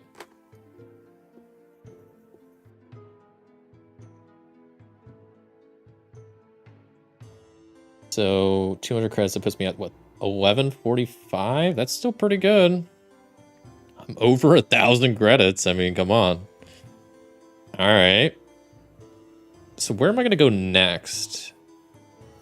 That is the question. Well, probably somewhere else, and then maybe back to Neil. Maybe that's a planet I just keep going back to at this point. I'm probably going to do some more investments here. Let me take a quick look at the ship upgrades, because I also want to keep money for doing at least one upgrade. But that's not even going to cost that much. I guess a lot of these base upgrades, these are like 1,000, and then I can make it 60% off because my barter points. I mean, that's pretty good. What would I want to get? I could get hold cameras that for customs check roll, hidden hold for illegal good rolls. I kind of like the hold cameras, because custom rolls I'm gonna have to do every place I go. Illegal good rolls I'm trying to avoid having to do. Sometimes it happens. Dang, wait, penetrating scanner costs 1,200. Double crate numbers found on derelicts. That's, I mean, we found a lot on that derelict ship just a second ago, so doubling that could be kind of crazy. Mag lockers, +1 security. Dang, some of these upgrades are good, but the issue is some of them you also need a minimum tech level, and we're at standard tech level, so I can get most of the basic stuff. I might get the customs check roll. So what's 800 times if I were to spend all my bargain points on that? It would only cost me 300 credits, 320 specifically. I am out of flume cells, so I'm gonna have to stock up on that and fuel, but even then I'm still way in the positive. Way in the positive. I've already stocked up on some food. I've already got my cargo hold 35 out of 50. If I get an extra thing of, I might get some extra meat, to be honest, and just go crazy.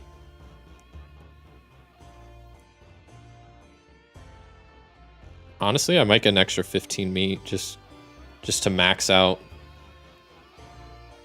Just minus. Yeah, let's do it. It's an extra 1145 minus 150. Was that like 995? Yeah. All right. Leaves us with just under 1,000 credits after that first phase. Awesome. Now we go to shipyard. So lots of stuff I need to do here. So first off, I will spend 6 bargaining points. I will bargain the best I can bargain. That'll get me a 60% discount on the 800, which only pay 40%. So that's gonna cost me 320. 995 minus 320 is that 675. I'm also gonna buy 2 flume cells, so that's minus 200. So that's 475. Let me do that first. 2 flume cells down to 475 credits. Love to see it.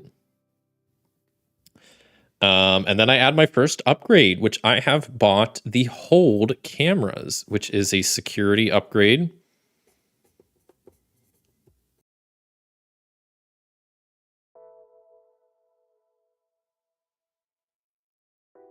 Gives me a straight +1 to customs rolls. I like it. I got 2 flume cells. I still have 400 credits. I will go down to 425 as I will go ahead and purchase 50 fuel to just top off on that while I'm here. Or I'll be pretty close. I'll be at like 80 out of 85. It's close enough. Close enough. That's a rounding error at that point. Still have 400 credits left after doing all of that. I got an upgrade, 2 flume cells, filled up on fuel, filled up on meat, cheap meat too, but not like bad cheap meat, just like bargain bin. That makes it sound not good. It's good quality meat, surely. Only the finest quality meat is what I transport here. Okay, so now we'll head to the entertainment district. This is a standard tech world. I'll do a D10 roll. I'm not going to spend any reputation points. We'll just take the roll as is. That's a 4. You wander the district and play a few arcade machines, but there are a few people around. You head back to your ship. So nothing bad, nothing good. Just have a good time at some arcade machines. I'm fine with that. Now we buy and sell investments, and I am going to buy and sell some investments because I keep coming back to this planet and I want to invest in it more. So I'm going to probably buy some land. I mean, I have how much credits? 425.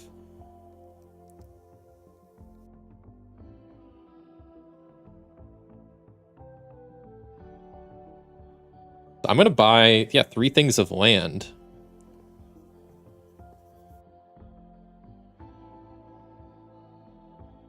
Costs 114 unit price, and then I get, I think it's also, well, it's base, land.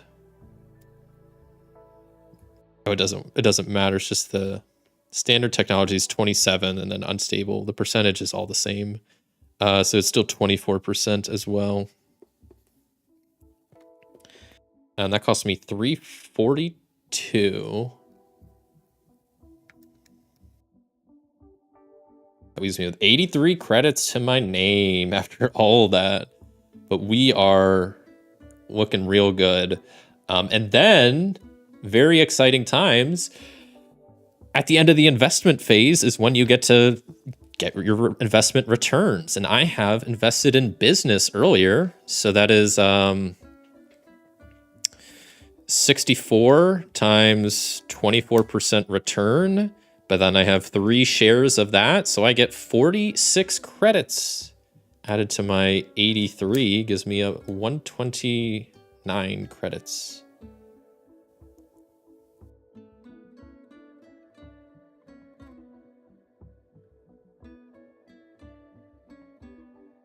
Okay, and that wraps up that planet. Man, we are sitting real good. I don't mean to brag. We're heavily invested in Ilgal, the planet we're just leaving. We now got 3 properties, 3 business investments, and 3 land investments. Don't have crazy amount of credits, but we're full on flume cells. Well, not full. We got 2 of them. Pretty much topped out on fuel. Lots of stuff in our cargo. Got materials, stones, meat. Looking pretty good. Hopefully I'm keeping up to date on my trade wars. I've been trying to. I think we're still at 3 out of 9 abandoned cargo. Visited 4 planets. Technically, we visited 6 total. I don't know. Maybe I'll have to get some clarification on this. I don't know if the experienced says visit and trade at 12 planets. It doesn't specify 12 different planets. So I assume maybe I can count the last 2 planets because they've been... maybe I will. You know what? Let's do it. Let's try to get experienced here. So we're 50% of the way done that. 16% there. 33% there. Looking pretty good. All right. Let me take a quick sip of water here.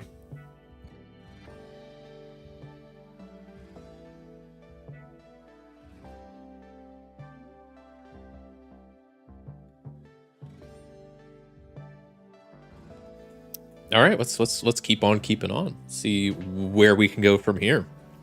So, back to the top of the round. Go back to the planets tab. Let me. So far, we've scanned 30 planets, and we're about to make that 35.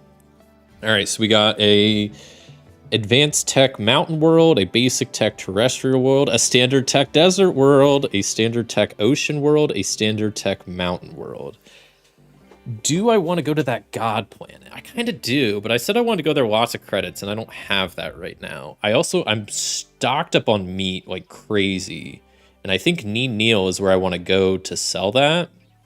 I think meat sells for a lot there. It's selling for 22. It's double what I bought it for.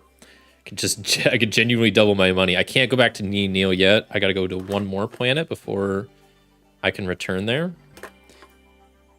Could go to the godlike world. I could just visit the other desert world. The issue is I don't have any water, so I wasn't really planning on visiting the desert world. Let me see what's popping with a lot of activity. Could go to Kovel. That's an activity of 4. We could just hit a bunch of blips.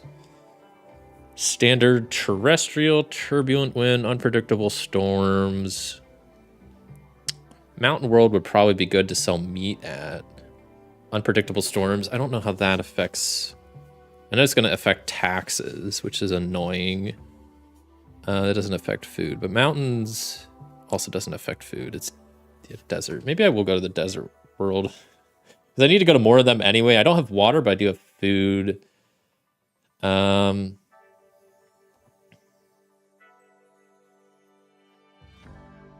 me see what other. Because some of the plants I've been to. So Hifas, what's the deal with that? That could sell for 24 as well. Is that what Neil was selling for? Wait, because that's even better. What's meat selling for here? 22. I mean, that's better. That's just straight up better. We could go back to Hifas. It's gonna be our 3rd time going there, but hey, I could sell my food, the meat I've picked up, for a lot. And then that's an ocean world, so then I stock up on water, and then I go to the desert world, sell the water, then I go to the godlike world with a bunch of money and buy some crazy tech, bring it to a basic tech planet, and just like blow their minds with some AI-powered spaceship holograms, and they're like, I don't even know what a light bulb is. That sounds like a plan. You know what? We'll go back to Hifas. I think I might make a note. I want to adjust these naming formulas to try to get some, try to skew on the simpler names.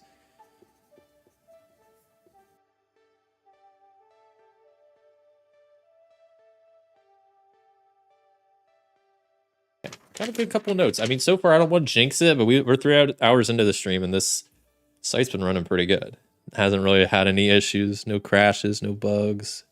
Just a lot of minor things that I need to fix, but I'm pretty happy with it so far. And like I said, I mean, to generate all of these planets and to do all this by hand would take so long. I would be still on like the 3rd planet or something. Yeah, no, let's go to Hifas Iltasanu. Yeah, whatever. That one. I keep putting my pencil over there every time I make a note. Okay, so down to 1 flume cell. Set that as my destination. So now we need to do the entering a star system, which I really like this portion. I mean, it's like a little like mini game. It's pretty fun. Okay.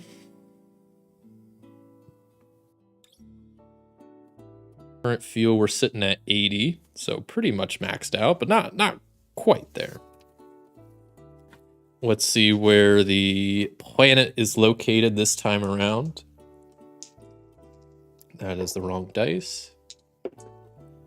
Got 2 and 11. Okay, so 2, 11. It's located at spot number 6.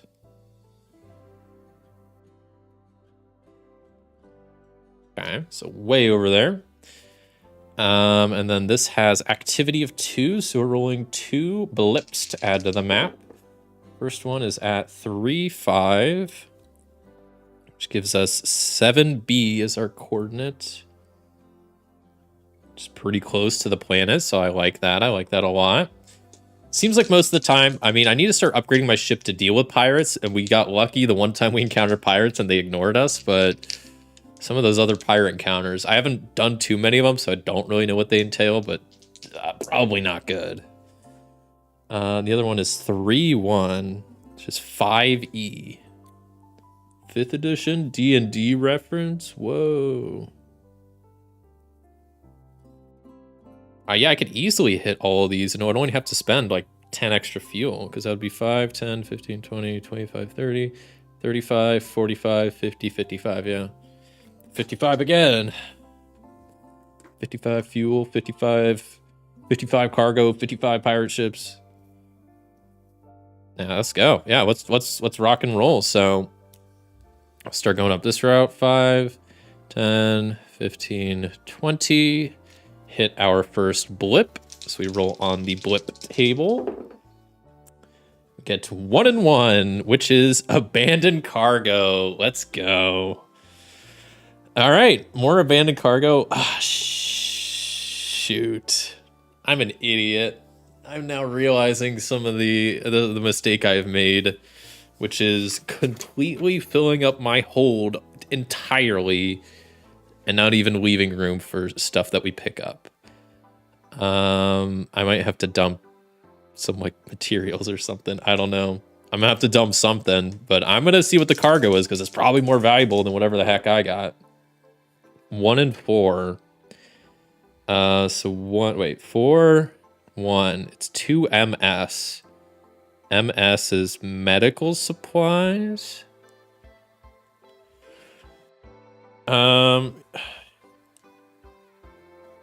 Yeah, I'll get rid of 2 meat for 2 medical supplies. That seems like a worthy trade.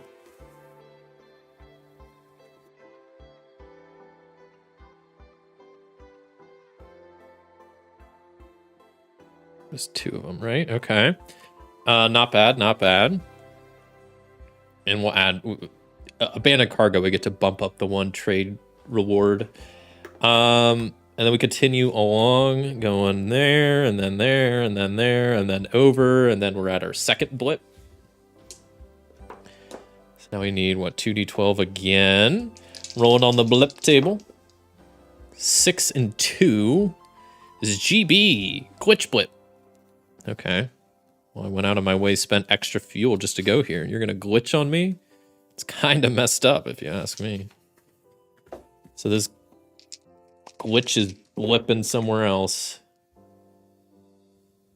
3 and 5. No, wait. I'm looking at the wrong table. I rolled the wrong dice. I'm an idiot. And there that goes across my iPad. Just cracking it. Just joking. 8, 5. 1B. So the glitch blips. The blip glitches way over there. Yeah, I'm not going to go after that, so 5, 10, 15, 20, 25, 30, 35, 45, 50, 55, yeah. So 55, using what, 25?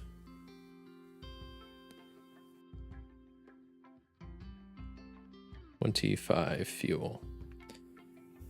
Okay, so I quickly update ship. Fuel, 25. Update, and then also while we're here, captain's log. While we're here, we have encountered another abandoned cargo, so we'll go ahead and up that. We're getting further along in that scavenger quest, and oh dang, the reward is really nice. When you complete that, you get to double all abandoned cargo finds. That's kind of huge. But okay, we are done with that phase. So now we are on the planet phase. Get rid of book number 2. On to book number 3. So we go to planets. Going to Hifasu, right? That's the one. So we're visiting.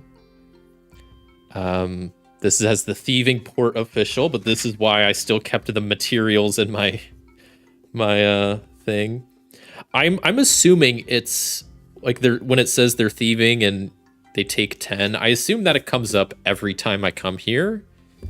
I don't know for sure. It might just be the first time I roll it, but I'm leaning towards they take it every time you go there.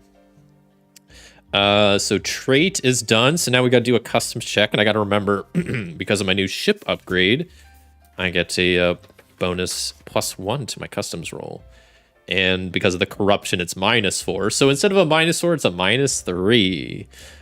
Standard tech level, rolling a D10, -3. So that's just a 1. After the team has been into your hold, one of your basic trade goods, 30% of one of your basic trade goods has disappeared. Oof. What is medical supplies a basic trade good? I don't think it is. I think that's advanced, right? Shoot. And precious stones, that is basic. They're taking what, 30%? I'll be left with. We'll say they take 2 of my 5 precious stones. That's basically like 70, right? They leave me with 3? Because if they took the meat, they're taking a lot more, and I don't know if that's. I don't know. That's fine. So customs is done. Illegal goods. The goods. Let's see. Military weapons don't have. Narcotics don't have. Luxury products don't have. So we're good on the illegal good check. Events. Instability is 2. So we got to roll for 2 events. Standard tech level. First event is a 3. A number of companies that have increased their production of cheaper materials. Material and polymer -10. We've already had this event, so now it's going to stack, I guess. So where is, let's see. Materials, it was -10, now it's -20. And polymer was -10, now is -20. Okay, that was the first event done. One more event. Event number 8. Computers have been made available to all schools, bringing the price down. Computers -10%. Okay, we definitely haven't had that before. So we'll just add that for computers. -10% and source event. Boom. Okay. Events are done, so now we can just get to the actual trading portion. Let's take a look at the market. So it's still in a stable market state. Some stuff real cheap here. Computer's looking pretty nice after that last little cut. Synthetic meat, also looking not bad. Polymers. Maybe polymers I get, because I think on Neil, that stuff was going for a lot. But that's not what I'm wanting to look at right now. Where is meat? Meat is selling for 24 credits, and I have 33 meat right now. So what is that? And that's with tax, right? Let me double check. Yeah, that's with tax. So 33 times 24 is 792 credits I just made off of meat. Yeah, I'm selling it all.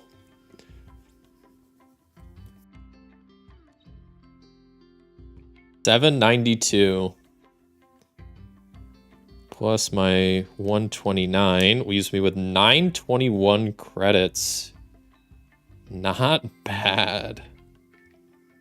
Add that in there. What about precious stones? Is that worth selling? I mean, I only have a few. Yeah, I could sell them for what, 71? I got 3 of them. Yeah, might as well.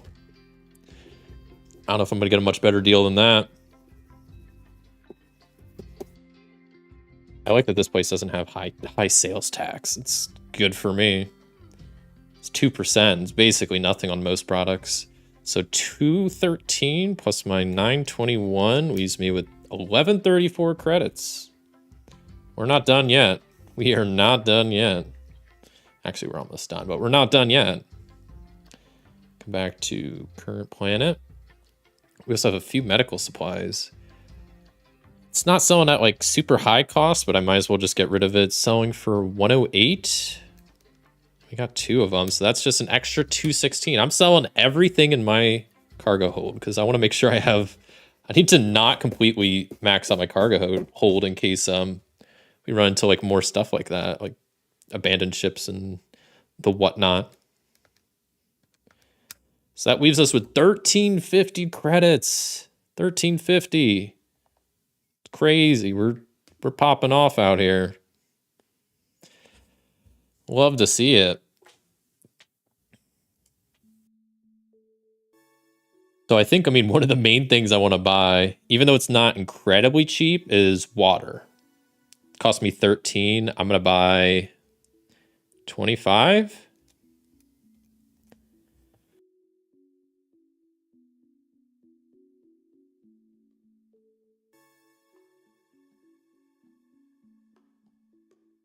Cost me 325.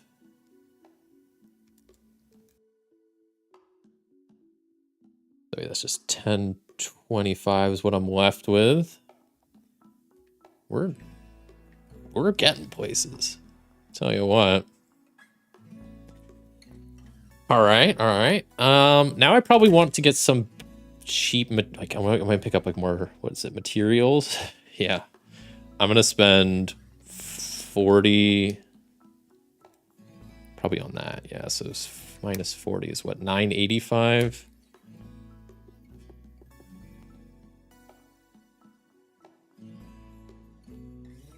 That's pretty good. 985. We'll update that. Boom. And what else do I want to do?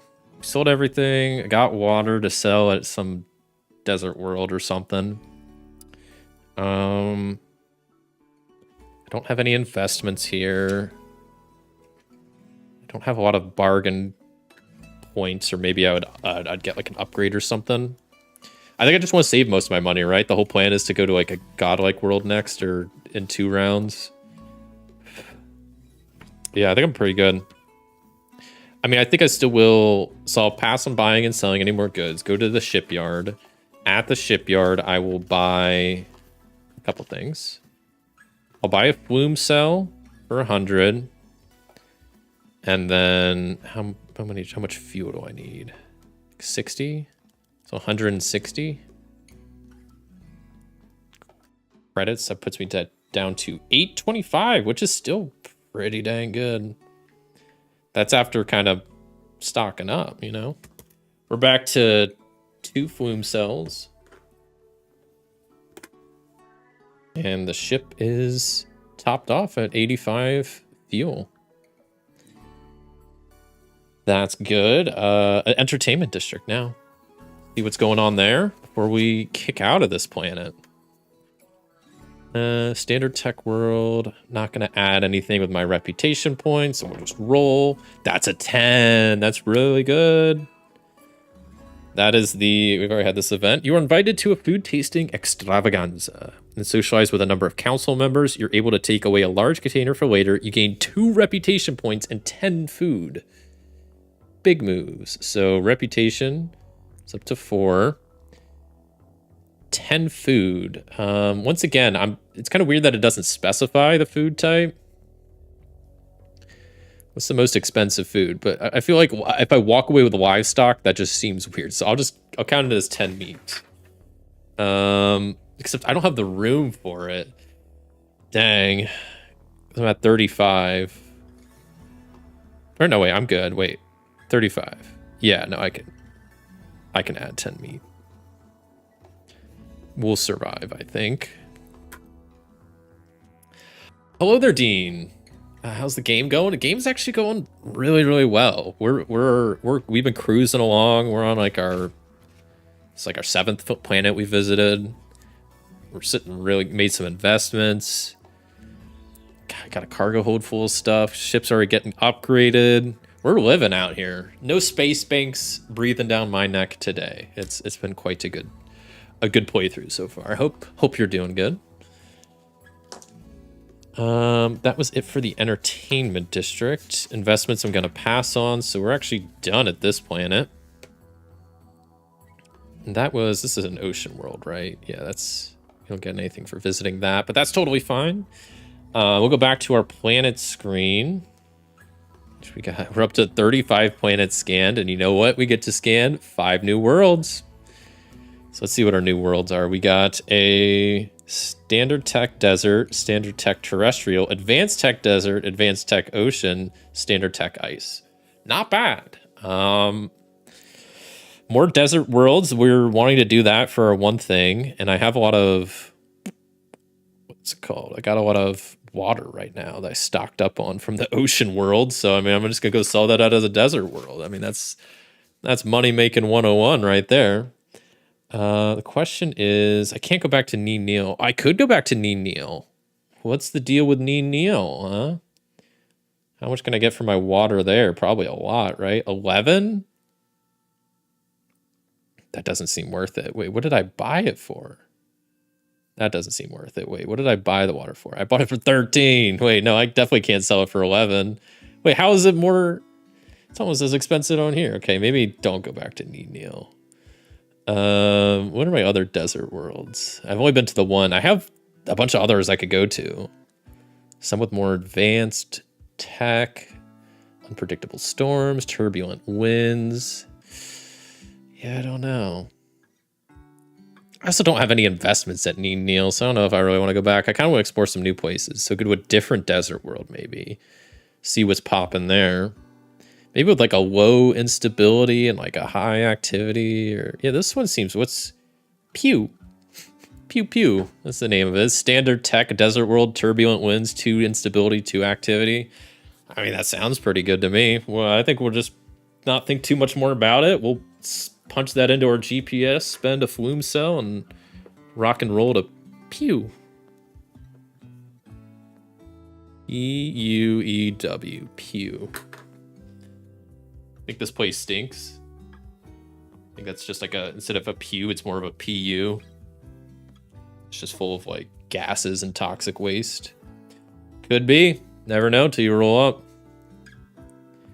Was it P-E-U-W? P-U-E-W. I'm just dumb. Fuel, we're sitting at 85, so we're maxed out on that. Head to book 2. We got to get some info. First on where the planet is. Get 3 and 7. So 3 and 7 is at location 3. That's where the planet is. Okay. This has an activity of 2, so we're going to be rolling up 2 blips to add to the radar. First one is at 9-6. So 6E. Which one's E? This one. 6E's right there. Pretty far out of the way. I don't know if it's worth it. Especially if it's space pirates, it's definitely not going to be worth it. Who knows? And that's what, 1-3? 8D. That's really far out of the way. Are you kidding me? Way over here? I don't even know if that's the... Yeah, that's the right line. There we go. I'm just an idiot. Yeah, no, that would take way too much fuel to go out of my way to get to those. I mean, I can maybe go to that one, but that's still an extra 20 fuel. But once again, it all comes down to, okay, an extra 20 fuel. Fuel costs 1 credit. So will I be able to get 20 credits from going there? Maybe. But if it's like a glitch blip, I'm not going to get anything. If it's pirates, I'll lose stuff. Could be abandoned cargo, derelict ship. That would all net me a lot. I also don't have the cargo space right now for stuff, do I? Because with the meat I just added, I have like 5. I have a little bit of cargo space, but not a lot. So I think I'm going to ignore the blips and just do a straight shot for Pew. So 5, 10, 15, 20, 25, 30, 35, 40, 45. Bringing my fuel down to 40. So let me update that over here. Update, go back to planets, geography, Pew. Okay, that's done. We're done with this book now because we are on the planet. Let's see what details we get about Pew. Hopefully something good. Okay, the market state is crashing, and don't love to see that. Illegal goods include luxury products, toxic waste, basic weapons. Nothing too crazy there. Tax on sales goods, 4%. That's not too bad. The port official's name is Quatot, and they are connected. If you encounter any space traders in the system, minus 20 for sales price. Pretty nice. Corruption level is only 1. Love that. Favorite good type is weapons. Not bad. Okay. I kind of like what I'm seeing so far. This planet actually looks kind of decent. So port official trait doesn't matter. So now we got to do our customs check. It's a standard world, so shouldn't be any crazy customs, but we'll see. We do minus the corruption level, which is 1, but our upgrade adds 1, so it just cancels out. It's just a straight D10 roll. And we get, sorry, I'm zoomed in there. We got an 8. We got an 8, which says, they are cold and let you through with no comment. I'll take it. I'll take a cold customs check. Illegal good check. We don't have any, so we don't have to worry about that. And now we're on to events. This has an instability of 2, so we're rolling up 2 events. Standard tech levels, so standard tech events. Event number 1. Number 9. A company has developed a new way to process toxic waste for more safely with minor benefits. Toxic waste plus 20%. So edit planet details. That's a good. Toxic waste at the bottom. Plus 20%. And it's from an event. Okay, first event done. One more event to do. We get a 10. Bans on alcohol and drugs in some countries have caused prices to rise. Alcohol and narcotics plus 20%. Ooh, this might be a really good place to sell narcotics. It's also not illegal here. Ooh, this could be huge. Wait. I'm going to be selling drugs here like crazy. So, all right, I guess that's my life now. So narcotics are going up plus 20%. That's from an event, and then we're adding for, what was it, alcohol, also going up plus 20%. Add that to the source that this is an event. Man, this part takes a while. I gotta speed this up. Okay. Events are done. So let's look at the market now, shall we? We do have a crashing market, but a lot of positive looking stuff. Maybe this isn't a place we want to invest in. I don't know. Cheap tax, good port officials, not crazy illegal goods. Pew might be a sleeper of a desert world. Which, speaking of, hold on, this is our 8th world, 2nd desert world. So we go to captain's log. So first off, current number planet is 8. Desert world, this is at least our 2nd. I mean, technically, this might be our 3rd. Because one of them, I think we went to twice. Let me see, hold on. Planets, number. What was the one we went to? Is Eogal? That's terrestrial. Oh, Ninil is. We didn't go to Ninil. Okay, that's chill. We got some cheap stuff here. But what's nice is what I was looking at is the modifiers for like alcohol is kind of crazy. Where's narcotics? I thought that would be pretty high up. That's 120%. I mean, it would sell for 138. It's pretty good. Hello there, Christopher. Looks like a really great game. Glad you're playing it. How's it going? It's going actually really well. This is a great suggestion by you. Yeah, no, I've been having a lot of fun playing this. It's I've been having a pretty good run. We're on like our 8th planet. Got a couple upgrades, got a couple investments. Having a good time. Hope you're doing good. Welcome on in.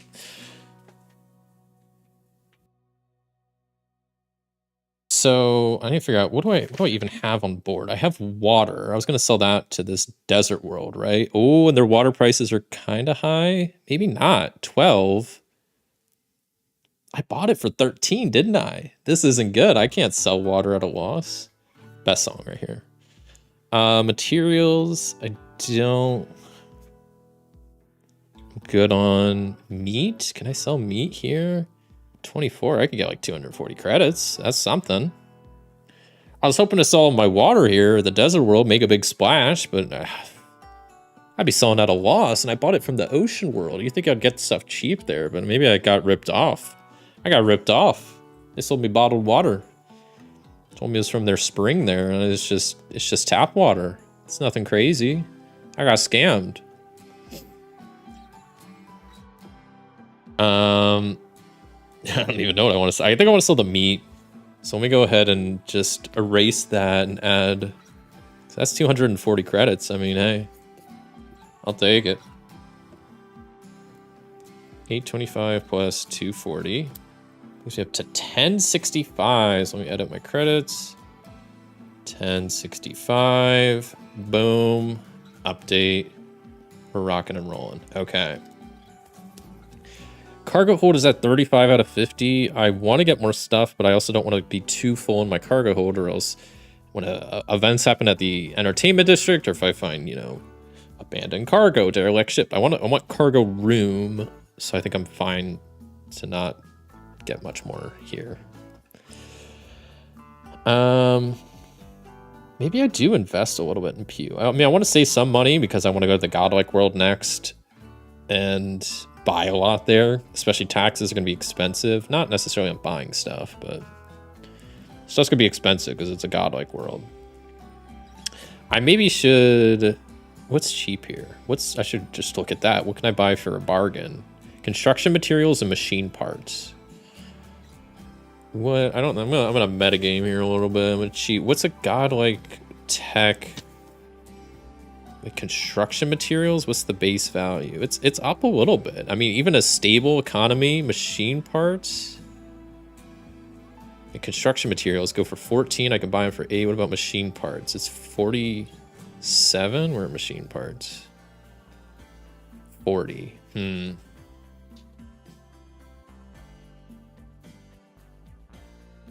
I had thought about creating a web page that would auto-generate the plans for me. I just got lazy and never did it. Yeah, but when I first started playing this game, I was like, man, this game's really cool, but also it takes a while to generate the planets. And not super long, I felt like, for the scanning of the planets, but then like when you did all the details, copying over all the base values, writing in all the modifiers, and calculating all the final values, all this stuff, I was like, yeah, this is a bit much. So yeah, no, I made a cool little site. It's still in the works. I only started it last Sunday, but it works really well. I've been just writing down notes of some things I need to fix, but honestly, we haven't really had any bugs or crashes yet, which is great. Now, hopefully, I mean, after the stream, I'll add the link to the site to the description, but if people want to check it out, but it's in a really buggy state, stuff might, you know, if you start a save, you might lose data. Like, I don't even have a way to really like back up the data yet. I want to add like an export and import option so you could like export planets or game saves and whatnot, but I don't have any of that yet. So I don't have any like cloud saves yet. That would be nice to add some point way in the future, is like you can create an account and then it would sync to like different devices. So yeah, it's been fun to make that. A lot of work, but works really well. Also, if you ever want a roleplay game that has this as an option, but not quite as detailed but close, I'd highly recommend Traveler. Yeah, it's one of those games that's on my list. Traveler, I do really want to try that, and Mothership are the two like bigger sci-fi games that I've heard many good things about, and I just got too big of a list of RPGs to play. It's a struggle. I might buy construction material. I don't know if that's machine parts. Definitely don't seem worth it. If I buy computers, 200. What are they? I mean, godlike planets have to have computers real cheap. Yeah, it's like 150. I'd be getting ripped off if I buy computers here. If anything, I need to buy them on godlike planets and sell them like here. I'd get a profit of something. Buy for 150, sell for 192. Yeah, that's something. Something's there. No, I think I'm good. I don't want to buy too much. Like I said, I don't want to overload my cargo hold. So I'm going to skip buying anything else, go to the shipyard phase. Shipyard phase, I probably will get at least a flume cell and some fuel at the very least, just cause. What would that cost me? What's my fuel level? So I need like 45. Spend like 140. 65 minus 145. Well, we'll just top off. So that leaves me with 920 credits. That's pretty good. Even after topping off my fuel and grabbing an extra flume cell, I still have 920 credits. Like, not bad. Not bad. Definitely sitting a lot better than I was, towards the start of this game. Okay, so that's all good. Shipyard done. Entertainment district. Let's head there. How many? I have a lot of reputation points, don't I? have 4. I'll spend 1. Sure. Bump me down to 3 reputation points. This is a standard tech world, right? Standard tech world. So D10 plus 1. That's a 1. Yikes.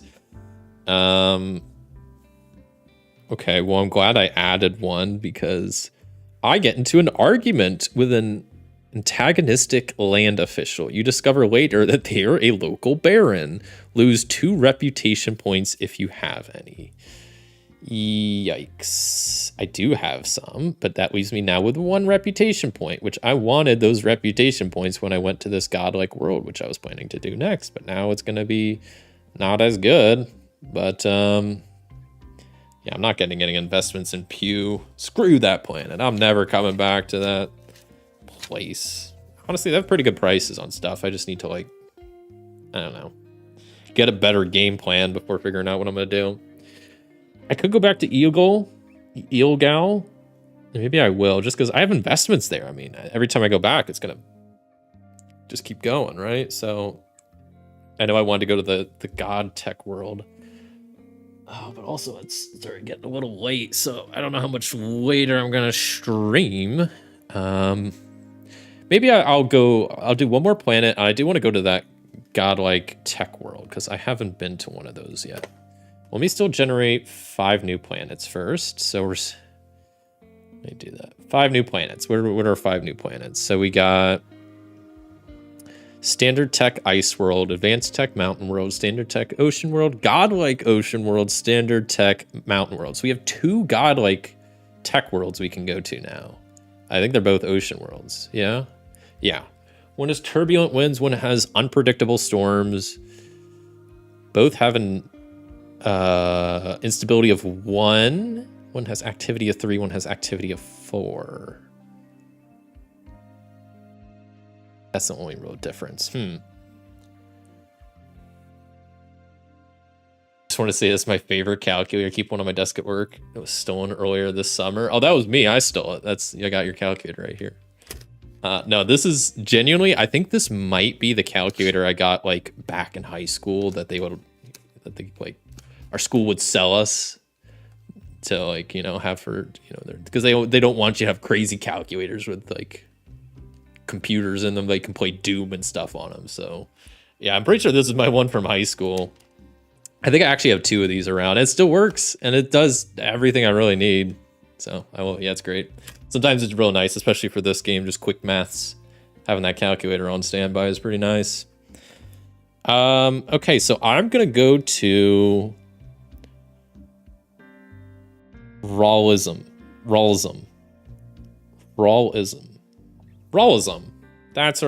That'll be our last planet for today. Rawlism. Sounds like a religion. Rawlism. All right.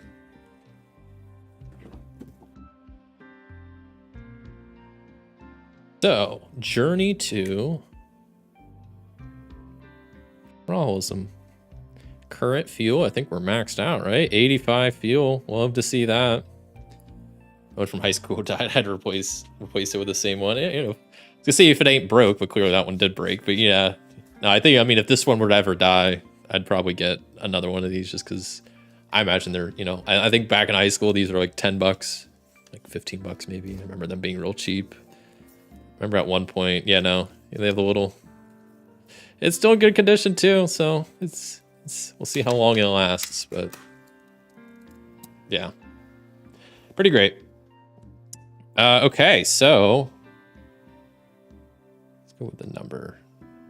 What was this planet? It's all the way down here. Rawlism. Okay, this has an activity of 4, right? So there's going to be blips going crazy here for this last planet.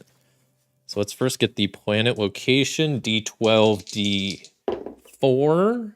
Get 4, 3. So is that location 5? Kind of in the center here. Okay. And then 4 blips. We're going to have some encounters for sure. 4 and 10. 7B.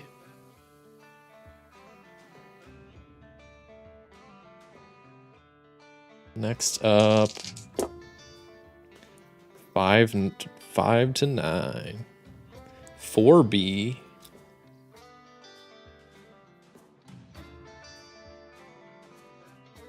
Two more. 6 and 9. Nice. It's 2F.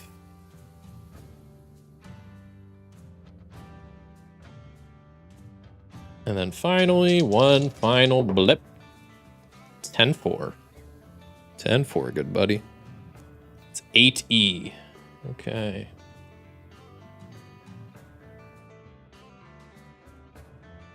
So that's what our radar is looking like. Kind of all over the place. I might just try to hit up, like go up, hit this one, cross over 2, and then just go straight up. So would that be 5, 10, 15, 25, 35, 40, 45, 50, 55, 60, 65 fuel to kind of pull that maneuver. But then I'd hit 2 blips, leave me with 20 fuel. I think that's good. So we'll go with that. So yeah, I'm going to go 5, 10, 15.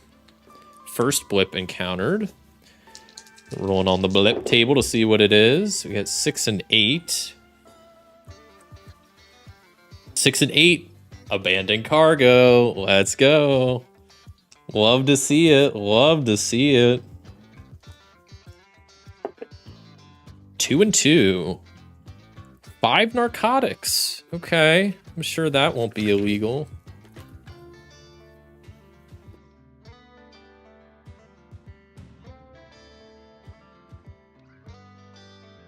And while I'm thinking about it, since it just happened, captain's log, boom. Salvager goes up 1. Boom. Okay. Damn, I really need to fix that. It's driving me crazy. Oh, and these are sorting by name. Yeah. A lot of little changes need done here, but site's functional, okay, at the very least. So we've encountered that blip. We go over, boom, boom. Then we go up, boom, boom, boom, boom, boom. Counter the second blip. Come on, let's get some good rolls for this last blip. 4 and 8. Space pirates. Of course, we have to encounter some space pirates on the last blip of the stream. That makes it exciting, right? The last time they ignored us. Will we go 2 for 2 and getting so lucky with the space pirates? I doubt it, but let's see what the dice say. 8 and 5. No, we're getting boarded. Boarded number 2. So the pirates hack your shield, attach to your hull, and try to board your ship. If the preceding number is greater than your security, which I think it is.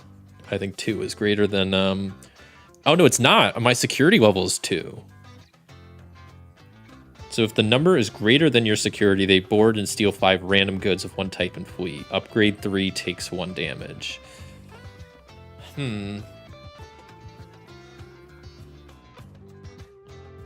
So I don't know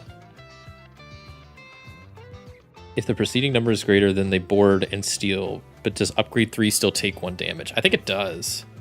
I think my hold camera takes a damage regardless, but they just don't steal anything because my security is good. So they still break the shield, attach to the hull, but then they don't successfully enter. So I think I'm chilling there.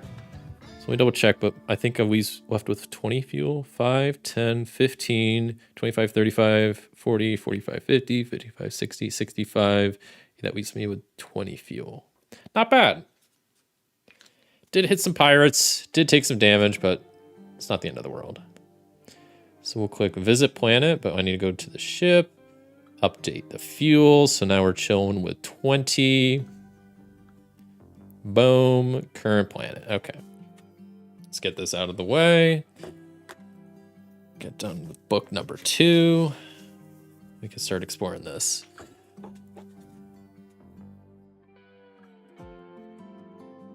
Are you using ARI tags? All the screen readers out there? I don't know if I know what ARI tags are.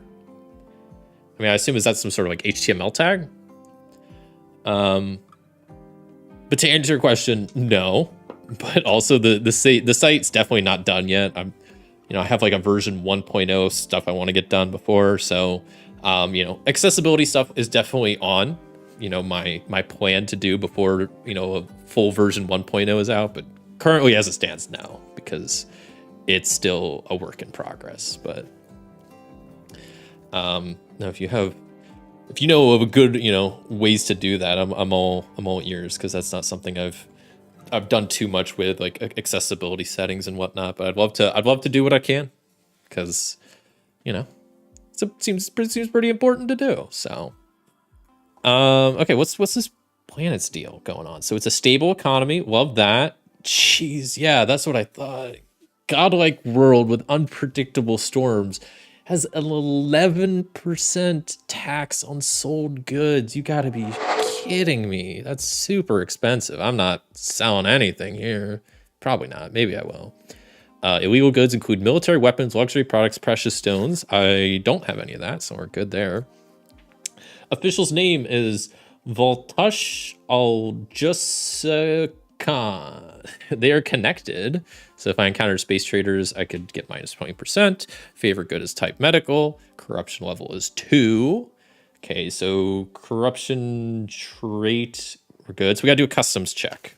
This is gonna be interesting. How is a customs check on a godlike tech level? The description at the top says, "Welcome, your goods are being enlightened," the official says.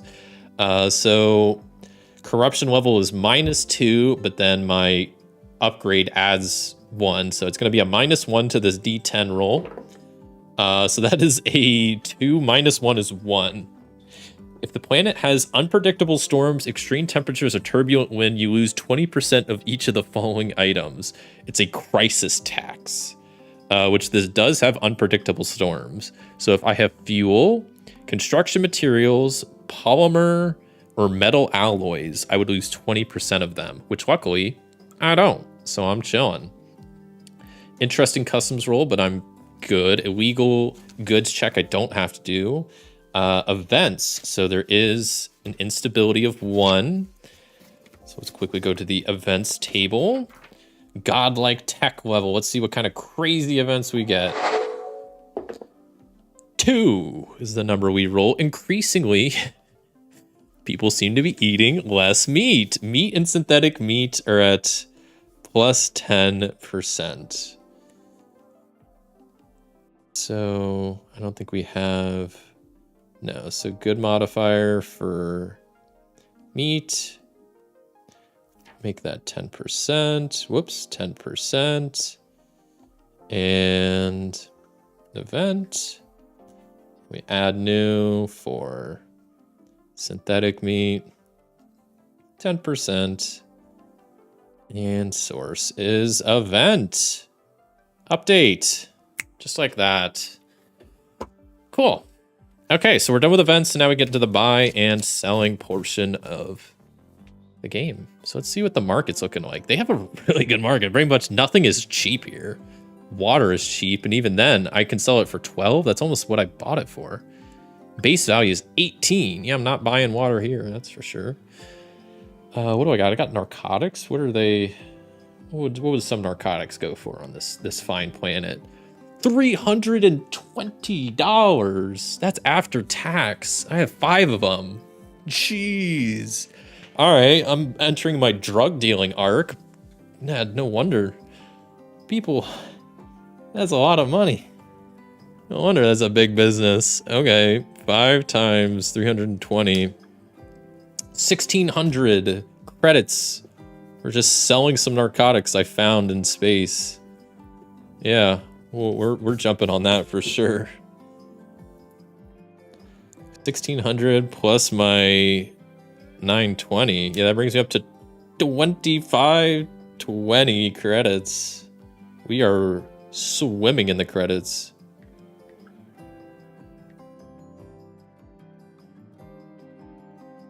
We'll keep the materials, we'll keep the water till we can get somewhere. Also, hold on.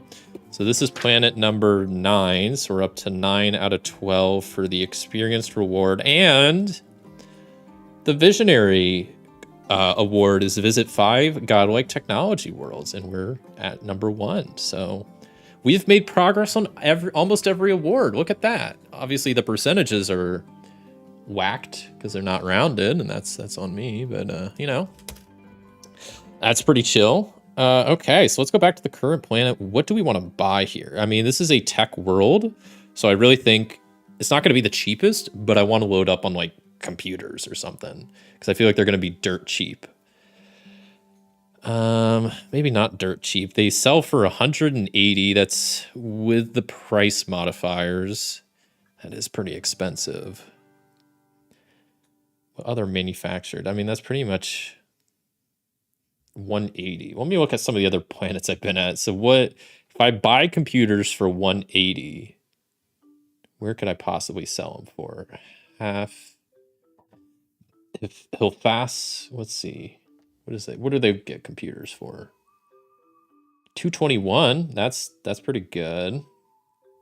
Poffel, what's their computer deal? 294. That's pretty good. 294, man. What else are we working with? What about Eelgal? Is there anywhere I can sell them for over 300? Okay, 199. That's a lot less. So 294. I mean, hey, what about Neil? Last one. Neil, 265. So Poffel, that was 294, right? I'm gonna double check that price. Yeah, and that's the sell price after tax. Out the door, 294. What can I buy them here for? 180.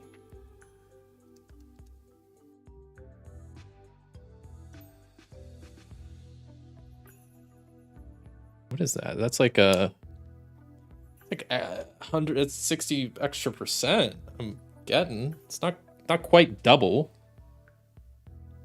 It's 160% is what I'd be making, like everything. That's pretty good. I mean, Poffel is somewhere I could go back to. I haven't been back there since my second planet. I mean, I kind of like the idea that I go to a godlike tech world, buy a truckload of computers, and then go to some basic tech world, just give them a bunch of crazy technology, be like, here you go. I mean, that's a good way to make some money too. I mean, I think that's the plan, really. And I got a lot of money for it. So like, computers are what, 180 each, and I have 20 credits. So 180. What if I were to buy like 30? No, I can't even. Okay, let's retry that. Let's try like 15. No, I could buy 10. I could certainly buy 10. That would be 1,800. That's a lot of money. That's a lot of money for 10 computers. But then I'd be selling it for like 2,900. So I'd be making almost 1,000 credits off this little transaction of mine. So that's, that's not bad. That's not bad at all. I need to upgrade my hold because I feel like also my ship is starting to be a limiter in how much I can transport. I know the organization that maintains WHTML5 resources have a really good page on accessibility, and I know the government has one recommendation for their pages. Both of them are really good. If you're interested in doing it, okay, I'll have to check those out, because yeah, it's one of those things that, yeah, I mean, I definitely wanted to do at some point, but it's not something I'm too familiar with, like I don't know what the guidelines are and whatnot. It's fairly simple from what I understand. I always forget myself until I'm using it, and then I have to go down and do that. Lazy and don't do it. Yeah, that's fair. Yeah, I'll definitely look. I mean, I imagine most of it's just, I mean, I think from what I've heard, at least from what I remember, like, you know, using proper tags for like the main and the nav and stuff like that is important. And then making sure you have like alt text on images, but I'm sure there's, you know, certain tags and other stuff I should be doing. So I'll definitely look into that. But I appreciate you bringing that up, and I'll have to check out those spots, because yeah, it's definitely something I'm not too familiar with. But you know, I'm gonna buy 10 computers. That seems like a good investment. 10 computers cost me $1,800. 2520 minus 1,800 gives me 720 credits. You gotta spend money to make money, right? That's what they say. Do I want to invest in this world at all? What do the properties look like? None of the properties have good return percentages. I feel like I'm just gonna lose money if I try to invest anywhere decent. So we'll pass on that. Pass on investing. I guess I could still do shipyard. So I'm at what? I need to probably get 65. I'm just going to spend 165. So 720 minus 165. 555 credits. But then with that, I'll be back up to 2 flume cells and max fuel, and still have 500 credits left, with also 10 computers on board that I can sell for like almost 3K credits. Like, whew, we're sitting pretty good. We're sitting pretty good. Having a godlike tech world is not too shabby. And then we could do the entertainment district role. This would be fun. I will definitely spend any reputation points I have left, which I think is just 1. None? Do I not have any now? I did lose them all, didn't I? No, wait, I'm looking at the wrong page. That's why I don't see them. No, I have 1, so I'll spend 1.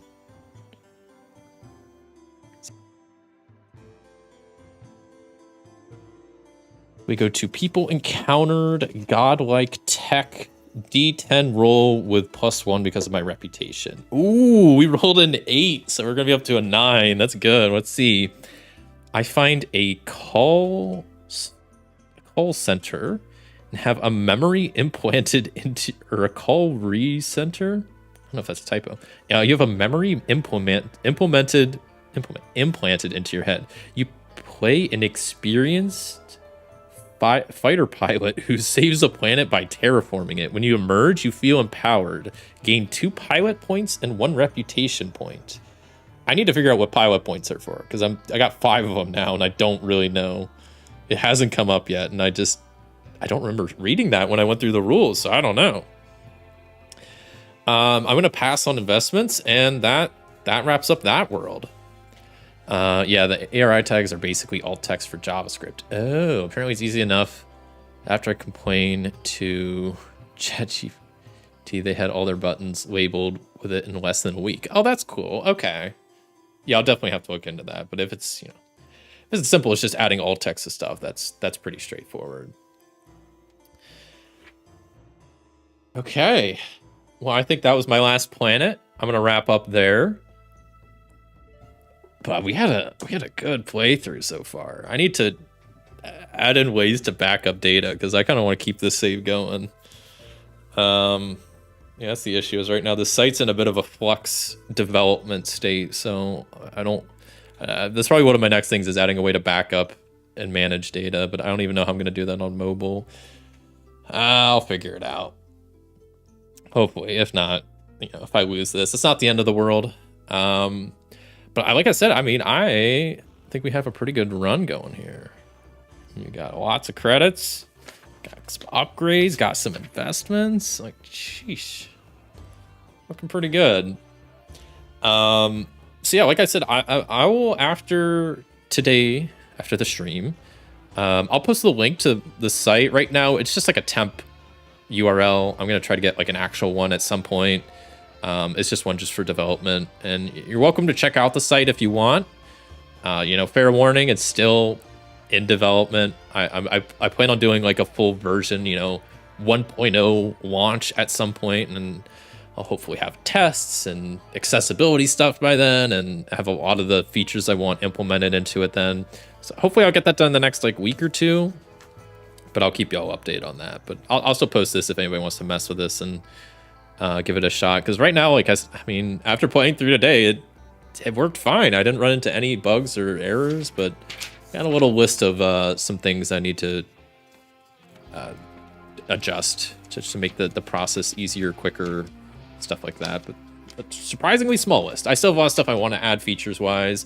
Like I said, I think one of the main things that'll be really nice is having the actual ship hold inventory implemented. So then on like the current page, I can just click on a trade good, click buy, type in the quantity I want, click enter, and then it will like subtract the credits and then add it to my ship and then auto calculate the hold capacity. Like, I think that'd be pretty cool and not too difficult to do now that I have everything else implemented. But yeah, no, I definitely like this site so far, because like I said, as cool as this game is, and I do like it, it takes a while to generate the planets, and especially so once you get to a planet for the first time, you have to generate the market and the base values, and then to figure out the modifiers, and then if you have more modifiers, you got to recalculate stuff, and then round, and then if you're selling stuff, well, then you got to add in the sales tax, and it's cool, but it kind of is a lot. And like I said, I get people sometimes might like that, and I'm not saying I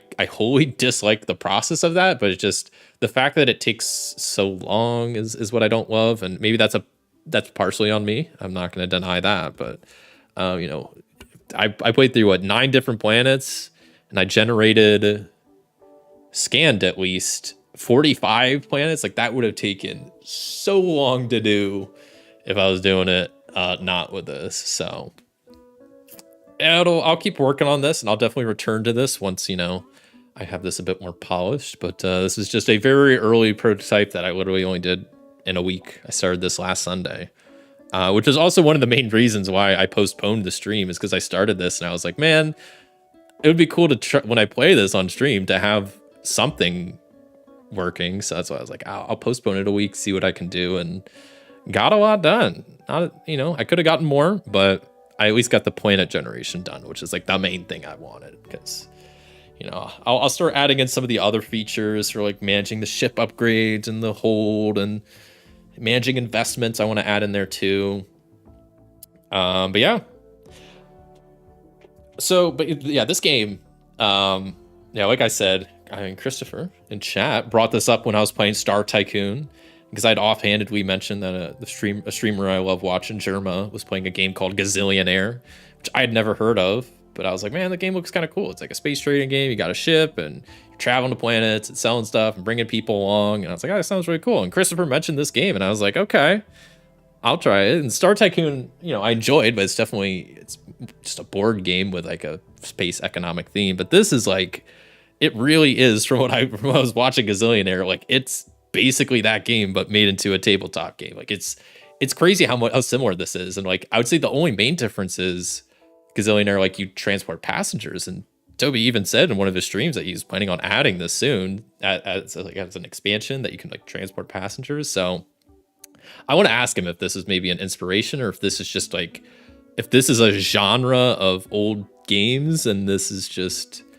inspired from that. I don't know. I'm very curious. But needless to say, I was very intrigued to try this, and I thoroughly enjoy it. It is very fun. It is exactly what I was looking for. Like, it's crazy how this is like exactly what I wanted. Like, I don't think this would really work as like a board game, but more of like a tabletop. Not, once again, I don't want to get in the weeds of, is this an RPG? Is this not an RPG? I mean, I would say more than anything, I don't think it calls itself an RPG, and I would say this is more closer to like a board game, but it is like exactly what I was looking for. Like an economic game where you're going to different planets, delivering goods, you got random events, and I think it's really, really well done. Like the ships are pretty unique, pretty cool. There's already apparently 2 other ships out, like expansion ships that I haven't even tried yet. But I really like just how it plays. The idea that you scan some planets, get some basic info to kind of make a little bit of a determination, and then you go there. I like that. I personally really like the idea that distance doesn't matter, and it's kind of just like not relevant in this game, that you just have these system gates to jump different places, so you don't have to worry about mapping or like where's this compared to this. It's just like, nah, you just got gates. As long as you got flume cells, you could just go through the gates. And I kind of like that, because I feel like that would just add another layer of stuff to worry about if you're like, how far is this planet from that planet, and this, and where's the map, and all this. Like, I like that it's just kind of like, nah, you got flume cells, there are these gates, everything's connected, you just go. And I really like that. As far as the first phase. And the second phase, the entering a star system, I really like too, because like I kind of mentioned this earlier, it's like a little mini game. Like it's fun. And I like that it gives you options most of the time of like, okay, if you're going to a system with lots of activity, you got the blips, okay, then you could choose to try to avoid the blips or going towards the blips. And then it's kind of a gamble. Like, okay, if I spend 20 fuel going out of my way to get this blip, that's going to be like 20 credits I'm spending. Am I going to make enough to get that back? Am I going to encounter space pirates? Stuff like that. So I really actually like this entering a star system. And even if you go to the same planet, you know, the gate might spit you out in a slightly different area, so the planet might be in a different part of your radar, and the blips are... I really like the entering a star system bit. It's like a fun little mini game, and I think it works well, really. And then the main phase of the game, once again, I think I really just like everything there. I mean, I like that you have like a port official, you got random illegal goods, and all the randomness is awesome. You know, the different geographies affecting the goods, and the different tech levels and environments affecting the goods, different illegal goods per planet. You got the port officials that have different traits and corruption levels and different favorite goods, and then you got these events that affect the good modifiers even more. Like, I think that is really a fun system, and one thing I really like. Like that's my jam, just having all that. And yeah, I think it works really well. It's such a cool game. I don't know. I'm really impressed with this, and had a lot of fun playing it. I need to figure out what the pilot points are for. Maybe I'm just missing something. Hopefully it's not something like super obvious or super important that would have like helped me. I have had some some bad playthroughs of this, where it's like first planet I go through is like a greedy port official that stole my grains right away, and then some bad events making stuff more expensive. I was like, but I was also playing it at first where I was buying fuel from like the market listing, and not from like from the shipyard, so it was way more expensive. But yeah, no, honestly, I really like this game. I really don't have many complaints about it. I mean, my one complaint would be that it takes a while to generate the planets, and that's the whole reason I made the website, is to help speed that part up.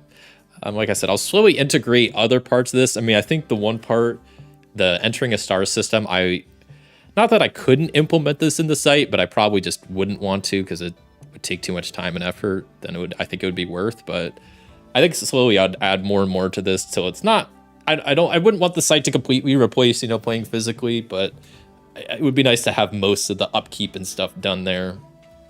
Like events, I don't know if I'd add, and some of the other small stuff, it's like, I don't know if it's not that I couldn't. It would probably just, I don't know if it'd be worth it. But yeah, no, I'm really impressed with this game. I mean, I think there's definitely a lot of potential for expansions, for just adding new planet types, new good types, new ship types, new ship mechanics. Like he mentioned, like if you had a passenger system.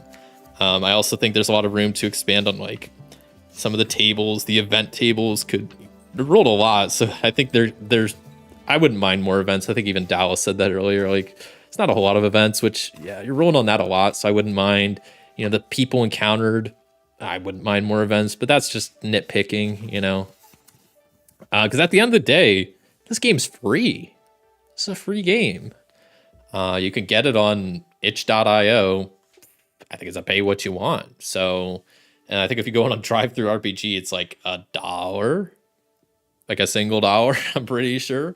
So, I mean, I'm kind of nitpicking here, but all in all, this is a phenomenal game that I'm really impressed with, that really fits like a niche that no other tabletop game has even come close to fitting. And it's weird how identical it is to like what I was looking for when I was like bringing up Gazillionaire and talking about, man, I'd like to try more space economic games. And this is what I wanted. So it's really cool. I'm glad I tried it. Great suggestion, Christopher. And it's one that I will definitely return to, especially, that I've spent a lot of time this past week working on this site. I'm going to keep working on that. At some point I'll put out a version kind of 1.0 that's like kind of fully done, at least with the base features. And then I'll probably do another playthrough once I do that and make it get a better URL and start adding some other stuff. But yeah, I really enjoyed this game. Had a lot of fun. I think also just, more trade awards would be cool. I really like the idea of the trade awards. And I'm surprised we made a good amount of progress in the ones, not the ones I really wanted to make progress in. We made good progress in some of the other ones. There was a game in the 80s called Elite, I think is the one that inspired him, but definitely the first of this type of game. Oh, okay. And then the expansion ships are how he plans to make money off of this. He's been busy making games, apparently. Yeah, no, I mean, I didn't realize that. I think this came out like earlier this year, and it seems like he's been busy with 2D6 stuff. He's making something called 2D6 Realms. I mean, it's the same guy that makes 2D6 Dungeon. He also is making like the Layers Volume 2. And I saw he's working on a new game, Alien Sanctuary, that I caught a little bit of a stream of. So yeah, guy's busy. But I hope he returns to this, and maybe at some point, once I get this site a little bit more polished up, I'll maybe try to reach out to him and maybe like collaborate a bit and see if he has any thoughts on the site and would want to just give his input on what I could maybe change to make it better or worse, or make it better or worse. So yeah. I need to try some of the expansion ships though, for sure. Kind of reminds me of Elite Dangerous. I've never played Elite Dangerous, but I mean, I've been slowly figuring out that I these space economic games I kind of like. So I need to try to find more economic games, and then I don't know, make websites for them. But this was a fun project. I made this in Vue.js 3 and added with TypeScript. That was the main reason I wanted to do this, was I wanted to mess with TypeScript more. So, which was fun, but it also led me down some headaches. It led me to some headaches, but we're here. So the entering the system is the most difficult part for me, as you could probably imagine. Yeah, I can see that. Elite Dangerous is a lineage from the original Elite. Oh, so it would be okay.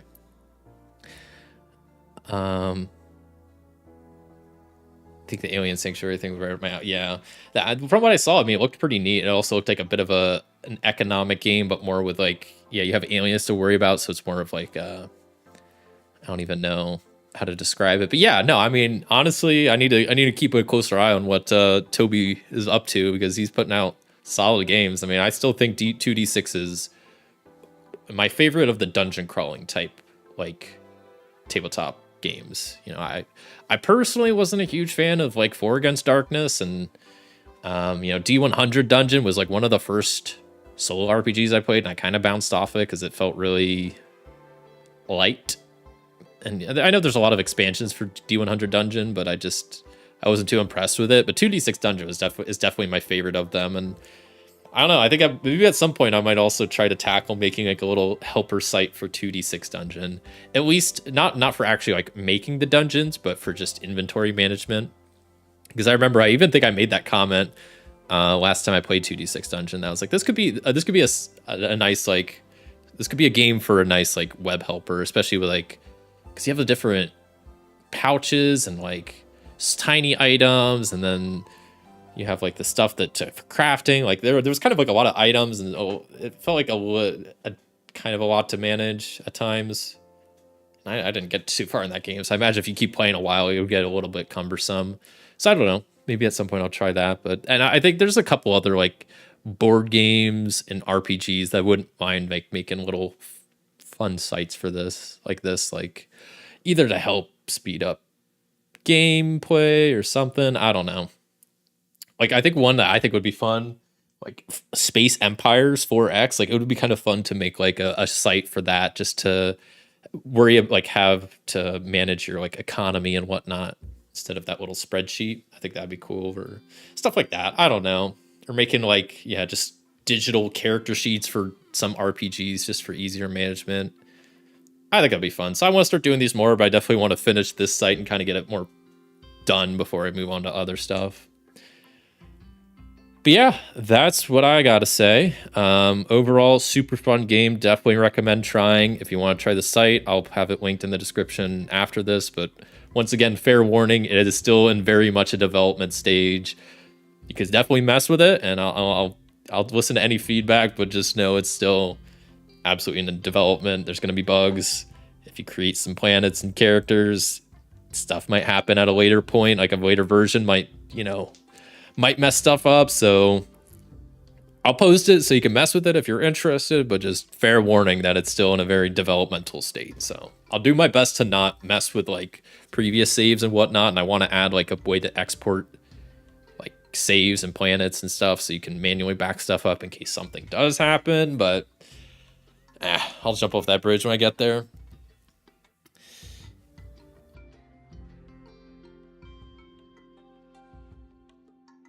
But yeah, I'll have to mind just chatting screen. I'm just yapping at this point. And I want to start sending you in the direction of sports management card games. You could totally make a sports management that I could play my sports management fantasies out on. See, that's I've definitely heard of those types of games. I mean, are those more like RPG? I know there's a couple of board games. Are there more RPG, like, or like tabletop style games? I don't know if I'd really vibe with those. I am absolutely not a sports person in the slightest. Don't really watch any sports actively. So not that I wouldn't play them or try them, but that's definitely not my cup of tea. But yeah, so before I hop off here for today, let me quickly, Jesus, sorry. Okay, well, we've been streaming for a while already, 4 hours. I was having fun today playing this stuff. So we talk about upcoming schedule. So schedule is going to be a little weird for the next little bit of time. I briefly mentioned this on some live stream. Maybe it was like last week's or 2 weeks ago, I guess, at this point. So I am going on a bit of a trip coming up here very soon. I am actually leaving a week from today, where I'm going to be going to Europe, which is going to be very exciting. I'm going to be going for 2 weeks. So I'm going to be gone for a while. And that means pretty much I'm not going to stream again for pretty much like a month. Like my next stream I'm planning will be on, October 6th. So almost a month away, which is a bit unfortunate because I'm leaving next Sunday and then it's like a 2-week trip. And then, so that's just like, it's fallen right on the Sundays that I'll normally stream. So I'm actually not going to be streaming after this for like the next month. I'll be gone for 2 weeks and I'm leaving Sundays. So it's just like lines up perfectly where it's just going to mess with the streams. But I'm going to do my best this week to try to pre-record some stuff. So I'm going to keep at least the videos coming out while I'm on vacation. I'm going to pre-record some and edit some, but then I'm going to also try this week to pre-record 3 extra things that will come out when when I would normally have some like live streams. So like I'd have a video next week instead of a live stream, and then 2 weeks. So basically like I'm gonna pre-record a bunch of stuff this week, and then do my best to like edit some this week, and I'll edit some on the trip and upload it, which I don't know how that will go with like internet connections and whatnot. We'll see. But so this will be my last time I'm live for like the next month, which is kind of weird, but no, it should be a good time. I'm looking forward to it. And like I said, I'm going to do my best to record a lot of stuff this week. So at the very least, like I'll still have some videos like going up on normal schedule, but then I'll try to record some extra videos that'll be uploaded on like Sundays instead. So I won't have live streams, but I'll try to keep like consistent, uploads going in my pretty regular fashion of like Sundays and Thursdays. But yeah, that's so I guess I'll quickly mention. So then the video for this week, I'm going to be playing Syndicate from the Isoludo collection, which should be pretty fun. I know I'm getting close to being done with the Isoludo games, and that's one that someone recently mentioned they wanted to see me try, and I was like, well, I'll add it to my list. I only got like 2 or 3 left from Isoludo, so I'm gonna be playing that one this week. That'll be the video. And then next week's video, because it's not gonna be a stream, I'm gonna be returning some Forbidden Lands. Now that we got a stronghold going on, I'm gonna be kind of messing with that. So I will have a video next Sunday coming out for some Forbidden Lands. And then after that, I guess I can kind of tease out some of the stuff coming out. Or maybe I leave it a mystery. I could just leave it a mystery, and that would be fun. Maybe I'll post it in my Discord. And if you're in my Discord, you'll know. But I'll at least say, yeah, I'm going to be playing Forbidden Lands next week. Isoludo Syndicate this week. And then, yeah, a couple other, 1, 2, 3, 4 other videos that'll, ideally, I'll be recording this week, and then will come out over the course of the next, like, 2.5, 3 weeks. So, yeah, that's where I'm at. And that's where I'm going to kind of wrap it up.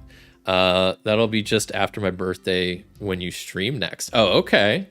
So that'll be, and I think it'll be, I have a pretty fun idea for a stream I'll do when I'm back. So I think it'll be a good stream. So yeah, it'll be a post Christopher birthday stream. We'll enjoy your trip. Europe's a fun time. Thank you. I definitely will. I've only been to Europe once after college, and that was like, or no, after high school, and that was like 7 years ago. I haven't been on any big trips probably since. I think so. Because, yeah, the only trips I've really done recently are like Gen Con, which is still, a nice little mini vacation. That's more just like a long weekend thing. So this is my first, like, probably big vacation since then. I guess I've done some smaller ones, but I'm looking forward to it. It should be a blast. It's mainly in Germany is where I'll be most of the time. Looking forward. I'm going to be taking a lot of trains, trying out the train system there. Good old transit. I love public transit. So it should be good. I'm going to try to hit up some board game shops while I'm there. Maybe get some cool German exclusive games. Got to figure out what games I'm bringing along. Probably bringing, like, I don't know. I haven't figured that out yet. Sky Team, some Jump Drive. I don't know, some small, just light games. Maybe I'll be playing this on my laptop now that I got my, like, website for it. Oktoberfest? No, unfortunately, no. I'd love to at some point, and I will be near Munich, but I won't be participating in Oktoberfest activities. It's also unfortunate because this is like, when I go, it'll be like a week before Essenspiel, which is in Germany. It's like one of the big board game conventions in the world, and I'll be like leaving Germany a week before it happens.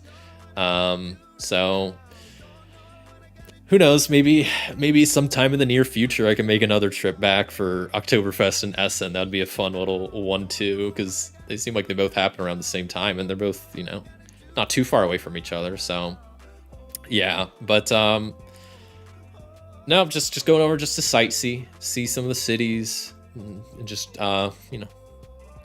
just live it up in Germany a little bit. Try some donors. I don't know how to pronounce it. I got to work on my German this week. Got to pop on Duolingo. The owl's mad at me that I haven't been practicing. But yeah, no, that's where I will wrap up here today. So thank you everyone who popped in live. We had a lot of people, especially on Twitch side. Twitch was real active. Love that. We're getting close to my little follower goal. We had Minor Trader and Dala Messameri, and who else we have? Grizzly Diz. Great names. I appreciate you all on the Twitch side, and we had a lot of people on YouTube, of course. Tom Chick, Dallas, Michael. Who else we have? Nathaniel, Tonkun, the NGO Brainer, Dean, Christopher.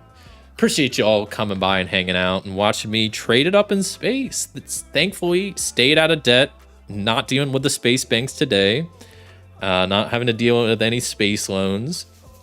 And I think your website works pretty good. Definitely some tweaks to be made. It's not done yet, but I'm surprised it worked as well as it did. And we have I think a really good run going. We got stored up on 10 computers from a godlike world. We got water. If we just visit some basic tech desert world, we're gonna make a fortune. So we definitely are in a good spot to pick back up next time. But yeah, that's all I got for today. So thank you so much for watching. If you enjoyed this stream, a like is always greatly appreciated. And until next time, I'll see ya.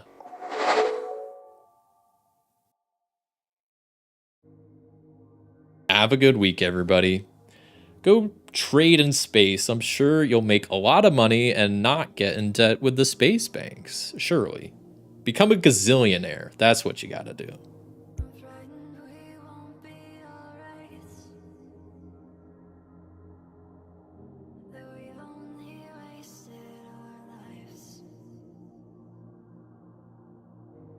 Flowers dead, don't